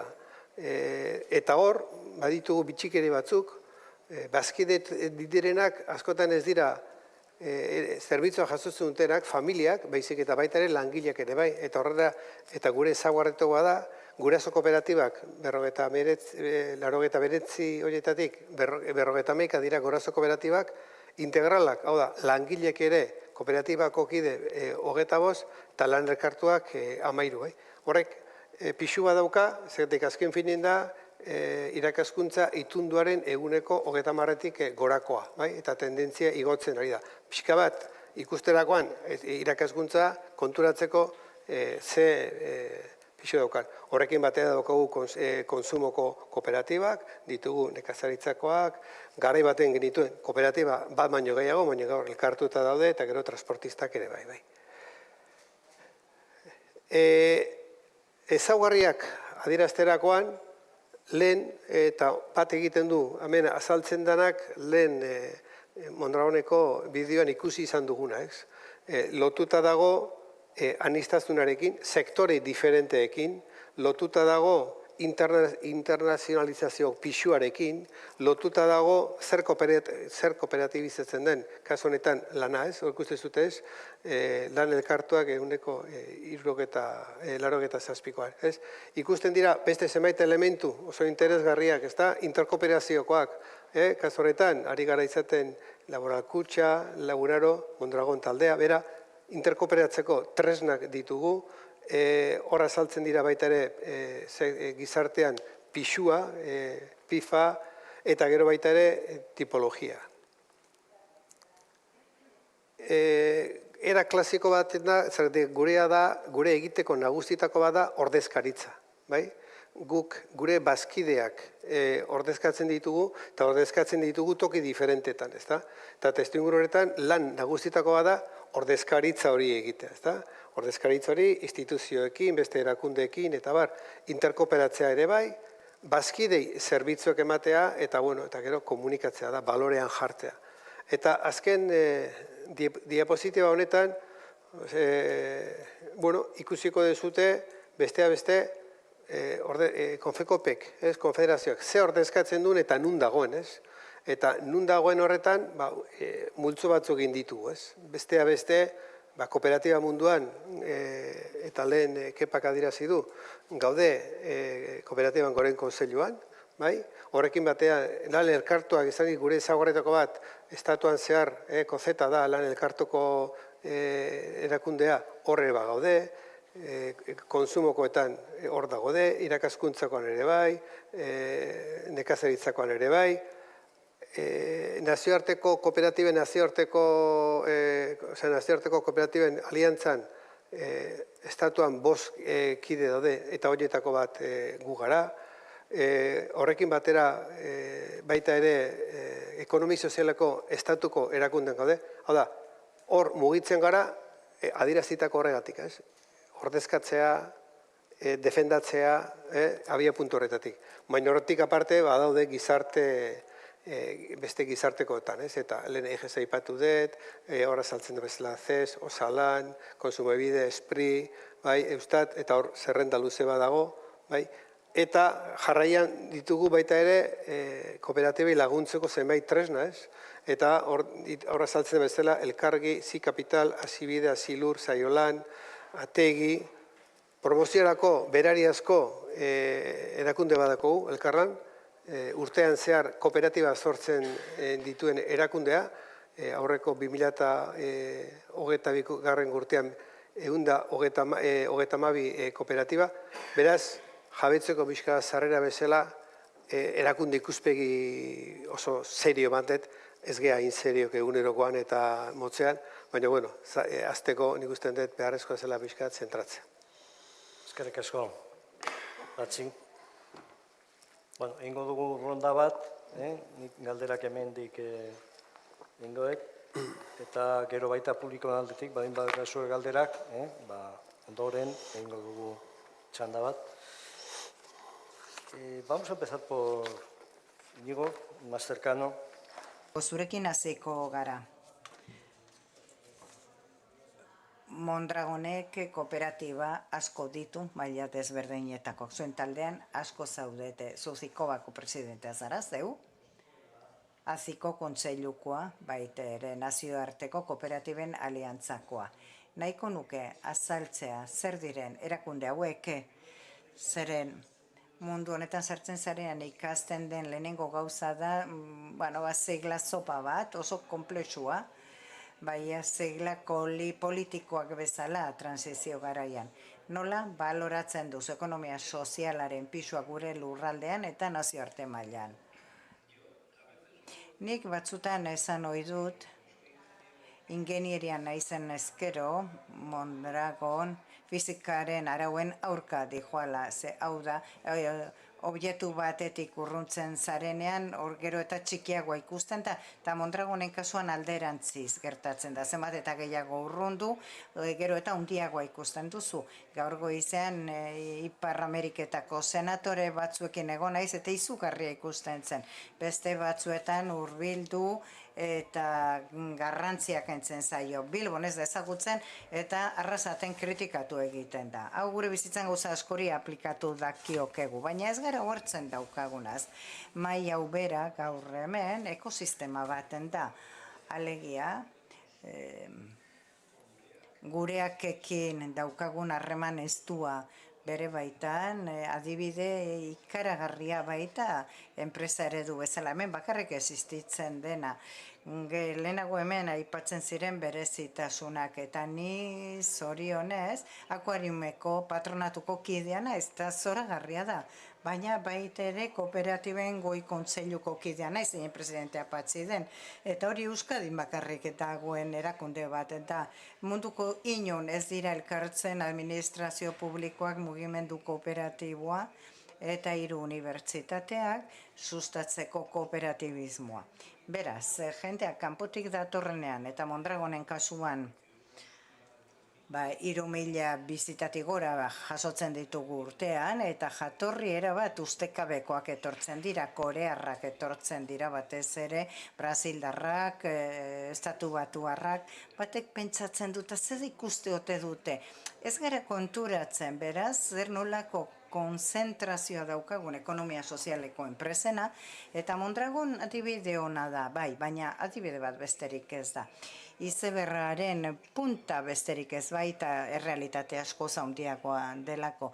Eta Jose Maria jaunaren lan bikainaz aparte, ezin dugu ahaztu Euskadiko kooperatiben legea, Euskal Erakundeen gertautasuna, eta horrek guztiak osatzen du hau, eta horregatik jendeak nazioarte mailako erakundeetatik eskatzen digu parte izatea, mundu mailan erreferente bat garelako, horrela ikusten gaituzte. Eta beste negozioak egiten ditugun bezala egiten dugu hori ere. Alegia, lanarekin eta apaltasunarekin egiten dugu lan. Eta baita ere, jone aipatu nahi dut, Sociedades Anónimas Laborales, alegia, ekonomia sozialeko familia garrantzitsu bat, eta horre ere partekatzen ditugu balio hauek. Eta jendeak nahi du parte hartzea, adibide bat garelako nazioarte mailan, eta ez gara horretazo hartzen. Eta orduan, uste dut erantzukizun baten daukagula, gero eta handiagoa, orain gutxi, esaten zidaten estatu batuetan, jendeak, munduak Mondragon gehiago behar dituela. Eta egia da, krisi bakoitzeko, desberdintasun sozialak handitu egiten direlako, mundu guztiari esaten diogu, elkartasuna eta mundu aldatu behar dugula aldatzen dugu, baina okerragora. Eta hemen gauden bezalako enpresa asko behar ditugu, maila lokaletik globalera iristeko, eta hori da erakunde hauek egiten dutena. Eta zentzu horretan nazioarteko ikuspegi hau,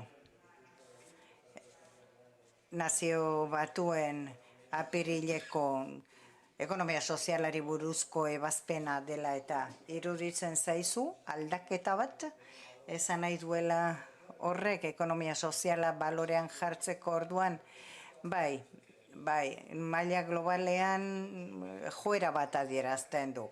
Ez dugu ahaztu behar, Europa dela munduko erregio bakarra, zutabe sozial garbikian zemandakoarekin, beste poloek, ez estatu batuek, ez da ez noskitzinak ere ez daukatelako. Eta ez gara konturatzen behin gehiagotan barrutik, baina hor politika sozial multzo handi baten dago, adibidez Sozial Ekonomia Akzion Planen, oso garrantzitsuak direnak eta horiek aldarri baten dira. Eta errealitatea garrantzitsuak dauzkagunean gureak bezalakoak, jendeak ezagutzen ez dituenak, baina sartzen dituzunean hitz berriak jendeak galdu egiten da. Eta orduan, lehenago ez da reakzioen, odezen kontu hau, odezen hau 1906 bagen eramatzen, baina ez genien odezeak behitzen. Eta hemen gauden enpresok, Mondragonek ere bereziki, badaukagu gai bat, jasotakoaren balorea, alegia, kate baten zati zarenaren kontzientzia edukitzea zeinen garrantzitsua den. Gure enpresetan jaso duguna beste batzuek egina da, eta guk hobetu egin behar dugu, eta hori jasangarritasuna da.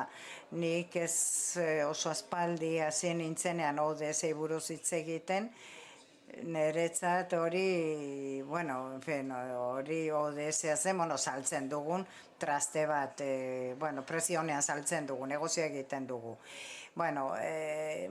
Garapen jasangarriaren neurgailuak dira. Helburua gauza bera da, erantzukizun sozial badaukagu enpresak, enpresek, pertsonek, erakundeok, gure komunitatekin, eta batez ere planetarentzat konturatu baikara, orain oso denbora gutxi, guztiona dela, eta amaitzen dela. Eta marketing eta zaratatik haratago, hemen badaude enpresak, beren ADN-ean, gero etorkizuna hitz egin dezakegu, baina kasu honetan etorkizuna errealitateen gainean sustraituak daude. Zeinetan jasangarritasuna esplikatzen duten. Dauden personak lanaren bidez gizarteratzeko dauden moduen adibide argia da. Eta duen dimensioa benetan harrigarria da guretzako. 6.000 langile baino gehiago. Know-how ikaragarria duen eredua izan arren, badirudi zuen eragin eremuan, hau da Donostian eta lurraldean, ez garela egiten duzuen lan horren eta duen eraginaren kontziente. Izan ere, non leudeke desgaitasun egoeran dauden pertsona horiek zuen enpresetan lan egingo ez balute, nola baloratzen dugu hori? Askotan ez geha konturatzen, azkenean ze dimensioa dauka zuen. Eta da beste eredu bat, esako nuke ez, adibide, baizik eredu bat, ez? Nik ez nuke esango ez gerala baloratuak sentitzen, ez da, gureak eta gureaken antzeko entidadeak hemen Gipuzkoan, bai Kate Alegaia edo Zutargi eta gureak. Nik uste dut gure funtsa, gure balioa daukagu gizartean, gure egunerokotasunean, baina egia da, dimentsio aldetik, askotan da errealidade bat igual ezagutzen ez dana, ez da? Kasu honetan gureaken, gaur goizean, hor bidean azaltzen zen bezala, ez da? Goizean alarma jotzen du bakoitzaren etxean, eta 6.000 persona gerturatu dira gureaken lantokietara, gureaken aktibidade ezberdinetara, ez da? Eta 6.000 pertsona horietatik 93ak desgaitasunen bat duen pertsona da, ez da?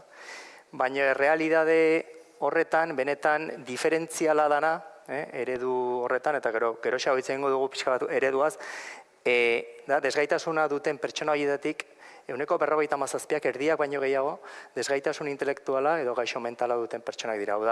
Laguntza behar gehien duten pertsonak eta enplegugarritasun ikuspuntutik edo beraien gaitasun ikuspuntutik edo beraien kompetentzialdetik berez enplegutikan urrutiago egongo liateken jendea dela. Decía que probablemente el valor o la característica diferencial de gureak es que más de la mitad de las... Esaten nuen desgaitasuna duten eta gureak lanera joaten diren erdia baino lehenago desgaitasun intelektuala daukate eta lan merkatuan gaur egun eskatzen denetik urrutien daudenak lirateke, zeren lan merkatu horretan gero eta gaitasun gehiago behar delako, eta horregatik desgaitasun intelektual edo gaixotasun mentala daukatenak lan merkatuak behar duenetik urruenen daudenak dira. Baina non egongo lirateke, gureak ez balego, beste modelo batzuetan egongo lirateke, munduko beste toki batzuetan ere ezagutzen ditugu, alegia asistentzialagoak dira. Ezagutzen ditugu laguntza beharrik handiena dauzkaten pertsonak, sistemaren parte pasiboan egon partez, teorian sistemaren baliabideak kontsumitu partez, balio gehitua sistemari ekartzen diote inklusio sozialarekin, zeren enplegu edukitzea, dimentsio ekonomikotik haratago, horrek balio askoren ekarpena egiten die, balore pertsonaletan, baloratua sentitzea, jarduera bat egitea eta abar. Alde horretatik, enplegurako politika aktiboak apoiatzea, gureak eta antzekontzat funtsezkoa da.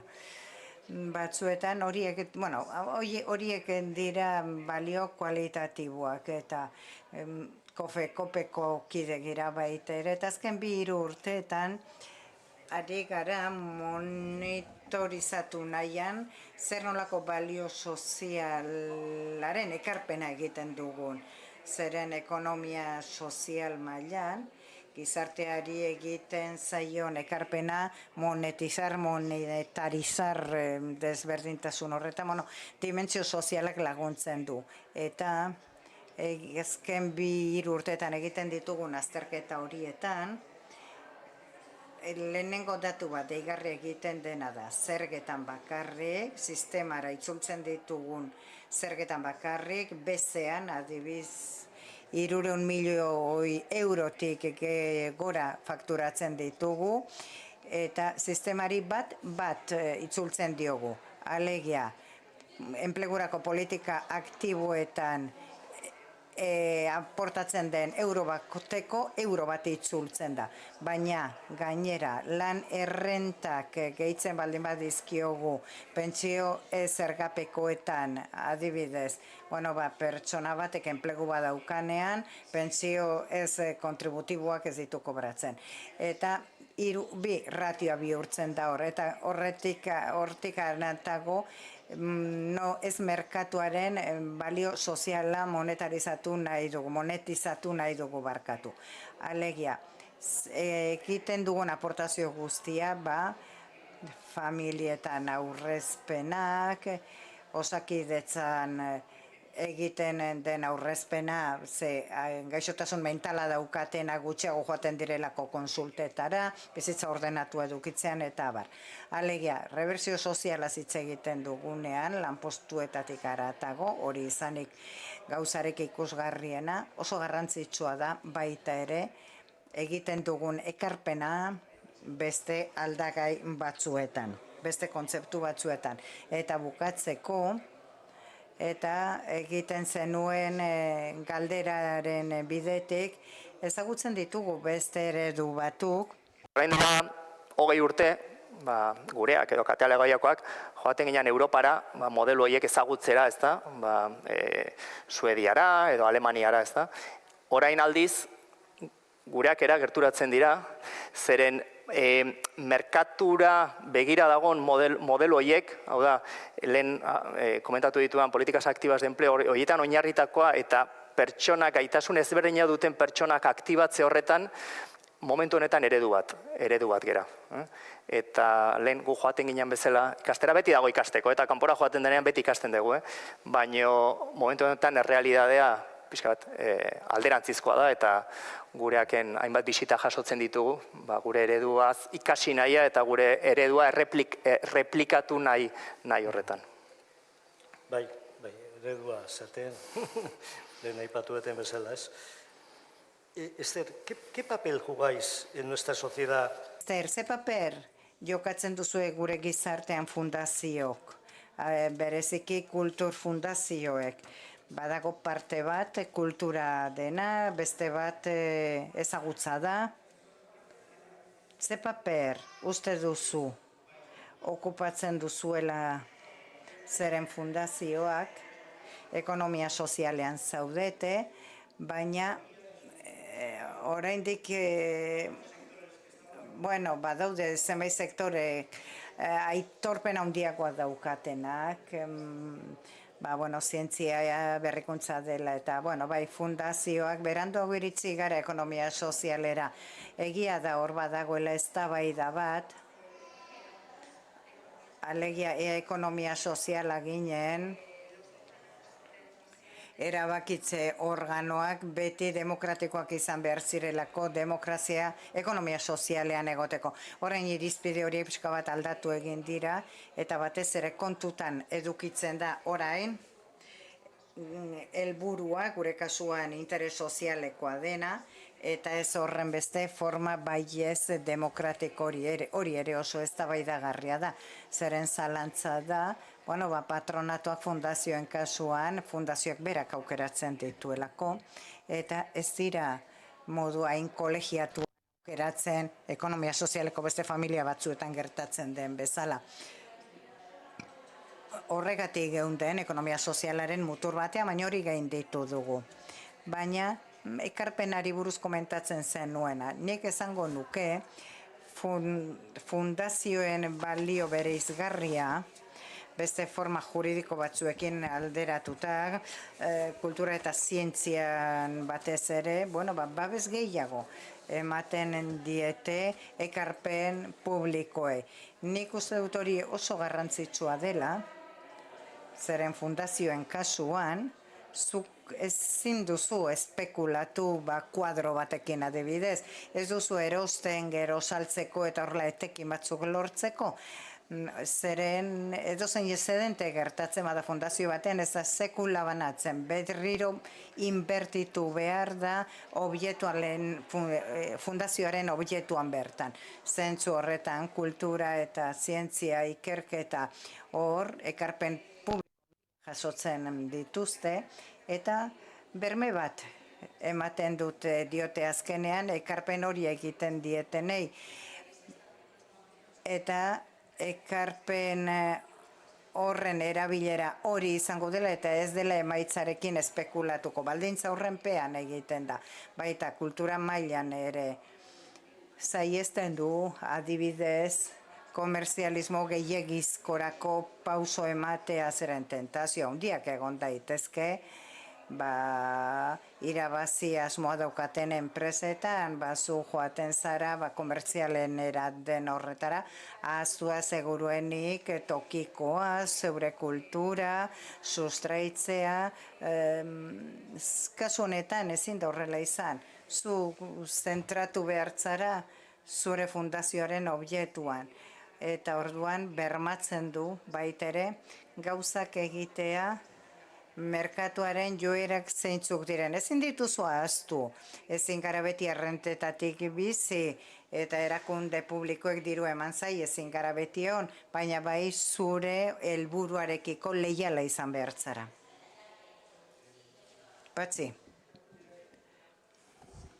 Lantzen ari dira zuenak bezalako enpresak babestu eta sustatzeko. Nahikoak iruditzen zaizkizue edo oraindik gai batzuetan neurririk hartu ez dela uste duzue? Zer eginkizun izan dezake kooperatiben goren kontseilua bezalako erakunde batek? Bigarrengo galderari, gero garantzongo diot. Lehen da bizi, zertan ari dira instituzioak, ez da?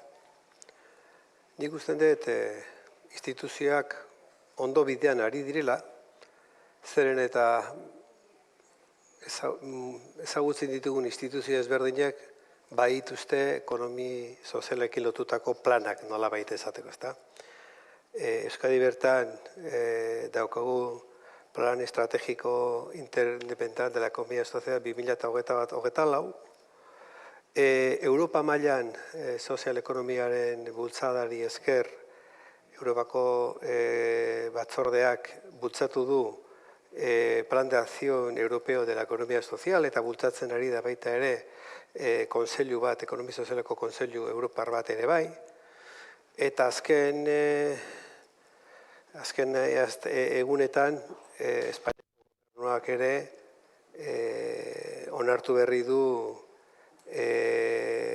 Espainiako plan estrategiko, ekonomia sozialeko plan estrategikoa 2023-2027. Beraz, ezin diegu leporatu administrazioi planik ez dagoela. Hoi da elementua.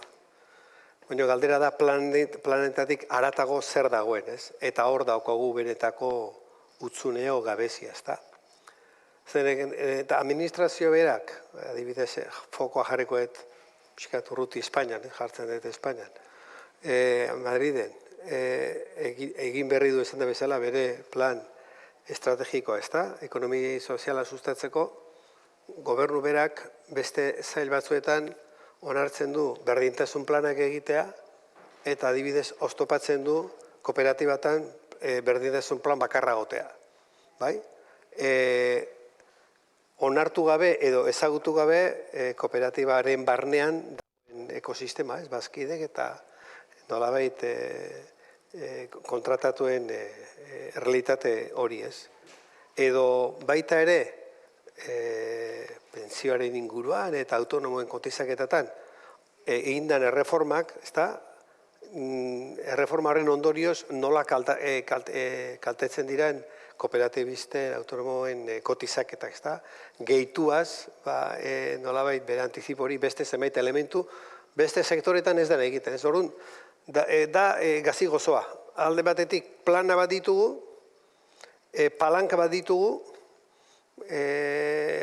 pixka bat gaurko zaila pixka bat testuinguratzeko irakurri berri nun boletinen azaldutako Espainiako planen estrategikoa, txosten bat, izugarreko abia egin da, sakona, hemengo osor gutxik, ekarpen gutxi egiteko morokoa, benetan jakinda ezagutza ondo hor dago, problema da, hortik aratago nola gauzatu, ezta? Nola gauzatu, zer ezan egitena da, kontratazioan lehenestea gizarte ekonomiako enpresa bat. Hor ja kostatu egiten da, ezke ja desberdintasun bat egiten dugu. Orduan, daukaguk olako kontraesan bat. Alde batetik ezaten dugu, enpresa mota hauek desberdin dira zainduin behar ditugu eta diskriminazio positiboa behar dute, baina egiteko orduan bildurtu egiten dira, edo bildurra sortzen da, eta ja hor zailtasuna daude. Honek izan igual plan gehiagoz ditugula behar, baizik eta daudena betetzea. Eta ziurazko, hori, ez dakiz testu inguru politikotan atu berroken duken, edo gobernuan sartu berri bat, edo ibilbide kaskarrekoa, hor ibilbide bat egiteko, ezta. Esan da bezala, planak bat ditugu, baina benetako hauzia dago hori gauzatzerakoan, edo sinisterakoan instituziotik, ez? Oso atentzio ematen digu, bertan, jaurlaritzan badugula, departamentuen arteko plangintza estrategiko bat, ekonomia soziala sustatzeko, eta guk bide lagun izan garenok, badakigu zenbat aridan kostatzea jostea, zail guzti hori, ezta? Orduan, segurazko, egin berko dugu ohituta gaudena, ezta? Lan eta lan eta lan eta lan. Hortan ohituta gaude eta jarraitu berko dugu lan eta lan. Badakigu hau ez dela sprint bat, baizik eta fondoko karrera dela. Eskertzen da malda gutxiago gotea, ez? Baina, bueno, kostiente gara hori egin behar dugula, ez? Eta gero aipatzen idan kooperatiban goren konseilua, ez? Eta solasaldiren azeran Iñigok adierazten zuen, ez da? Ze gutxi ezagutzen dira, zenbait gure errealitate, ez?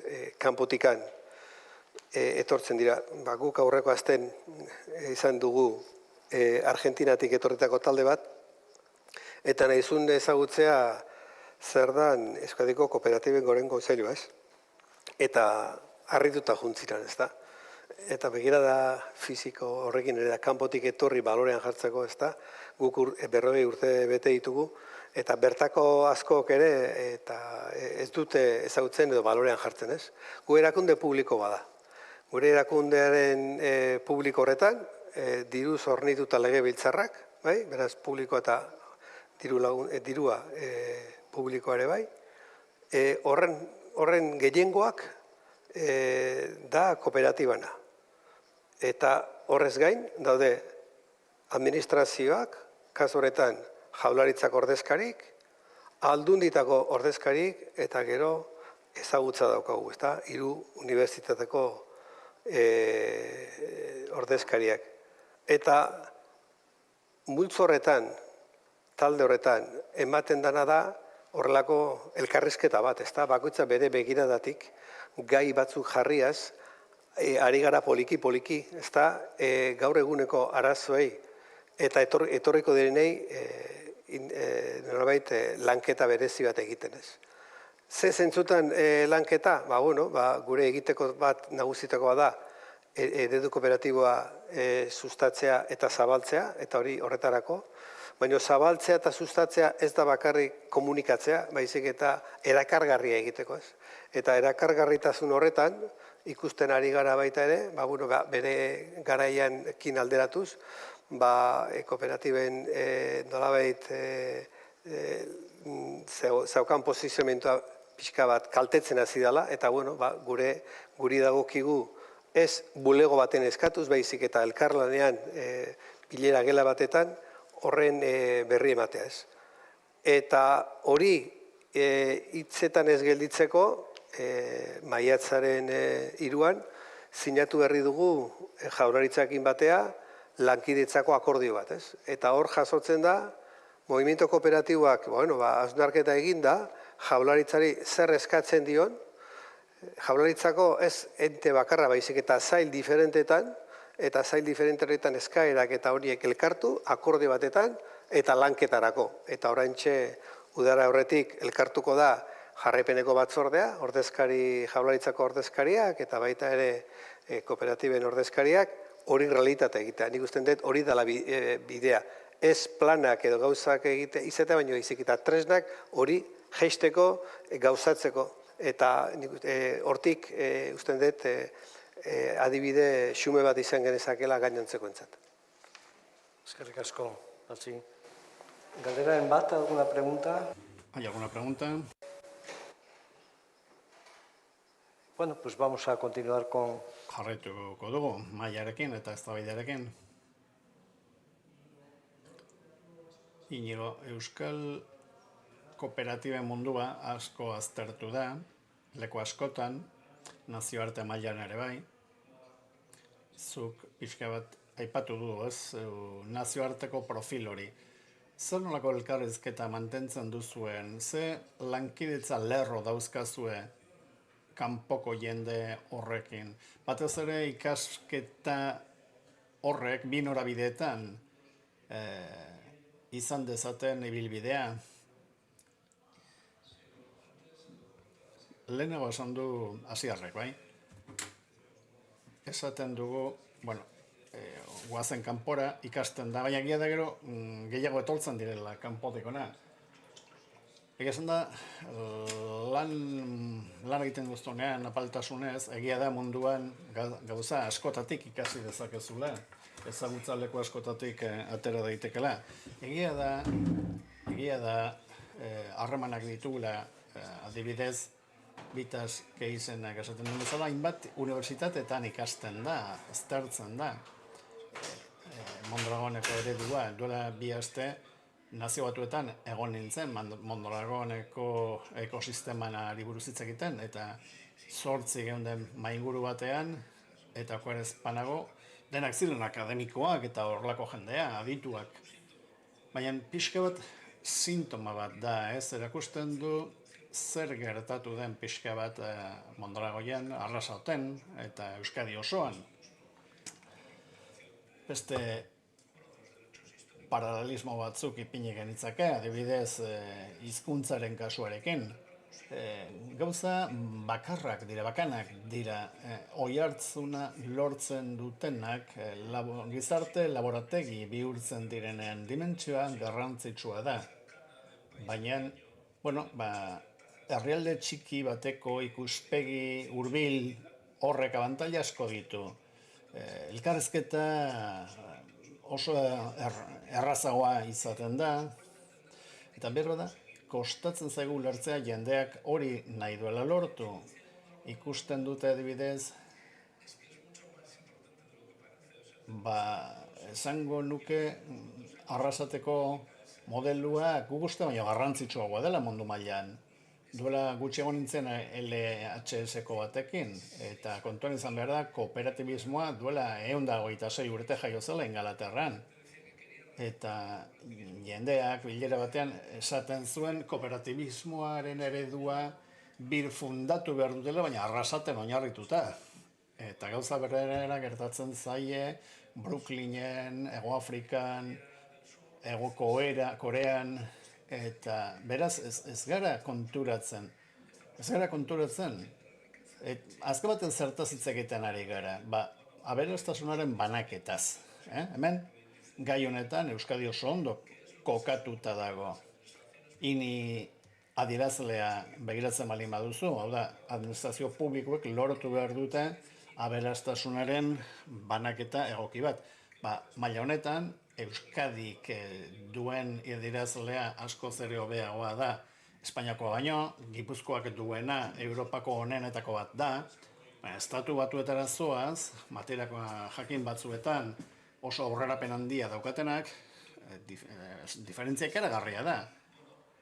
Soldaten diferentzia ikaragarria da. Ordan, munduko referentzia diren batzuk, Stiglitz adibidez, edo Nobel sari dunak, edo pentsalariak eta dituak, ateratzen dituzte teoria batzuk esanez kolektiboki aurrera egin nahi baldin bada, ez dela nahikoa batzuek oso lasterketa handia egitea, pobrezia, garbi dago, zen dela aberastasuna baino, hau da, pobre jaiatzen baldin bazara, posibilitate gehienak dituzu pobre jarraitzeko.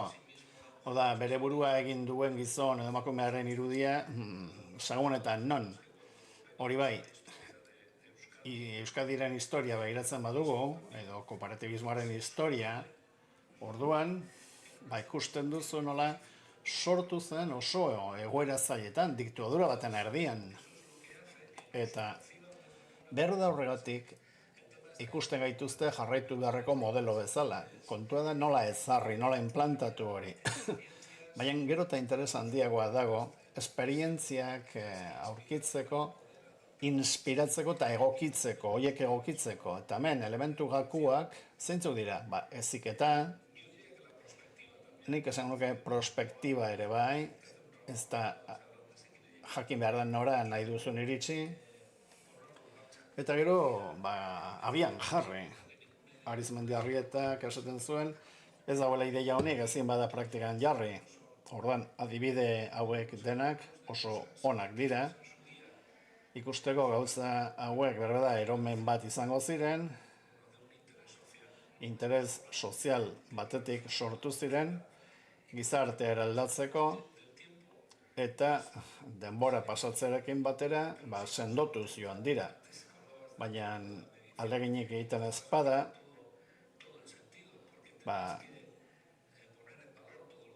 zentzua du esaten duzunak, balioan jarri behar duzulako egiten duzuenak, baina hemen postureo asko dago. Batzuek bakarrik egiten dutena da neurutu, eta badira gauzak ezin direnak neurutu. Baina kasu honetan garbi dago, esan nahi dudana.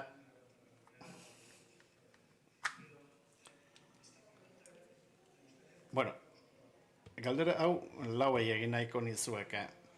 Aipatu da, heziketa, prospektiba, praktikara jartzea, zer gertatzen da hemen? Badago beste faktoreren bat posible bihurtzen duena gure bezalako baldintza batzuk edukitzea, eta horri esker dauzkagula gureak bezalako zentroak eta kooperatibak, badago faktore bereizgarri bat, zer gertatzen da hemen? Nik garbi daukat zer gertatzen den, nahiago dut haiek esatea ikusteko ados gauden. Bai dalako salbuespen bat, ez? Hau da, ikusten duguna balioan jartzeko jakin behar dugu hemen zer daukagun, zergatik daukaguna.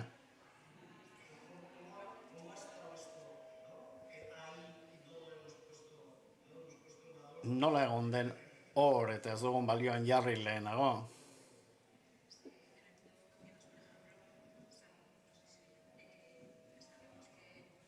Fundazioen munduan, adibidez, badakigu IGG-ren emaitzak estatuaren mailaren gainetik daudela eta Europan ere oso maila altuan daudela, baina azaltzen baldin baduzu IGG batez gehiena fundazioetatik egin da, hor goizan egon dira teknariakoak hemen, eta egia da, honek zerikusia duela inbertsio publikoaren babesarekin.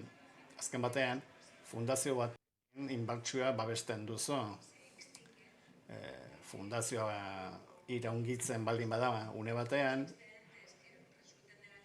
likidaziotik sortutako soberakin guztiak erakunde publikoetara itzultzen dira, beste fundazio bati bideratzeko. Beti ere, helburu berarekin. Hemen badago abokaturen bat esan dezakena. Legearen zentzua horixe da. Beraz, fundazioak izatea ez zait kasualitatea iruditzen. Inbertsioaren eta diru laguntza publikoen aldeko apustu horren bitartez, inbertsioak askoz ere babestuago daude. Zientziarekin zerikusia duten fundazioen kasuan hala da, eta kulturarekin zerikusia duen fundazioetan ere uste dut berdin dela.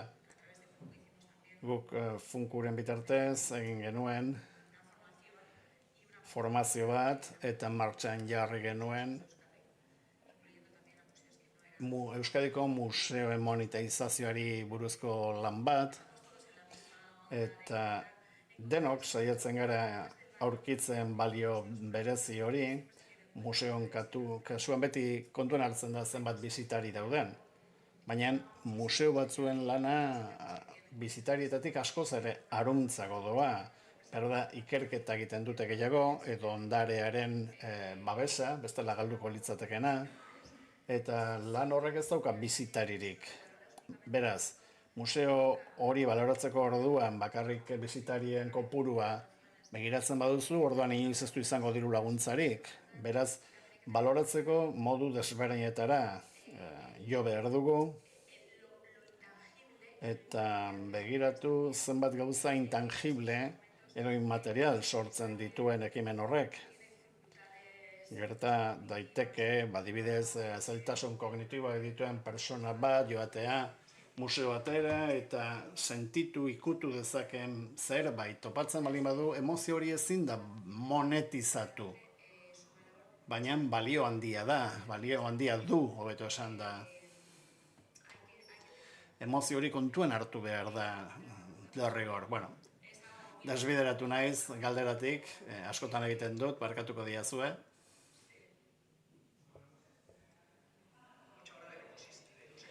Ekosistemei buruz hitz egiten da asko. Horrela, zer gertatu da gure lurraldean? Edo daukagun ekosisteman nik 3 faktore azpimarratuko nituzke. Bat da gure lurraldearen tamaina. Orain dena eskalako ekonomiaren arabera doa, den handia izan behar da. Batzutan gauza gertatzen dira, lurraldea ez delako oso handia. Eta beraz, errazagoa delako interkonexioak egitea. Eta beraz, ekonomia sozialaren ekosistemaren barruan, nik uste lurraldearen tamaina lagungarria dela. 10 aldiz handiagoak izan ezkero 10 bider handiago izango litzateke eragina, nik esango nuke ezetz. Bestalde, ekimenetako asko sortzen dira gizartearen behar batetik. Erantzuna, eman behar bazaio bakarrik erakunde publikoetatik edo sistematik bertatik, hau da, sistemak konpondu behar baditu gauzak, egon dira ekimenak, beren garapena eduki dutenak, elkarten bitartez, pertsona hauek eta bultzatu dutelako. Jakina gero, kudeaketa enpresariala, garapen ekonomikoa, internalizazioa behar dira, Mondragonek bezala, baina behar sozial horren erantzuna ezin da beti izan administrazio publikotik eta sistema konpondu dezala. Askotan hitz egiten da publiko-pribatuaren arteko lankidetzari buruz. Nik uste dut izan abizenak eman dizkiogula 70ko, 80ko hamarkadatik existitzen zen zerbaiti.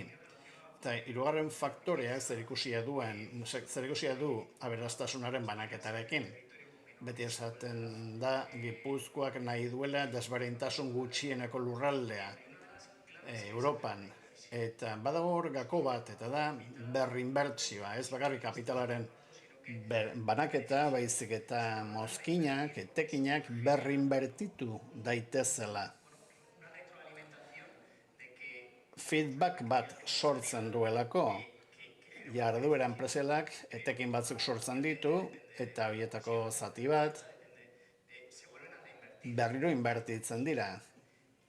funts propioekin, eta behar bada ezaugarri hori, segun eta zein gizartetan, ez da ondo ulertzen, baina hemen nik uste dut naturaltasun handiz egiten dugula. Eta hori gainera mantendu behar da. Belaunaldi berriaentzat, nik uste dut, garrantzitsua dela. Nik eskatzen hau pixka bat. Erabaki guneen deslokalizazioa hitz egiten da, baina nik uste dut garrantzitsua ere badela jarduerak sortzen dituen etekinak berrinbertitzea jarduera horretan. Gaurko etekina biharko inbertsioa da eta etziko lanpostu berriak. Industriari buruz hitz egin dezakegu. Hau da, gure gizarteak industriaren alde egindako apustua. Hainbat hiritan egiten den arrazonamendua, adibidez New Yorken, esaten da, ezin dela zerbitzuetatik bakarrik bizi. Galdu ditu fabrikak, galdu ditu lanpostuak, baliokatea galtzen du. Industriaren aldeko apustua kolektiboa da, eta hori da gakoetako bat. Industria noski aldatuz joan da, balio erantzi gehiagokoa izan behar da, baina zein duzu bapatean startup teknologiko bat egin, ez baduzu oinarri industrial bat. Eta nik uste dut hori gako bat dela, kultibo salda hau guztia esplikatzen duena.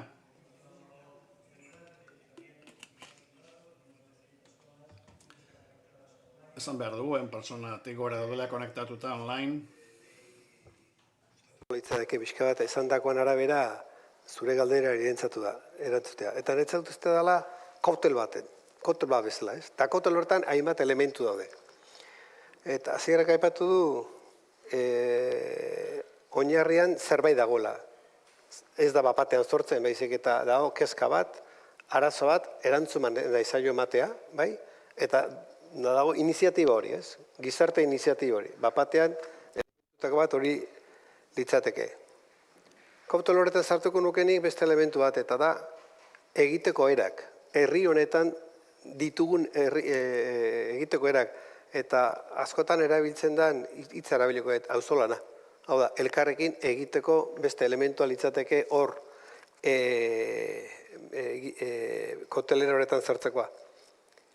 Nik zartuko nuke eta nik uste dut pixkat urte batzu bat ditut eta pixkat atzera begira edo ibilbide historiko bat eginda, badagola eta bakoitzai berea, esaten da, eta da administrazio desberdinak momentu jakin batzuetan egin duten apustua, bai? Eta lehen azierrek ondo adierazten zuen, ezta? Jasotzen dugu, baino ematen dugu, ezta? Edo nolabait lehen estarrek esan du bezala, ezta? Nork egingo du, espaldin badu beste norbaitek egiten. Begirada, instituziotik begirada horrek, dana ez dela norberak egin behar baizik eta posible dela erantzun egoki bat ematea, bai? Nik usten dut horrek ere koktelera horretan sartu beharko delitzatekela, ezta? Eta laugarrengo elementua, nik usten dut, dagoela gure izaerakin, ez da? Talotzen ditut bi elementu, ez? Egiteko era, xumea, zalaparterik gabe, lehen hitz bat erabitizun nigo postureoa, ez da? Askotan esatezegu guk zaltzaileek kaskarra garela, ez? Bestek ez dute gure erdi egiten eta badirudi behaiek direla sortzaileak eta ondoen egiten dituztenak, ez da? Posturea dago, baina guk egiteko era, eta gero baita ere, ze begiradakin egiten dugun hori ere bai, ez da, lehen aipatu da beste ditza funtsezko elementu bat eta legatua, ez da. Jaso dugu, egingo dugu eta utziko dugu, ez da, begirada horretatik. Nik ustean koktel horretan elementu guztiak sartuta, netzat hor baditugula zure galdera erantzuteko hainbat tresna. Konektatzeko pixkat lehengo konversazioa, no? Egiteko era, ez? Elkarrekin egiteko, ez? ¿Qué factor hay detrás? Porque un territorio... Zer da hor guztiaren atzean? Gure bezalako lurraldeak asko daude, leku askotan daude. Egin genuen ikerketa bat kapital sozialari buruz, duela zenbait urte, eta kapital soziala ardatz funtsezko bat da hemen. Baina hemen jendea implikatu egiten da. Eta nola implikatzen da jendea? Orain, krisi elementu bat planteatzen da gure gizartean, hain zuzen ere individualismoa. Eta badirela jokaera batzuk, jarrera batzuk, nolabait gauza egiteko modu honen kontratua zenak. Orain, lankidetza lortzeko, auzolan hori lortzeko, konfiantza behar da. Eta konfiantza edukitzeko, beharrezkoa da, elkarlana, behar da, elkarrekin lan egitea. Beraz, badude hor balio batzuk atzean, laguntzen dutenak, erantzun sozial bat sortzen, behar batentzat, zeren prozesu hauek gertatzen ari da adibidez herrialde nordikoetan estatua izaten dela hori guztia honi erantzun behar diona. Hau da, diruguntza eman behar digu. Eta nolabait toalla bota dute eta ez naiz ni izango implikatzen dena, nire eskubidea besterik ez da. Hortaz, badira faktore batzuk, iruditzen zaizue eragina edukiko dutela esan dugun honetan, egiteko modu horretan, egiteko era horretan, auzolana, aipatu da, elkarlana eta bar, badago nolabaiteko analisi bat gazteriak daukan izarteko moduari buruz, berra da individualismoa zabaltzen ari delako, edo zer ikusten duzu ez zuek, ze hau baldin bada faktore garrantzitsu bat, eta nik uste dut baietz, zer nolako eragina eduki dezake lan egiteko modu honetan, hau da, gizarte implikatzen bada, irten biden bilaketan, beti ere galdetu zer egin dezaket nik gizartearen alde, ez bakarrik gizarteak zer egin behar duen nire alde.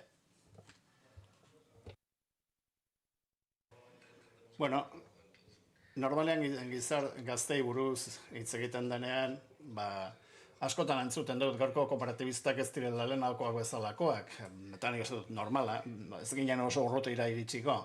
Askotan gutxietsi egiten ditugu gazteen balioak, hau ez gauza berri bat, hau belaunaldi esaten den zerbait da. Gertatzen da lehenagoko belaunaldietan, ez zela zer gertatzen, nolabait esan da. Hau da, beti modu berean bizitzen jarraitzen zuten. Eta orain gauza berriak gutxitan gertatzen dira, ikara harrizko abiaduran gertatzen dira, gerrak beti egon dira, pandemiak ere bai. Baina orain ez daukagu gaitasunik aldi berean hainbeste informazio asimilatzeko. Eta behar bada despistatzen gaitu pixka bat honek denak. Eta gero beste gauza bat, implikazioarekin batera alegia. Eta da protesta, guztiagatik protestatzen dugu, eta hori ez da berez txarra, espiritu kritiko bat da, zeren protestarekin batera implikazioa balin badator, fenomeno. Zergatik, zerbait egin baino lehen, badakizu protesta egingo dutela, eta hori hobekuntzarako motore bat da, eta nik uste dut hori historikoki hobekuntzak lortzeko motore bat izan dela. Bestela nola egin dugu aurrera. Baina hemen berriro erortzen gara. Dibertsitatea hitz egiten da zerbait fantastiko balitz bezala. Bai, hala da, baina kudeatu behar da. Eta hori bukatzen da, enpresa batzuen posturea eta beste batzuen realitatea hasten da. Oda batzuk ohituta gaude, dibertsitatearekin dantza egiten, iritzi mailan, oso polita da, sistema demokratikoa hitz egitea, baina gero egunero joan behar duzu, eta entzun zuk daugazun boto berdina duena, baina planteatzen duena ez zaizu gustatzen. Eta behar da hori hobekuntzarako da, eta askotan espiritu kritiko hori ez du balio ezten. Eta nik eskatzen nagoena da espiritu kritiko hori falta dela neurri batean. Eta guk eduki dugu behar da gure zertzela da politikoen edo historikoen eraginez, nik uste dut beharrezkoa dela hobekuntza lortzeko. Nik ere konfiantza aipatu nahiko nuke, nik ere konfiantza daukat gazteengan eta hurrengo belaunaldian. Egia da, ekimen... ekimen hauetarako behar beharrezkoa dela implikazioa, sinestea edukitzea, sinestea proiektuan, proiektu komun bateko partaideak garela sinestea. Egia da, gizarte honetan beti gaudela eskubidei buruz, eskubida gora, eskubida bera, baina ekonomia sozialeko ekimen guztietan implikazio maila handi bat, alduntze maila handi bat eta protagonismo maila handi bat behar direla. Handiagoak, ohiko enpresa batean baino gehiago. Beraz, hori azpimarratu behar da, nik uste baietz. Ziketa azpimarratu behar da, balioak azpimarratu behar dira. Nik esango nuke, lurralde txiki baten etorkizunean beharko dugula eronateko proiektu enpresarial desberdinak edo diferentziatuak eduki. Oso zaila izango delako guretzat maila teknologikoan lehiatzea, adibidez startup txinatar, indiar edo estatu batuarrekin, maila horretan lehiatzea, kapitalengatik lehiatzea, ez, segurazki, beste balio batzuk beharko ditugu, edo egiteko era desberdinak, gure proiektuek ere leku bat izateko munduan eta lehiatu izateko, baina biztan da, hori dena lortzeko balioiek behar ditugula. Eta askotan, esaten dugu, enpresen ADN-ean behar dela mantendu ADN hori hain zuzen ere, eta hori ez da erraza izaten, errelebuak, belaunaldiak errelebatzea, jendea sortzen denan gure enpresetan, hori izaten da kezka bat, nola mantendu ADN hori, nola eutsi ADN horri. Lehenagoko hamarkadetan, 70ean, 80ean, militantzia hitz egiten zen. Militantzia gaur egun, segurazki ez da oso gaur egungo gauza, ez? Baina, nik uste badauela beste gako bat, ADN-arena, nondik atozen bai, norgaren bai, eta zertarako gauden ere bai, eta ADN horri eustea, nik uste oso garrantzitsua dela, bai? Bai, gaur goizean, bazegoen, sozietate laboral baten adibidea, azaltzen zigona nola saiatzen ziren barruan lantzen bazkideen artean, implikazioaren gaia. Bai, uste dut hori ere implikazioaren kontua, bigarren, hirugarren belaunaldien kontu hori garrantzitsua dela. Bestela familia enpresekin gertatzen den moduan gertatu daiteke, ez da, Ester? Nik uste dut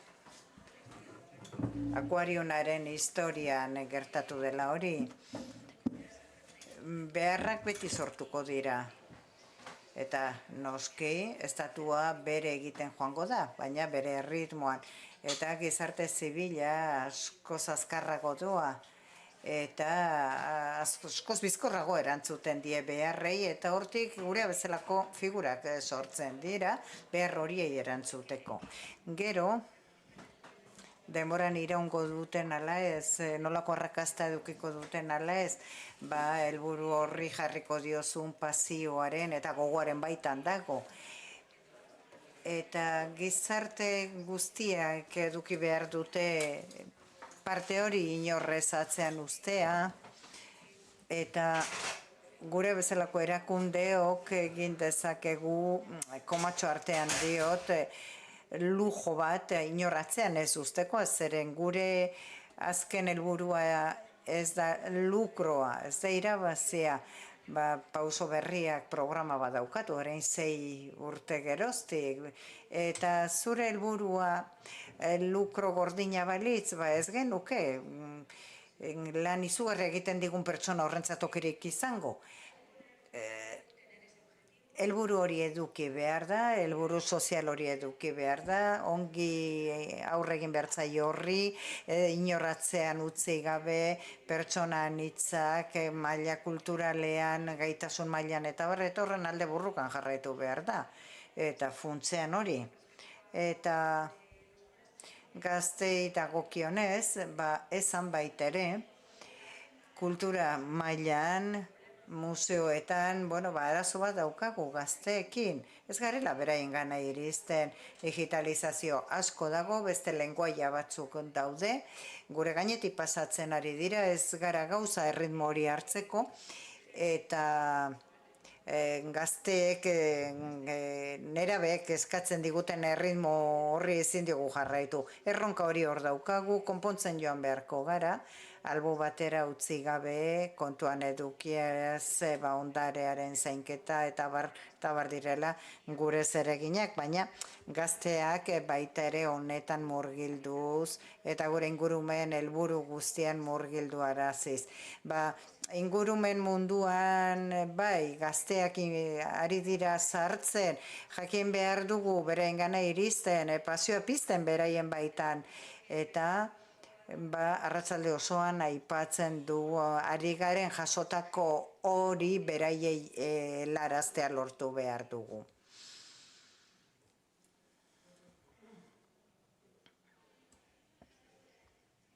Guk kooperatiban goren kontseilutik azkenengo urtean bi inkesta zabal egin ditugu gazteen artean. Eta gazteek esan digute funtzean 3 elementu. Bat, kooperatibismo ezagutzen dute, lerro nagusietan, eta norbait dute kooperatibak lotuta inguruan. Kooperatibari atxikitzen dizkioten baloreak eta gazteenak lerrokatuta daude, bai? Eta hori berri hona zen. Eta galdetu ginen baita ere, zer eskatzen zuten lanpostu batetan, ezta? Eta, lanpostu horretan batzuk zati baten, normala bezala, funtzionari izate hori zuten, baina beste gehiengo batek ez zion lehenengo puntan jartzen irabaztiari, baizik eta konziliazioaren garrantziari, bizitza personal eta lanaren konziliazioa. Eta kasu honetan, kooperatiban autogestioak ematen dizu aukera, zu zeuk jartzen dituzu zure mugak, ezta? Jakinda, aipatzen zan bezala, era demokratiko batetan inberda, ez dira norberak egin, baizik eta taldean, taldeak erabakitzen direnak. Beraz, abia puntu bezala, baditugu elementuak aurrera egiteko. Hau da, gazteak dituzten, kezkak, pentsamoldeak, duten espiritu kritiko hori, protestak hori, hor baditu elementu palanka bihurtu genitzazkenak, ezta? Nik usten dut, bi elementu daudela bat egiteko moruan, eta ziburazko denborak esango du, eta horietako bada gazteak eta hezkuntzari lotuta, ziburazko kurrikulumunetan sartu behar dugula guztia, ezta? Kurrikulumunetan sartu behar dugu enprendizai kolektiboa, ezta? Talde bezala, balore batzukin, printzipio batzukin, eta ziburazko hor, era hurbil batetan errezago jasoko dute nolabait balori horiek, ez? Eta errezago eraikideko dute behaien espiritu kritiko eta bar. Hoi da bat, eta bigarrengoa da, kurrikulumez gain da komunikazioan. Eta hor, banator ezterrekin, hoi bai da ala zaila, zergatik aldakorra da. Gaurko komunikatzeko erak 2 urte barru kadukatuta dago eta beste bat da, eta hor, onartzen dugu zailtasun handiak ditugula hurbiltzeko. Zergatik, ez da toki berdinen irakurtzen, ez da berdin irakurtzen, gelditzen gara titularretan, hor erronka badako. Ez dakit zein izango dan tekla, baina nik usten dut gizakio egiten du bezala, inberko dugula frogatuz, tekla bilatu arte. Baina tekla bilatu behar dugu, zergatik jokoan dagoena da, legatua. eman zigutenak, hartu dugunak eta beste batzuk utzi behar digunak. Nik usten dut bidea honen merezi dula eta saiatu behar dugula ziurrazko militantek ez, garai berria direlako, hasier, baina bai gutxienez baloreak dituzten personak ezitzen. Eta balore horiek ziurrazko orokorki guk familia handionek ditunak izango dira.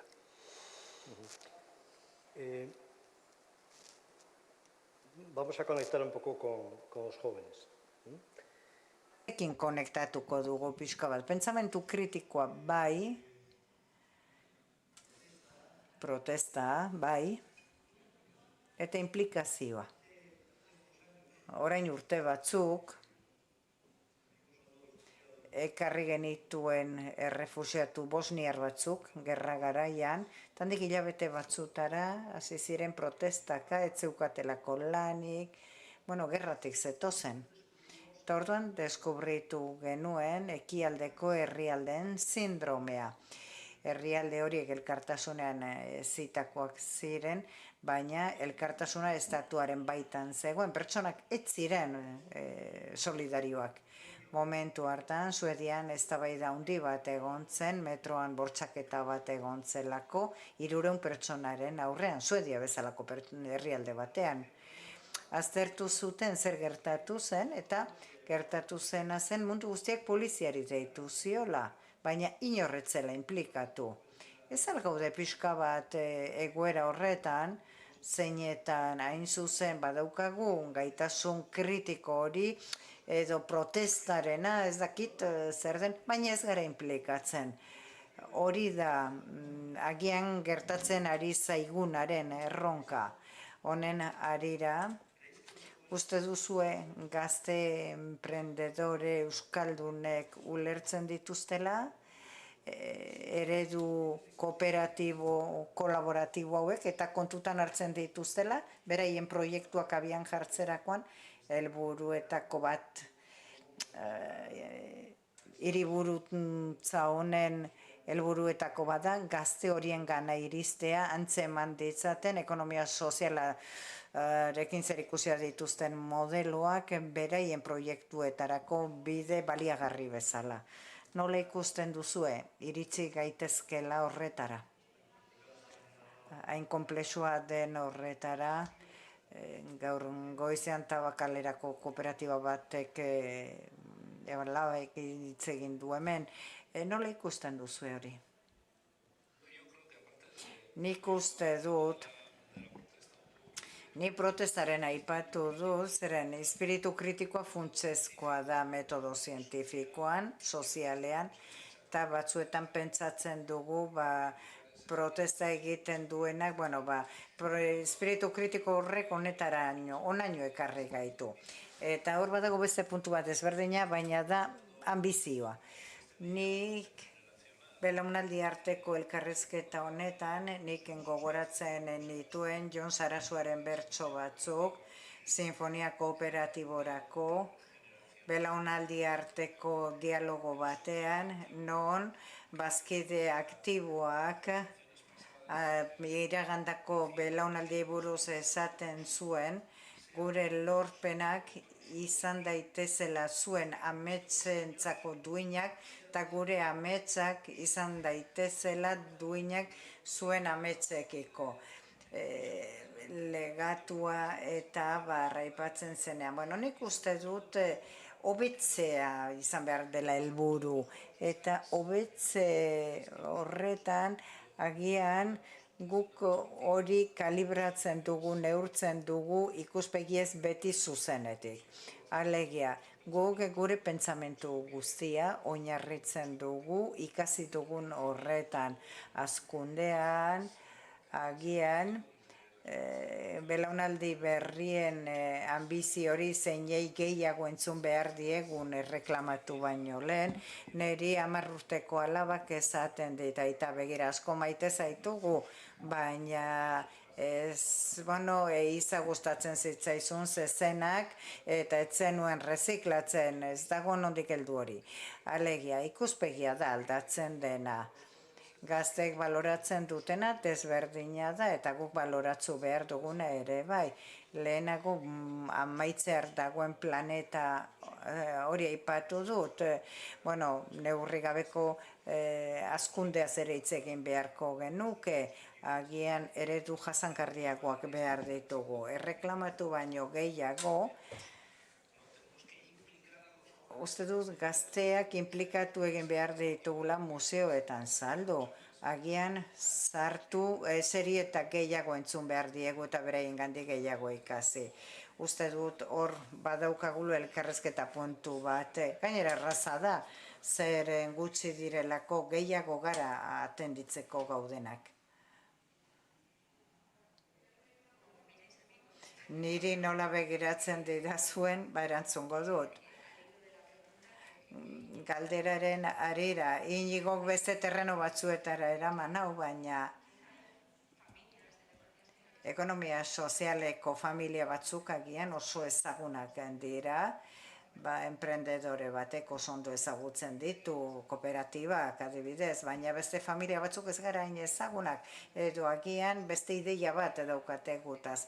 Lan handi bat dago horre egiteko eta hiriburutzaren urte honek balio dezake divulgazio lan hori egiteko, baita ere ekonomia sozialaren jaialdian asko lan egingo da gaztekin eta komunikabidekin eta uste dut aukera daukagula hor gure lana ezagutzera emateko, gauzak egiteko gure modua ezagutzera emateko eta agian horrek sortu dezake gure forma juridikoak beren egingo dituztenak.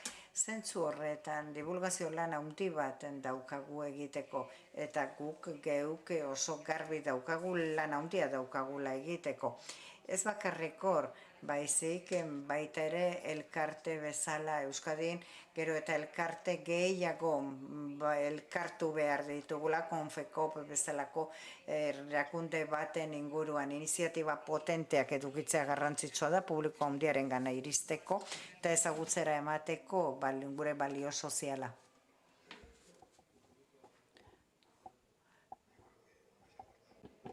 Nik uste dut esan dena interesgarria dela, nik azpimarratuko nuke, agian hurbiltzekotan, gaztengan hurbildu beharko ginakela, ez horren beste modu klasikoan, baizik modu disruptiboan, uste dut arazo hor dagoela. Errepikatzen ditugu iraganeko adibideak, gazteagoak eta protestoiagoak eginean garaikoak, eta orain beste rol baten daukagu, orain gazteak ez gara, eta gurekin egiten duguna egiten saiatzen gara. Uste dut, hautsa eman behar diegula gaztei, eta entzuten hasi behar dugula beraiei, eta tekla horiek jotzen beraien gana iristeko. Guk esperimentatuko dugu, abian daukagu, baina hori irekitzen saiatuko gara sortzen, ikasleen kooperatibak sortzen, esperimentatu dezaten, ikasturte hasieran kooperatiba bat sortzen dut helburu batekin, baina balioan jartzen ari naizena da lan egiteko modua eta abar. Eta ikasturte bukaeran utzi egiten dut. Errealitate hori ezagutzen duguna, beste komunitate batzuetan hemen jarri garatu nahi dugu, eta seguruenik ez da izango gauza konponduko dituen tekla, baina pauso bat gehiago izango da norabide horretan. Uste dut ireki behar ditugula aukera desberdinak, entzun, eta gero, batez ere, garbi eduki bidea jarraitzea dela, eta hortik aterako dela denok nahi duguna. Uste dut, ekonomia sozialeko familia desberdinen balorek a priori gaztedia dekin bat egiten dutela. ingurumeneko adibideak adibidez aipatu ditugu.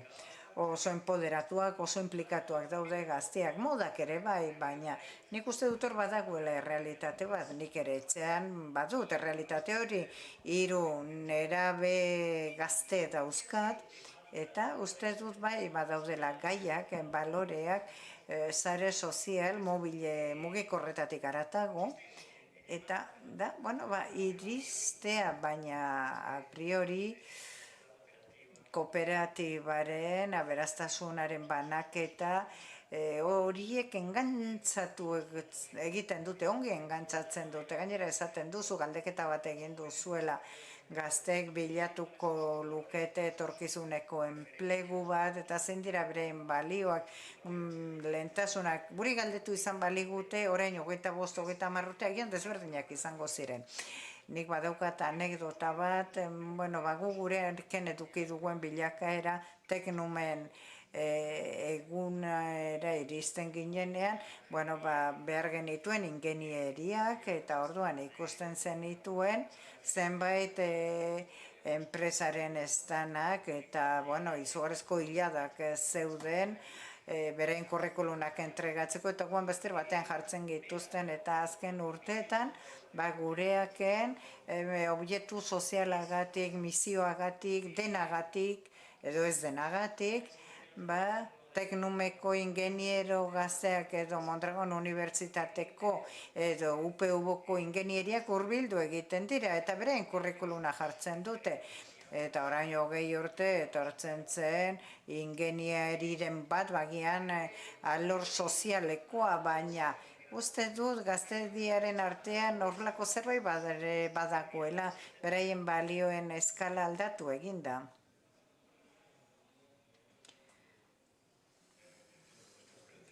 Gure esperientzia da baita ere, adibidez, oso modan dago mundu startuperoa deitzen duguna.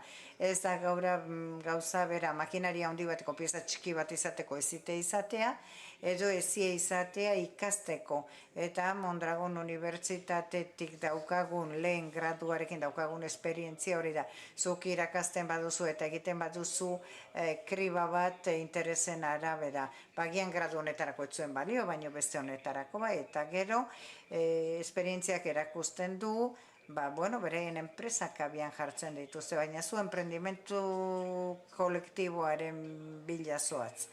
Baina gero kontseiluan askotan komentatu dugun gai baten dago, asko zailagoa zen, SL bat montatzea, baino zailagoa zen kooperatiba bat montatzea, alderdi legalengatik eta bar, erraztasunak edukitzea, enpresa bat montatzeko horrek ere asko egiten du.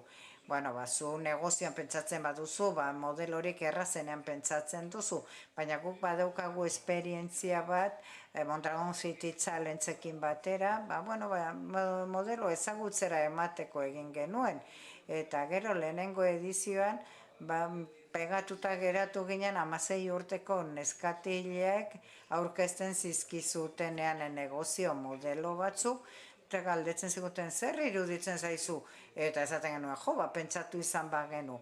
Askotan ez ditugula baloratzen, baina behin aukerak eman da gero, sorpresa oso onak gertatzen direla, eta gure balioetako batzuk, modan daude. Falta zaiguna da jendeak ezagutzea, engantzatuak izateko.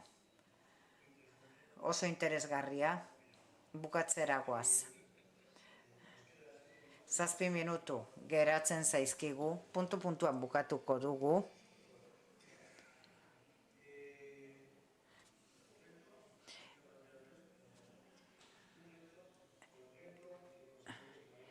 Zer erronka iruditzen zaizue, handiena zuen ikuspegitik?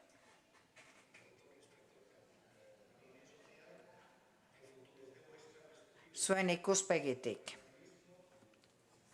Kooperatibismoaren ikuspegitik. Nik uste dut erronka dagoela volumen kritiko bat lortzean. Enpresa eredu bezala haztea. Nik paralelismo bat egiten dut. Ezakite zuzena den, baina jendeak gogoratzen du. Nik esaten dut kooperatibak kapital enpresa ereduarekin konparatuta garela, emakumeak gizarte patriarkalarekiko izan direnak bezala baztertuak eduki gaituzte. Entretenitu nahi badute, ondo, baina ume ikasu egin diezaietela. Jendeak pentsatzen du ereduak beti arrakasta izan behar duela, bestela ezin da kooperatiba izan. Nik uste dut oraindik lan asko daukagula egiteko berdintasunera iristeko. Pentsa dezagun munduko lege guztiak enpresa eredu baterako eginak daudela eta eredu hori ez da gurea. Horrek esan nahi du, izugarrizko nazpila dago hor. Pentsa dezagun konzertazio sozialeko mailak, gobernu, patronal eta sindikatuentzat eginak daudela. Politikoei haua ekonomia soziala zitze egiten haua betetzen zaie, baina koherenteak izan gaitezen. Gizarte desberdin bat nahi baldin badugu ekonomia sozialaren gai hau, kontuan hardezagun lege berriak egiterakoan. Niretzat erronka berdintasuna da. Ez ditut ez gauza hobeagoak ere nahi, berdintasuna nahi dut, eta honek eragiten dio baita hezkuntzari ere, unibertsitateetan, ez da gurean ere, Mondragonekoan ez da ere, ez da irakasten enpresa kooperatibo eredua, irakasten den eredu bakarra beste baten da. Jenderi gauza berriak eskatzen dizkiogu eta 19. mendeko enpresa ereduak erakusten dizkiegu.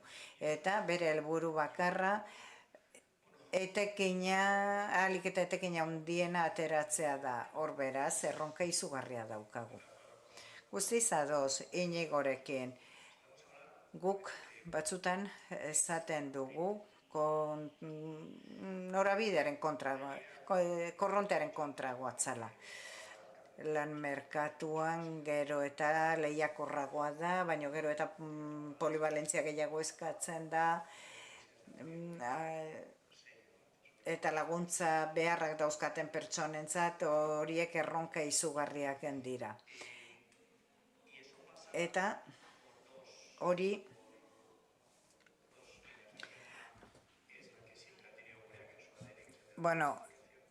gureaken beti diversifikazioaren aldeko apustua egin du. Zenbat eta aukera gehiago eduki zentzu guztietan, desgaitasun arazoak dituen pertsonen eta eskaini zaioko egun jardueraren arteko bi errealitate horiek uztartzeko bideak zenbatetan hitzagoak izan, orduan eta arrakasta handiagoa edukiko dugu. Eta bestetik, 45 urte baino gehiagoko lan horrekin lortutako know-how hori, egokitzapen hitz egiten denean, lanpostuaren egokitzapen ergonomikoa pentsatzen da.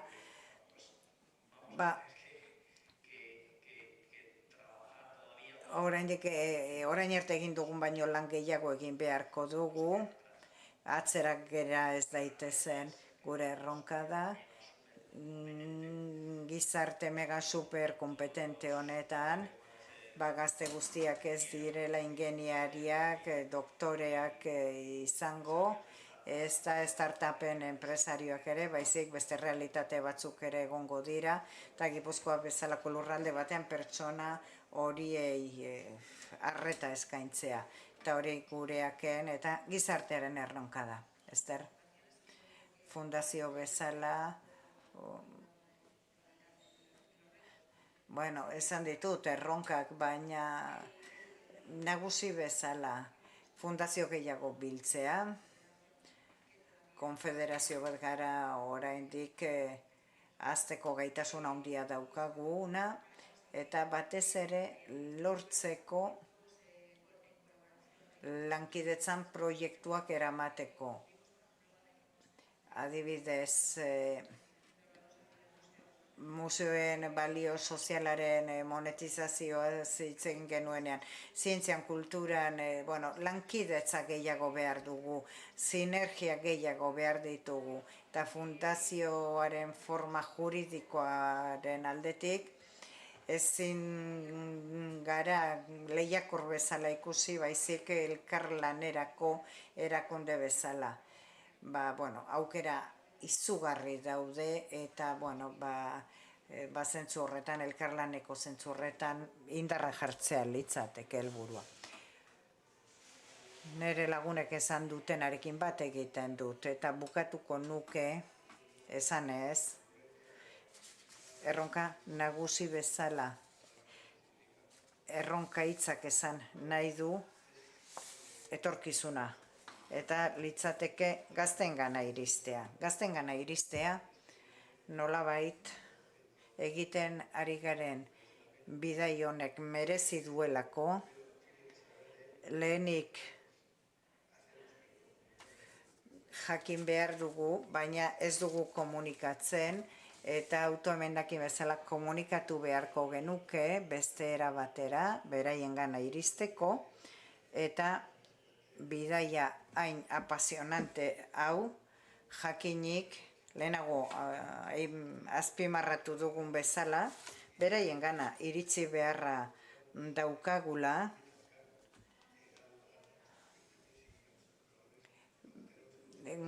gure printzipioa, gure baloreak eta beraiekiko komunikazioa bermatu behar dugu elkarrizketa bat edukitzeko, etorkizunean aurrera egiten jarraitzeko. Gaurko errealitatea, urte gutxi barru,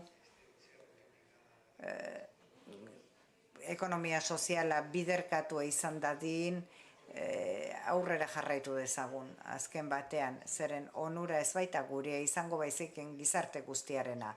Eta honetaz, ohartzen dira gero eta pertsona gehiago, erakunde gehiago, eta denoi lana egitea tokatzen zaigu. Eskerrik asko. Amaitzen dugu, placer bat izan da, eskerrik asko, es un placer escucharos, creo que habéis aportado mucho. Bat da zuei entzutea.